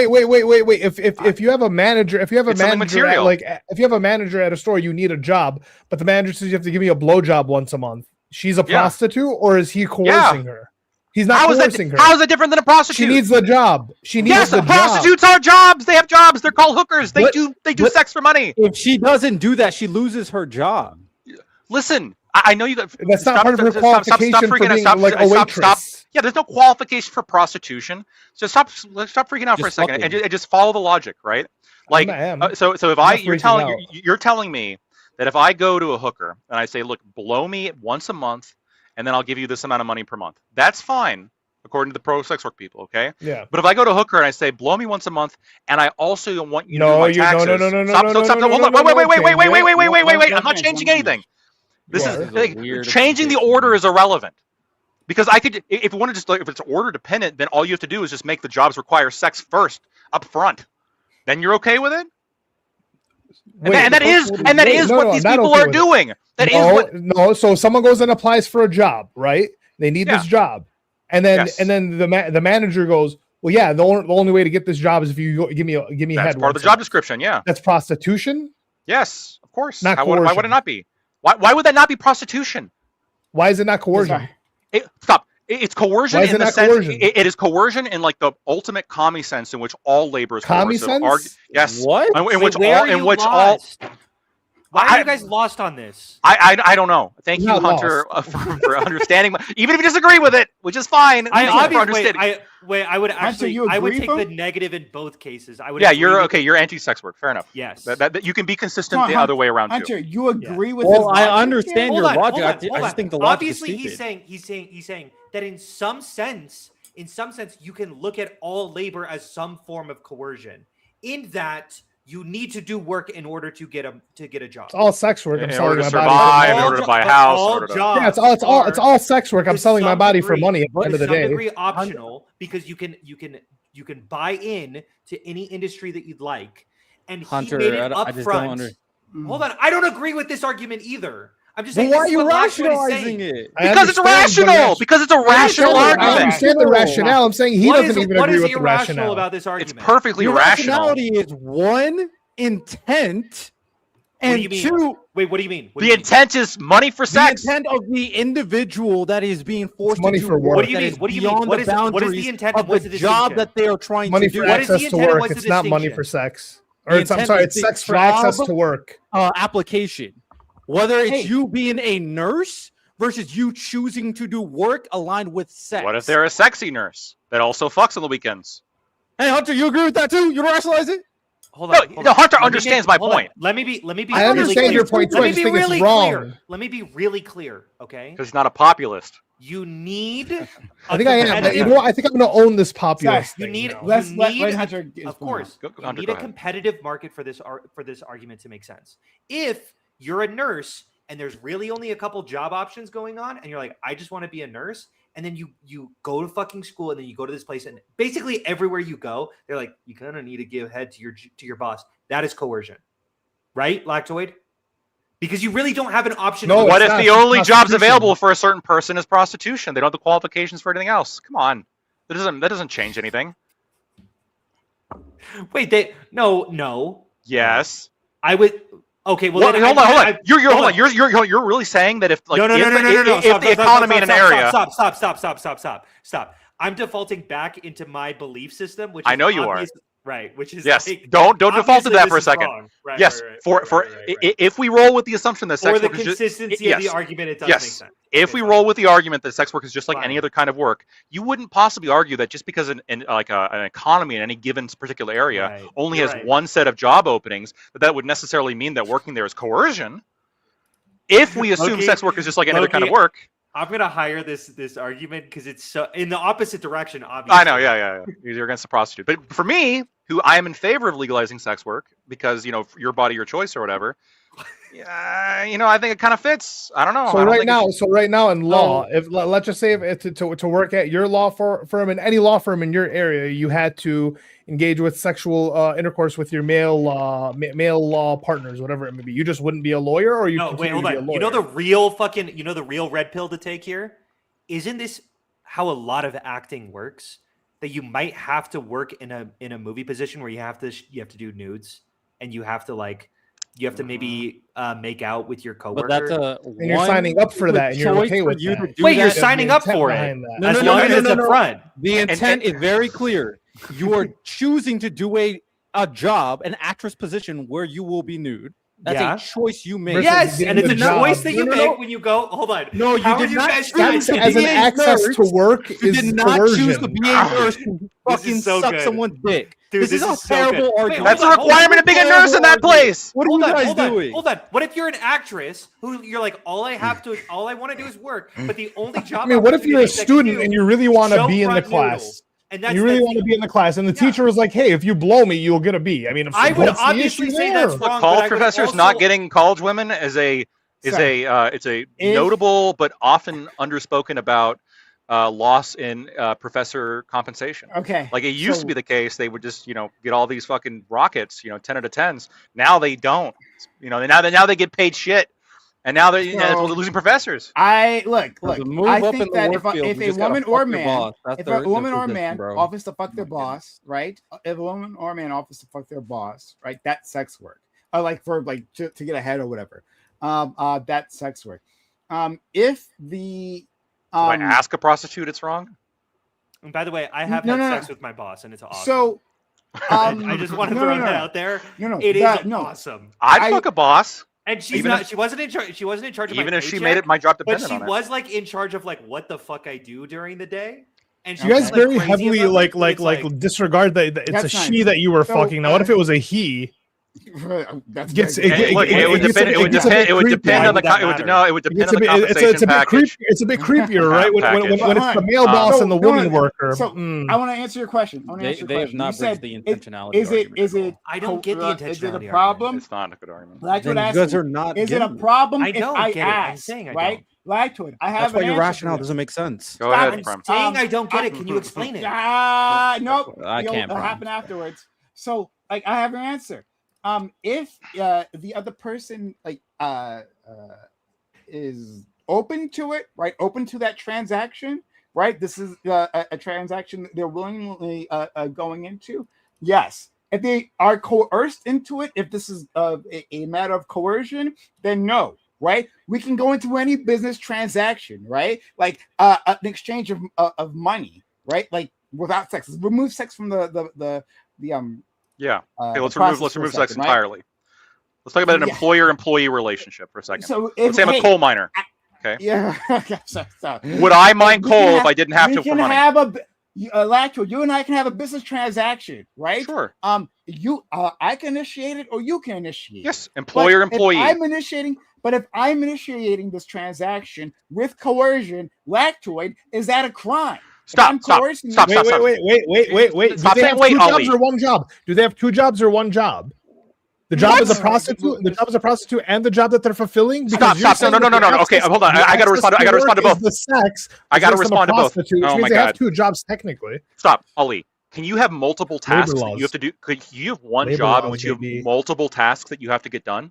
Unquestionably. Nope, not if they're two different jobs. And not if really? I'm not getting paid. Not if I'm not getting paid for multiple jobs. So when I worked at Subway, I had to make sandwiches and sweep the floor. Should I have got two different jobs for that? Did you have to manage the Subway? Did you have to manage? No, I didn't. I know. I had to work the cash register. I had to sweep the floor. I had to make sandwiches. I had to clean the restaurant. But you said four jobs. You said that this person is a prostitute if they're engaged. No. You're failing. You're failing to see that. I'm not failing. Stop, Ali. Did I have 4 jobs? No, you didn't. Why not? Why? Because those fall under your qualification under that job. What qualification? You being a subway worker. You being a subway worker. I had one more task to the job of being a subway worker, and that's sucking dick.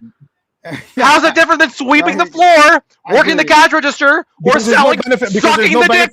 There's no benefit to the business. It is. The manager's more relaxed. He's more relaxed. He's going to be better to the customers. Wait. Lactoid, you fucked up. You fucked up. I make my manager happy all the time. No. Lactoid, you fucked up. You fucked up. I did not fuck up. No. Okay, pleasuring your manager can't be a qualification of your job. It's just not part of your job. You can have tasks. You can have tasks in your job that don't necessarily make your fucking job better.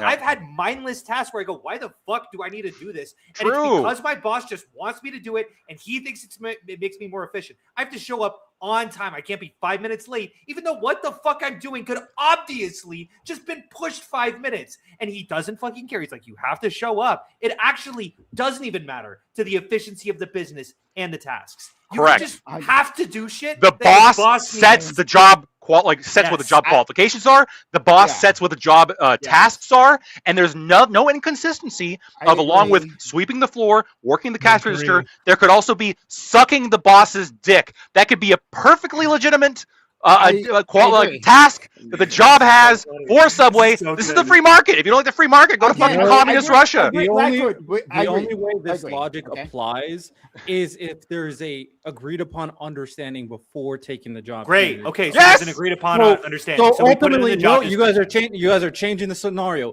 What we're talking about. No. Wait, that's not even true. Bosses can change what your tasks are. That is also true. But my boss tomorrow could change what my tasks are, and without any notice to me. They can. There's nothing illegal about that. Let's bite the bullet. No. This is not true. There's a reason why workers have rights. There's a reason why you can't do certain things. I hate to think. I hate to big bro this. Rights for the people. This is my profession. What I'm trying to tell you, if tomorrow my boss were to say, part of your job is to go pick up potatoes and deliver it here every third Friday. This is now part of even though it's entirely unrelated to what I've been doing. I don't know your job, so I can't speak on what. I'm a lawyer. I'm a lawyer. You can understand. So they can make that part of my tasks, and that is now part of my job. And if I don't deliver those potatoes, I can get fired. If you don't want to, you can quit. Your boss cannot tell you to go outside and beat the fuck out of a homeless guy. Because it's illegal. It's illegal. What are we talking about? If it was legal, he can make me do it. Forcing Correct. someone to suck your dick is also not illegal. It is illegal. Exactly. Those are the same. Because they're the same. Right. What are you arguing now then? Oh my God. The same thing. Stop, Hunter. Stop. What the thing? The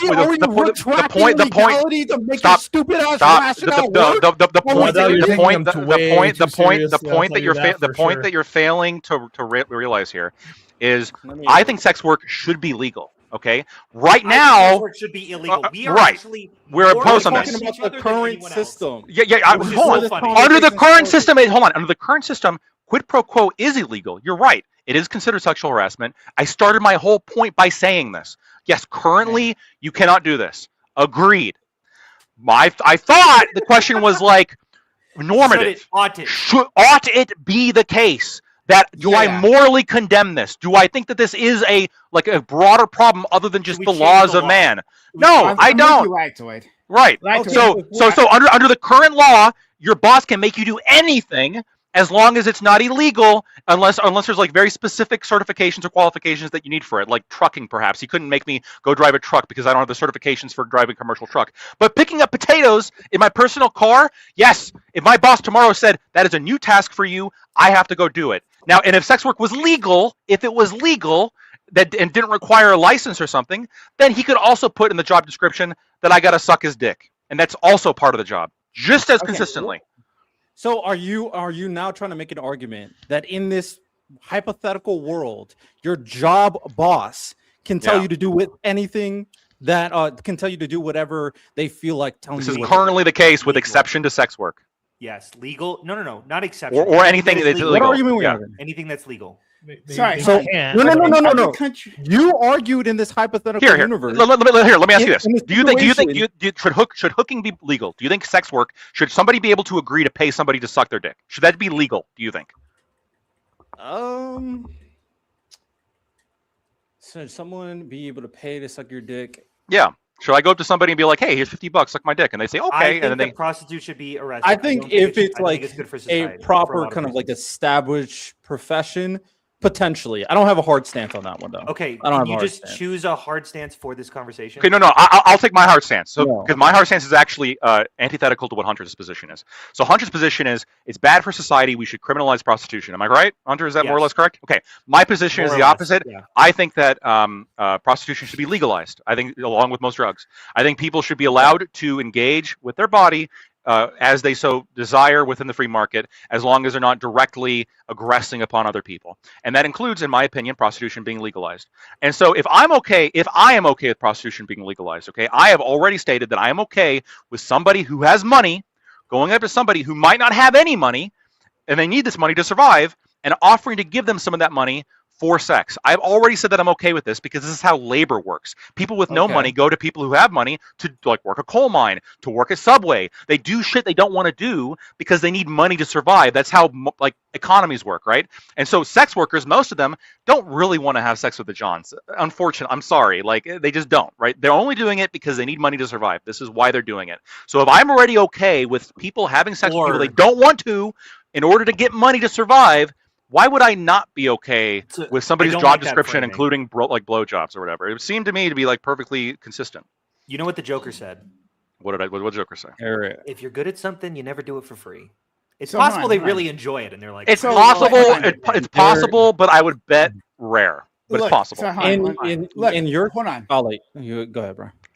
Sorry, there are countries where so physically clear, I'm with Lactoid when it comes to legalizing prostitution and everything else I said. Drugs, right? No, nothing. Yes, everything. We stopped there. Period. I'm editing that part out. You can't stop me. I'm editing it. I actually. I've got to record it. Market, boys. Shout out to my friend Lactoid. But like, there are countries, right? Like Canada. Canada, prostitution is legal, right? But like, I just Googled it. Prostitute, not for the John.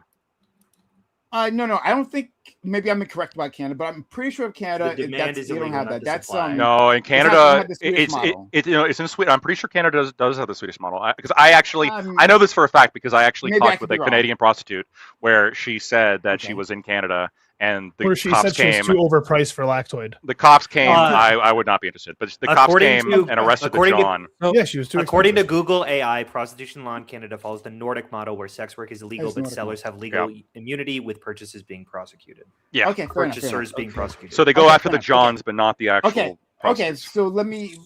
Then I was. Which is cut, by the way. I was, yeah. It's so based. That is so based. Model is awful. So cut. Amsterdam model. Sorry to say it is correct. Here, let's go to the Netherlands. That's a better example for you, or okay, Germany. Sure, the Netherlands or whatever. Any place that doesn't have the Nordic model, right? But it's legal, right? Yeah. Like within those countries, they still have like employment-based sexual harassment, right? Yeah, they just have it. An employer could coerce. Yeah. How would that be possible? They just have they just have an inconsistent exception. That's really what it is. They have an inconsistent. Yep. So in these countries, what they do is they just like, generally speaking, a lot of the same laws apply. Sometimes they're even a little bit stronger. But like they just have this like exception they throw out there, which is like with exception to regulated brothels, and the Netherlands has them, Germany has them. In the exact same way, discrimination is not legal or illegal in America. Discrimination is actually very legal as long as you're not going after a protected class. There are specific exceptions that we write in. That's fair. That we go. You can't do military status. Right. So what I'm wondering is, so what I don't understand, which I'm opposed to, is that as well. So again, your world, I'm fine with your. I agree with you that like an employer can add new tasks, right? The difference is she's hot whether I'd stay too. Whether this is for sex work, whether they should count for sex work, is whether they are coerced. If you and I enter into a transaction and we both agree that's then we're all good. If one of us is coerced, right? If I use some sort of intimidation tactic, right? That I have something over you, then it's not the same. Because, wait, but like, we understand possibly. No, but no, not necessarily, because the question is, what is coercion? Yes. Is coercion where you're dangling money in front of them and you say you can get this money, yes or no? It's not violence, but it is money. I would say it's not coercion. I would say that's not coercion. An example that I would consider coercion is like if he pulled a gun, if he like threatened to burn down the house. Blah, blah, and then, the example I'm going in my mind is the one that our friend Hunter brought up. That was, I think that's clearly coercion. So then why is prostitution legal? Because aren't they coercing prostitutes? No, you keep saying that. And you're dangling money in front of them. No, you get to have sex. They're dangling money in front of them. No. Explain why not. I'm confused. Because they're offering a service. Those prostitutes are offering a service. It's the same exact service. No, it's the service in front of the people with the money. No, you're so right on this. You're liberal. Wait, Lactoid Hunter. Sex in both circumstances. Cuck in all ways. You keep finding more ways to cut yourself. Why are you mad at being not Lactoid? We're saying the exact same thing. Because you're agreeing. The scenario that you fucking gave, right, specifically was where this woman did not offer sexual services, right? She said, or she asked her supervisor. She was told by her supervisor. She said no. With clear intimidation, right? The intimidation come from what's the intimidation? Denied. I think that's you're losing your job, right? I think that's bad. They created a hypothetical world without legality. That's not offering a service. Prime. I know that you get this. So if I go up to a prostitute and I say, "Hey, will you suck my dick?" and then I dangle money, is this coercion? Because now I've come to her. I've presented her with something that she wants, and I've said she's not gonna get it unless she sucks my dick. Unless she performs the service that her job. Wait. This very specific thing. I can do it. I just want to we'll keep it baseline. I go up to somebody.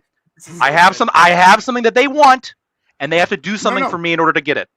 Yeah. And now you just changed it, right? No, that's the same thing. No. Hold on a second. Wait, what do we change? I can tell you how you change it. Right? First, you said prostitute, and then you said someone, right? if you're talking about a prostitute, which is what you just originally said, right? The label doesn't matter. A prostitute's whoever does this. Hold on. Yes, it does. It's a job title. Wait. Why? Wait. Because it's a job title. You're saying it's a job title like there's a resume you fill out. Don't tell me it's a job title. Hey guys, I got it. I've never gotten a resume from a street hooker. What the fuck is it? I don't need anyone's help with this. Hey, if they are prostitute, then by definition, they are offering those services, right? That's what it means to be a prostitute, is to offer those services. Yes, I don't know how that's crazy. Okay, wait. I think I get it. I think I get it. Who's approaching? So hold on. I get it. So you're saying that if I go up to somebody who prior is like has offered these services, then it's okay. But if I go up to a woman who maybe has not currently who has not at this point in time, I go up to a woman at this point in time, she has not been accepting money for sex, or she's not been accepting money for sex. She just hasn't been doing that. And then I say, here, I know you don't usually do this, but here's $500. Will you suck my dick? You're saying that is coercion because she's not a prostitute? No. So you can't That's start harassment.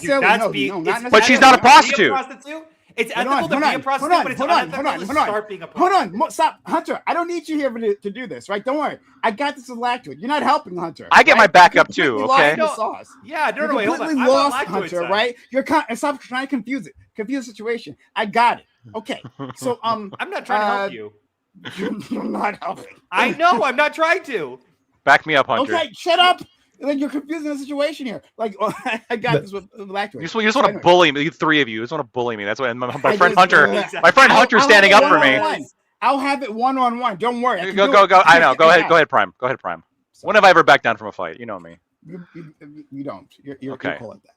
Okay. So there are multiple situations that we're breaking down here. One, if they're a prostitute, right, who are currently offering those services. Two, if they're not a prostitute, right, who are still willing. And then three, a person who's not a prostitute who's not willing. These are three entirely different situations.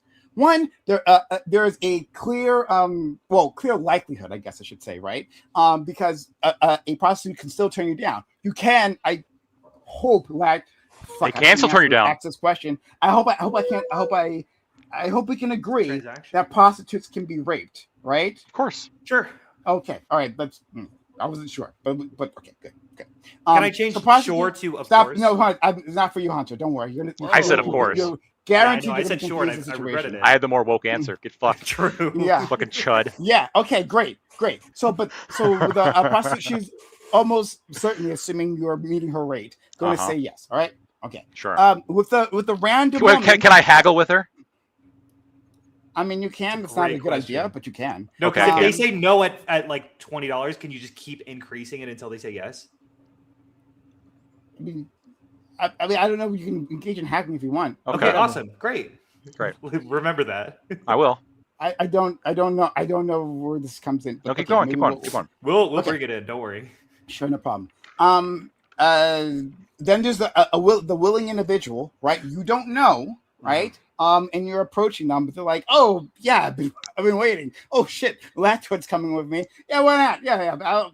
$20. I was gonna do it for free, Lactoid. You're so handsome. But yeah, I'll take the 20. And then the other person who doesn't want to do it, right? But some man is approaching her and saying, "Hey, I'm dangling that."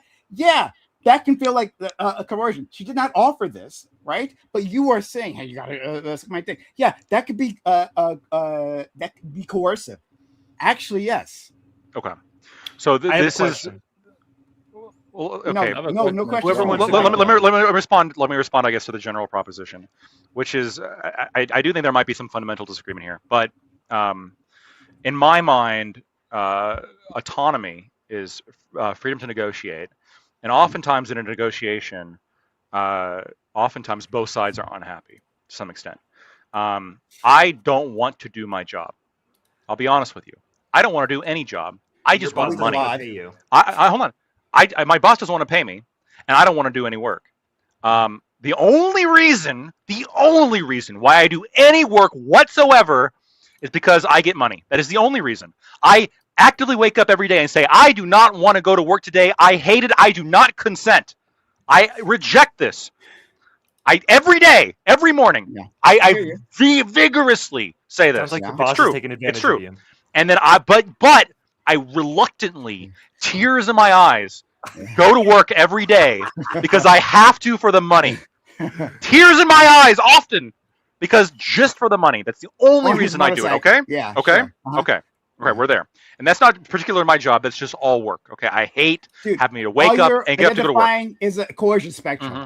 Everything's like hold up. That's going to be my response. I guess that might be your response, but my clarification is I do not think I would never say that I am being enslaved, because to say that I'm a slave would mean that I have you're being taxed. I have some kind of true. I'm being enslaved by the government, but I'm not being in this very specific relationship.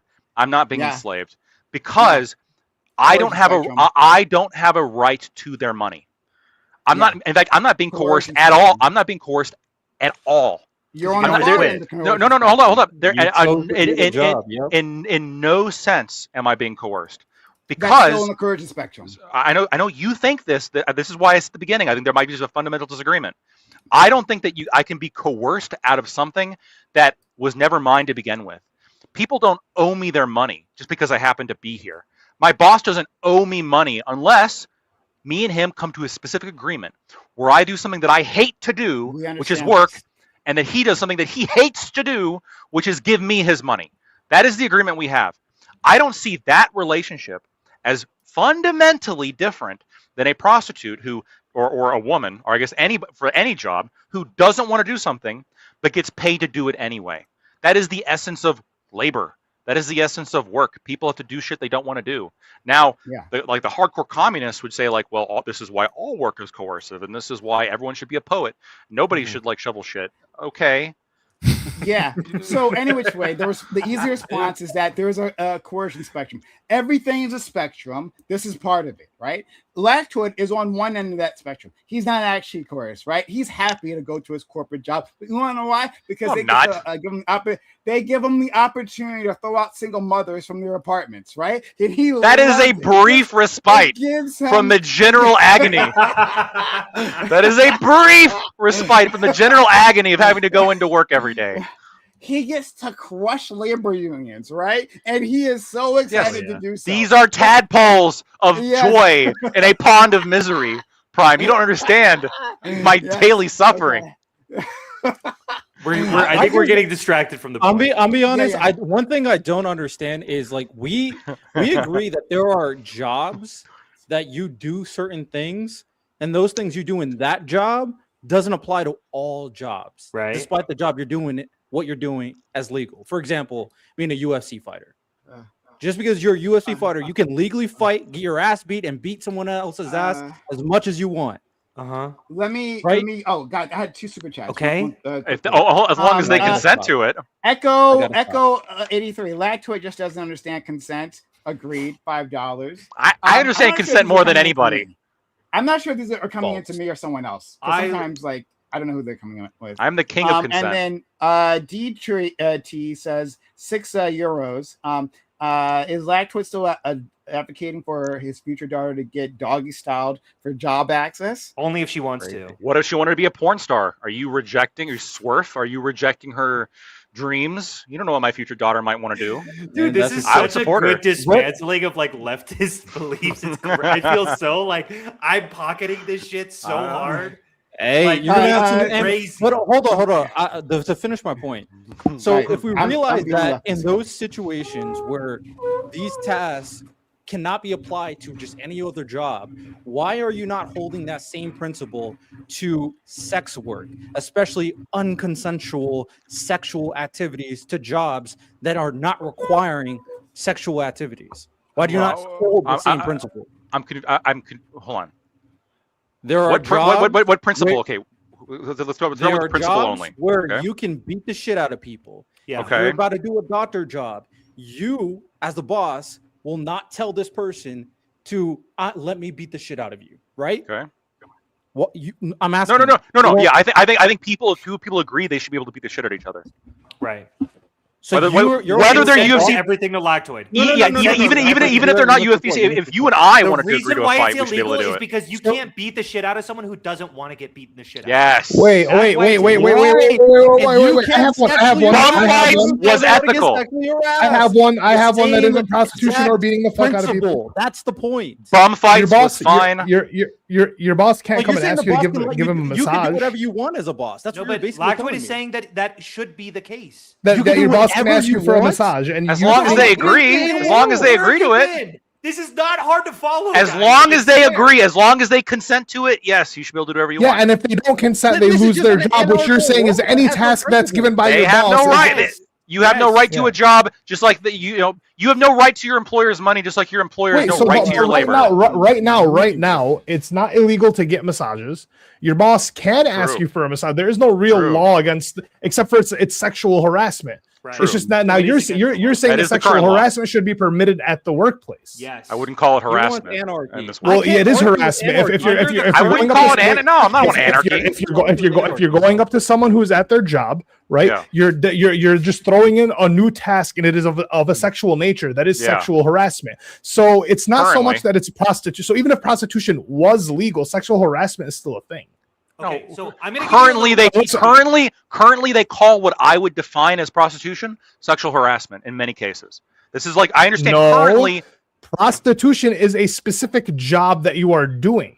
Versus what you're saying is someone that's doing someone that's hired to do a specific job is now going to get asked to get burdened with a sexual task. That is sexual harassment. If prostitution is legal, that doesn't make what. But he doesn't believe in the concept of jobs. He just believes the concept of transaction. I know. Just like you can do just like you can do a single act. But prostitution being legal doesn't make sexual harassment not a thing.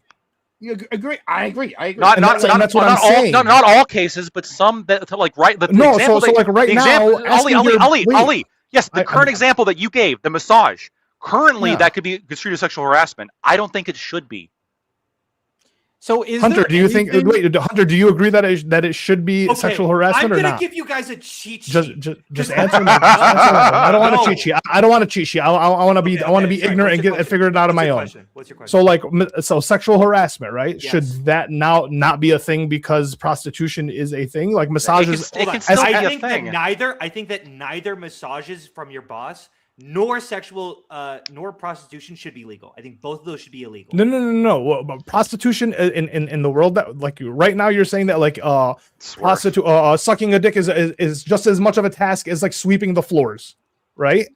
That's kind of the argument you're making with Lactoid. No, I really don't think that's the argument I'm saying. That's the argument that I'm saying from like a sex work. We are not identical. Me and Lactoid just understand the consistency. Yeah. So Hunter is basically saying that Lactoid, you're consistent, but here's the fundamental reason for our disagreement. I think that sex work should be legal because I think it falls under people's personal bodily autonomy to choose to engage in certain things within the market.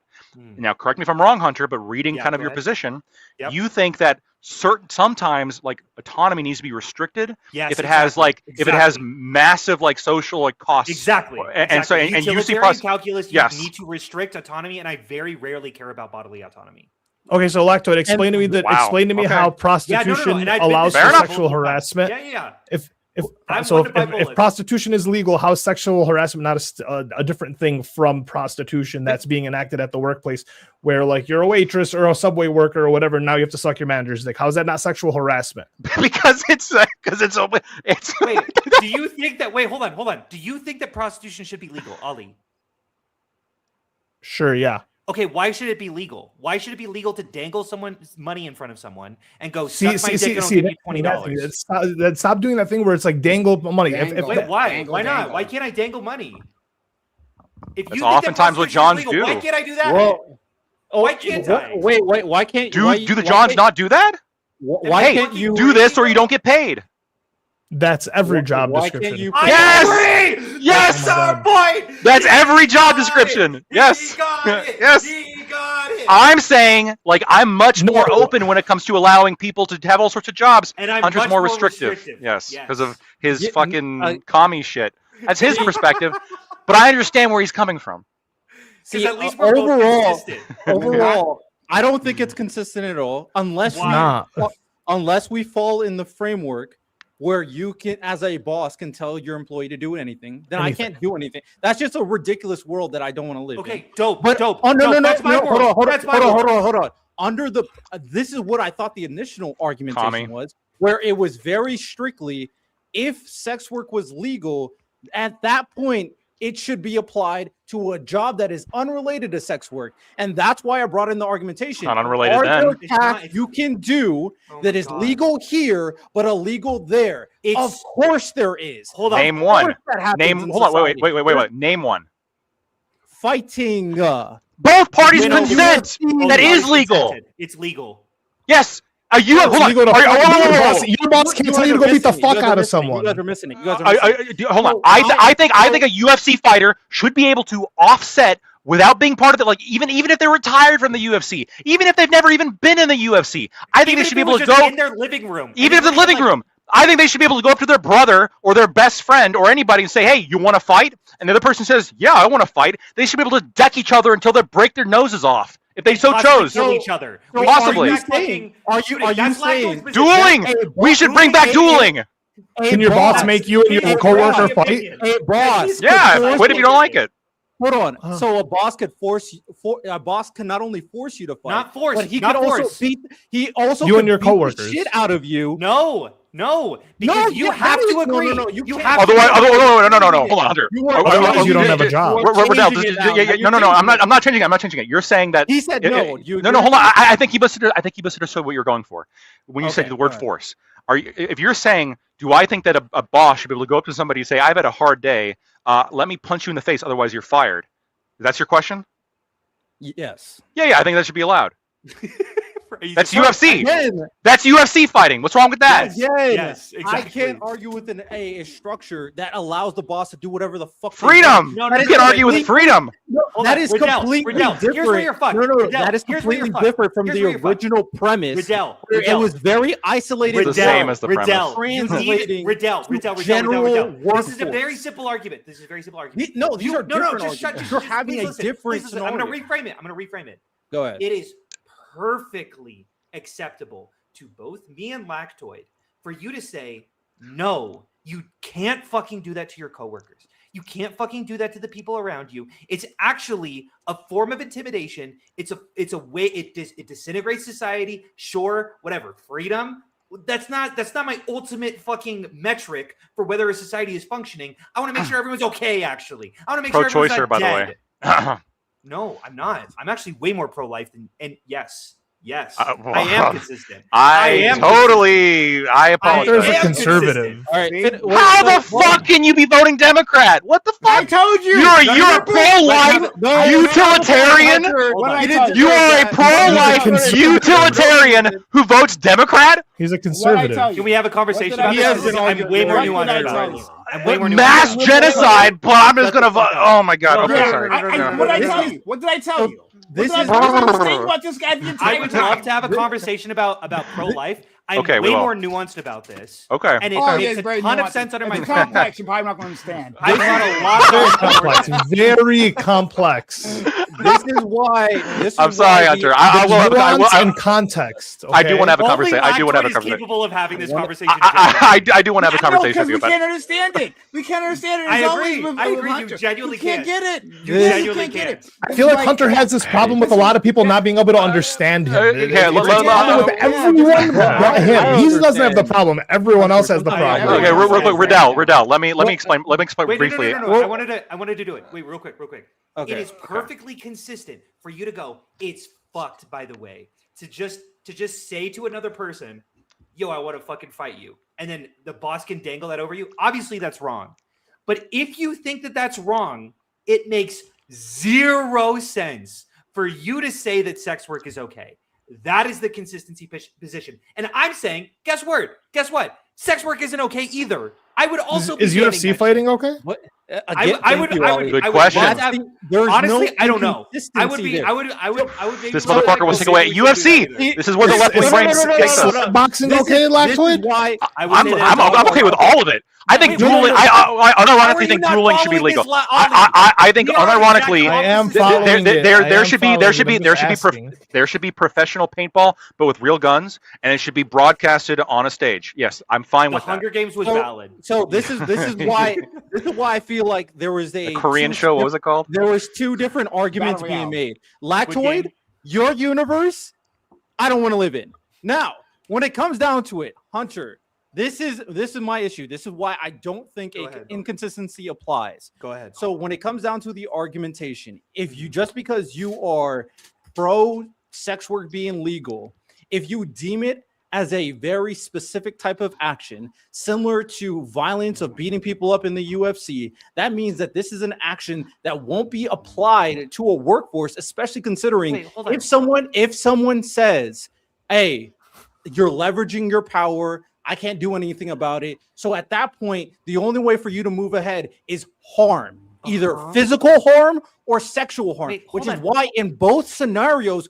we don't want to apply this to other workforces where it's not consensual. Obviously, hold on. Obviously, but that's why there's two different arguments. Stop, Riddell. You don't understand what I'm saying. You don't understand what I'm saying. Obviously, you can make the law the case. No one understands in that circumstance. That is the current laws that exist right now. Obviously, we can do that, but it makes no fucking sense from a principled standpoint. It makes no sense. We are completely inconsistent on our principles if we allow that to occur. It was Squid Games, not Battle Royale. That's why I was Squid Games. That's what I'm thinking about. What's the problem? Look, up until the Civil War, like dueling was very popular in the South. You'd have two pistols. You would walk like 15 feet, turn around. That's how you resolve differences. In fact, I'm okay with that being legalized. In fact, not only is Squid Games okay, Squid Games is. Have you seen Squid Games, Lactoid? I have parts of it. They make such a clear point that actually they can all go home at any point. Oh my god, that's so ethical. And they continue to go into for the money. Because they recognize. How is this different than what Mr. Beast does? This is like exactly the same thing. Yeah, okay, I'm not doing the Mr. Beast argument right now. Yeah, I will say this, Hunter, and I find that morally destructive. I think we got to ban it fucking anyway. I completely disagree with your sentiment. I don't think there's a principle inconsistency, especially if you establish proper institutional structure to ensure that you limit the of course like the harm that is taking place. Which is why the UFC. Because at this point, if this argumentation is anytime harm is being conducted in any work field, or for the most part in work fields that have no intrinsic value of protection or, of course, some type of enforcement, but you can opt that job would have to be disbanded in every single circumstance. Hold on. That's not even true because people get fucking brain damage in the UFC all the time.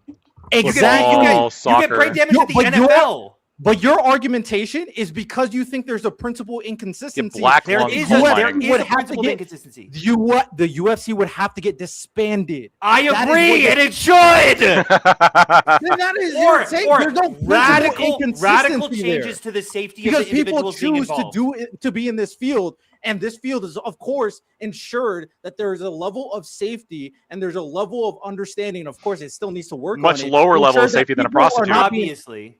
People are not being harmed. People are being taken advantage of. They're obviously being harmed. They're obviously harmed in a way that leads to immediate death. They are immediate. Hunter, let me ask this question: between these two professions, which do you think has a lower standard of in terms of? Which of these two professions do you think has a higher risk of injury? Okay, a coal miner, or a subway worker who has dick sucking put into their job description. Who is more likely? Who is more? One of them is legal. The other one's not. So if it was based on safety, the subway worker would be legal, and the coal miner would not be legal. Right. Because that would be a consistent society that would fucking make sense. That took place in the conversation. Because ultimately, when the reason why Hunter brought up this idea of principle inconsistency is he thinks that sex work is bad in general for society and it shouldn't be. He thinks it's worse than coal mining. And then he would have to hold the same principle to like just fighting in general. So boxing, which he does. UFC, I do.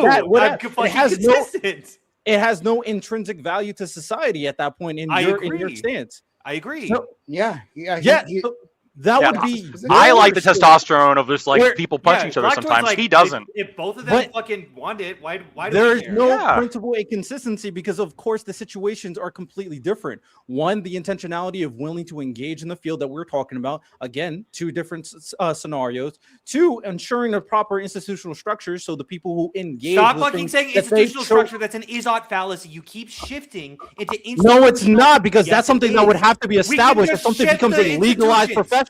Hold on, we can make it. Hold on. We can make it illegal to have a book that starts with the letter T, but all other letters in the alphabet are fine. Okay. Institutions can also be awful. Like you can have institutions that are like brutal. It can be inconsistent rules that can be followed. Plenty have been horrible.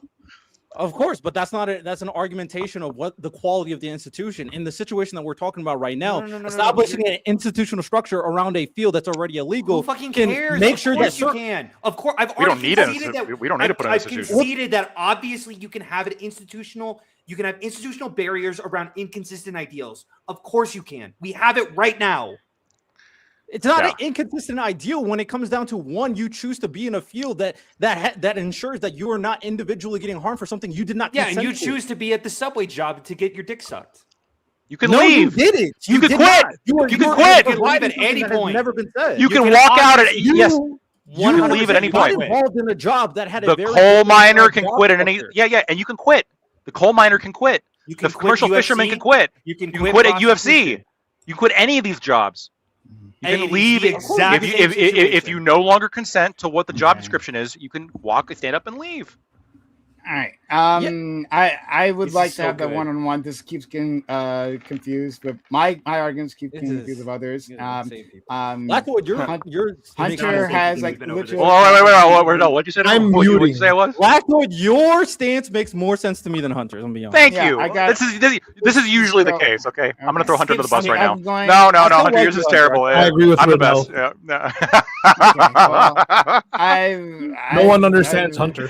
Fine, just Hunter. What the fuck were you talking about, Hunter? I don't understand what you're talking about, Hunter. Just have people shooting each other in the middle of the White House, Andrew Jackson style. It's gonna be awesome, dude. Back when men were free, boats were made of wood and men were made of iron. No. Men literally weren't. Well, some men were free. Okay, there were some asterisk. Okay, Juneteenth was a long time ago. Okay, we're on July 4th now. I'm sorry, brain. It was a long time ago. Yeah, you have to rework your brain. Yeah, you're like Donald Trump's president. Hold on. I'm just gonna raid some lady. Like I would like to have that. It seems pretty coercive, really, when you think about it. That you're like choosing, and so that we can have a consent because you're dangling your viewers to her. So, to Lactoid, Thanks, like better. I feel like you and I usually have some level of a consistency or able to we can bridge bridges on these types of discussions, you and me, right? I think we can do that. I don't think we can do this on this panel. I've been trying to. I keep getting in the fucking way. So I just can't do it. Yeah, you're part of it. Yeah, Hunter, you're one of the main culprits. I look. I'll say this. I appreciate Hunter. I appreciate Hunter. I bet you do. But here's the thing. Like I do sincerely believe that he understood what I was throwing down. And that gives me the energy to continue the conversation, okay? Right, because if I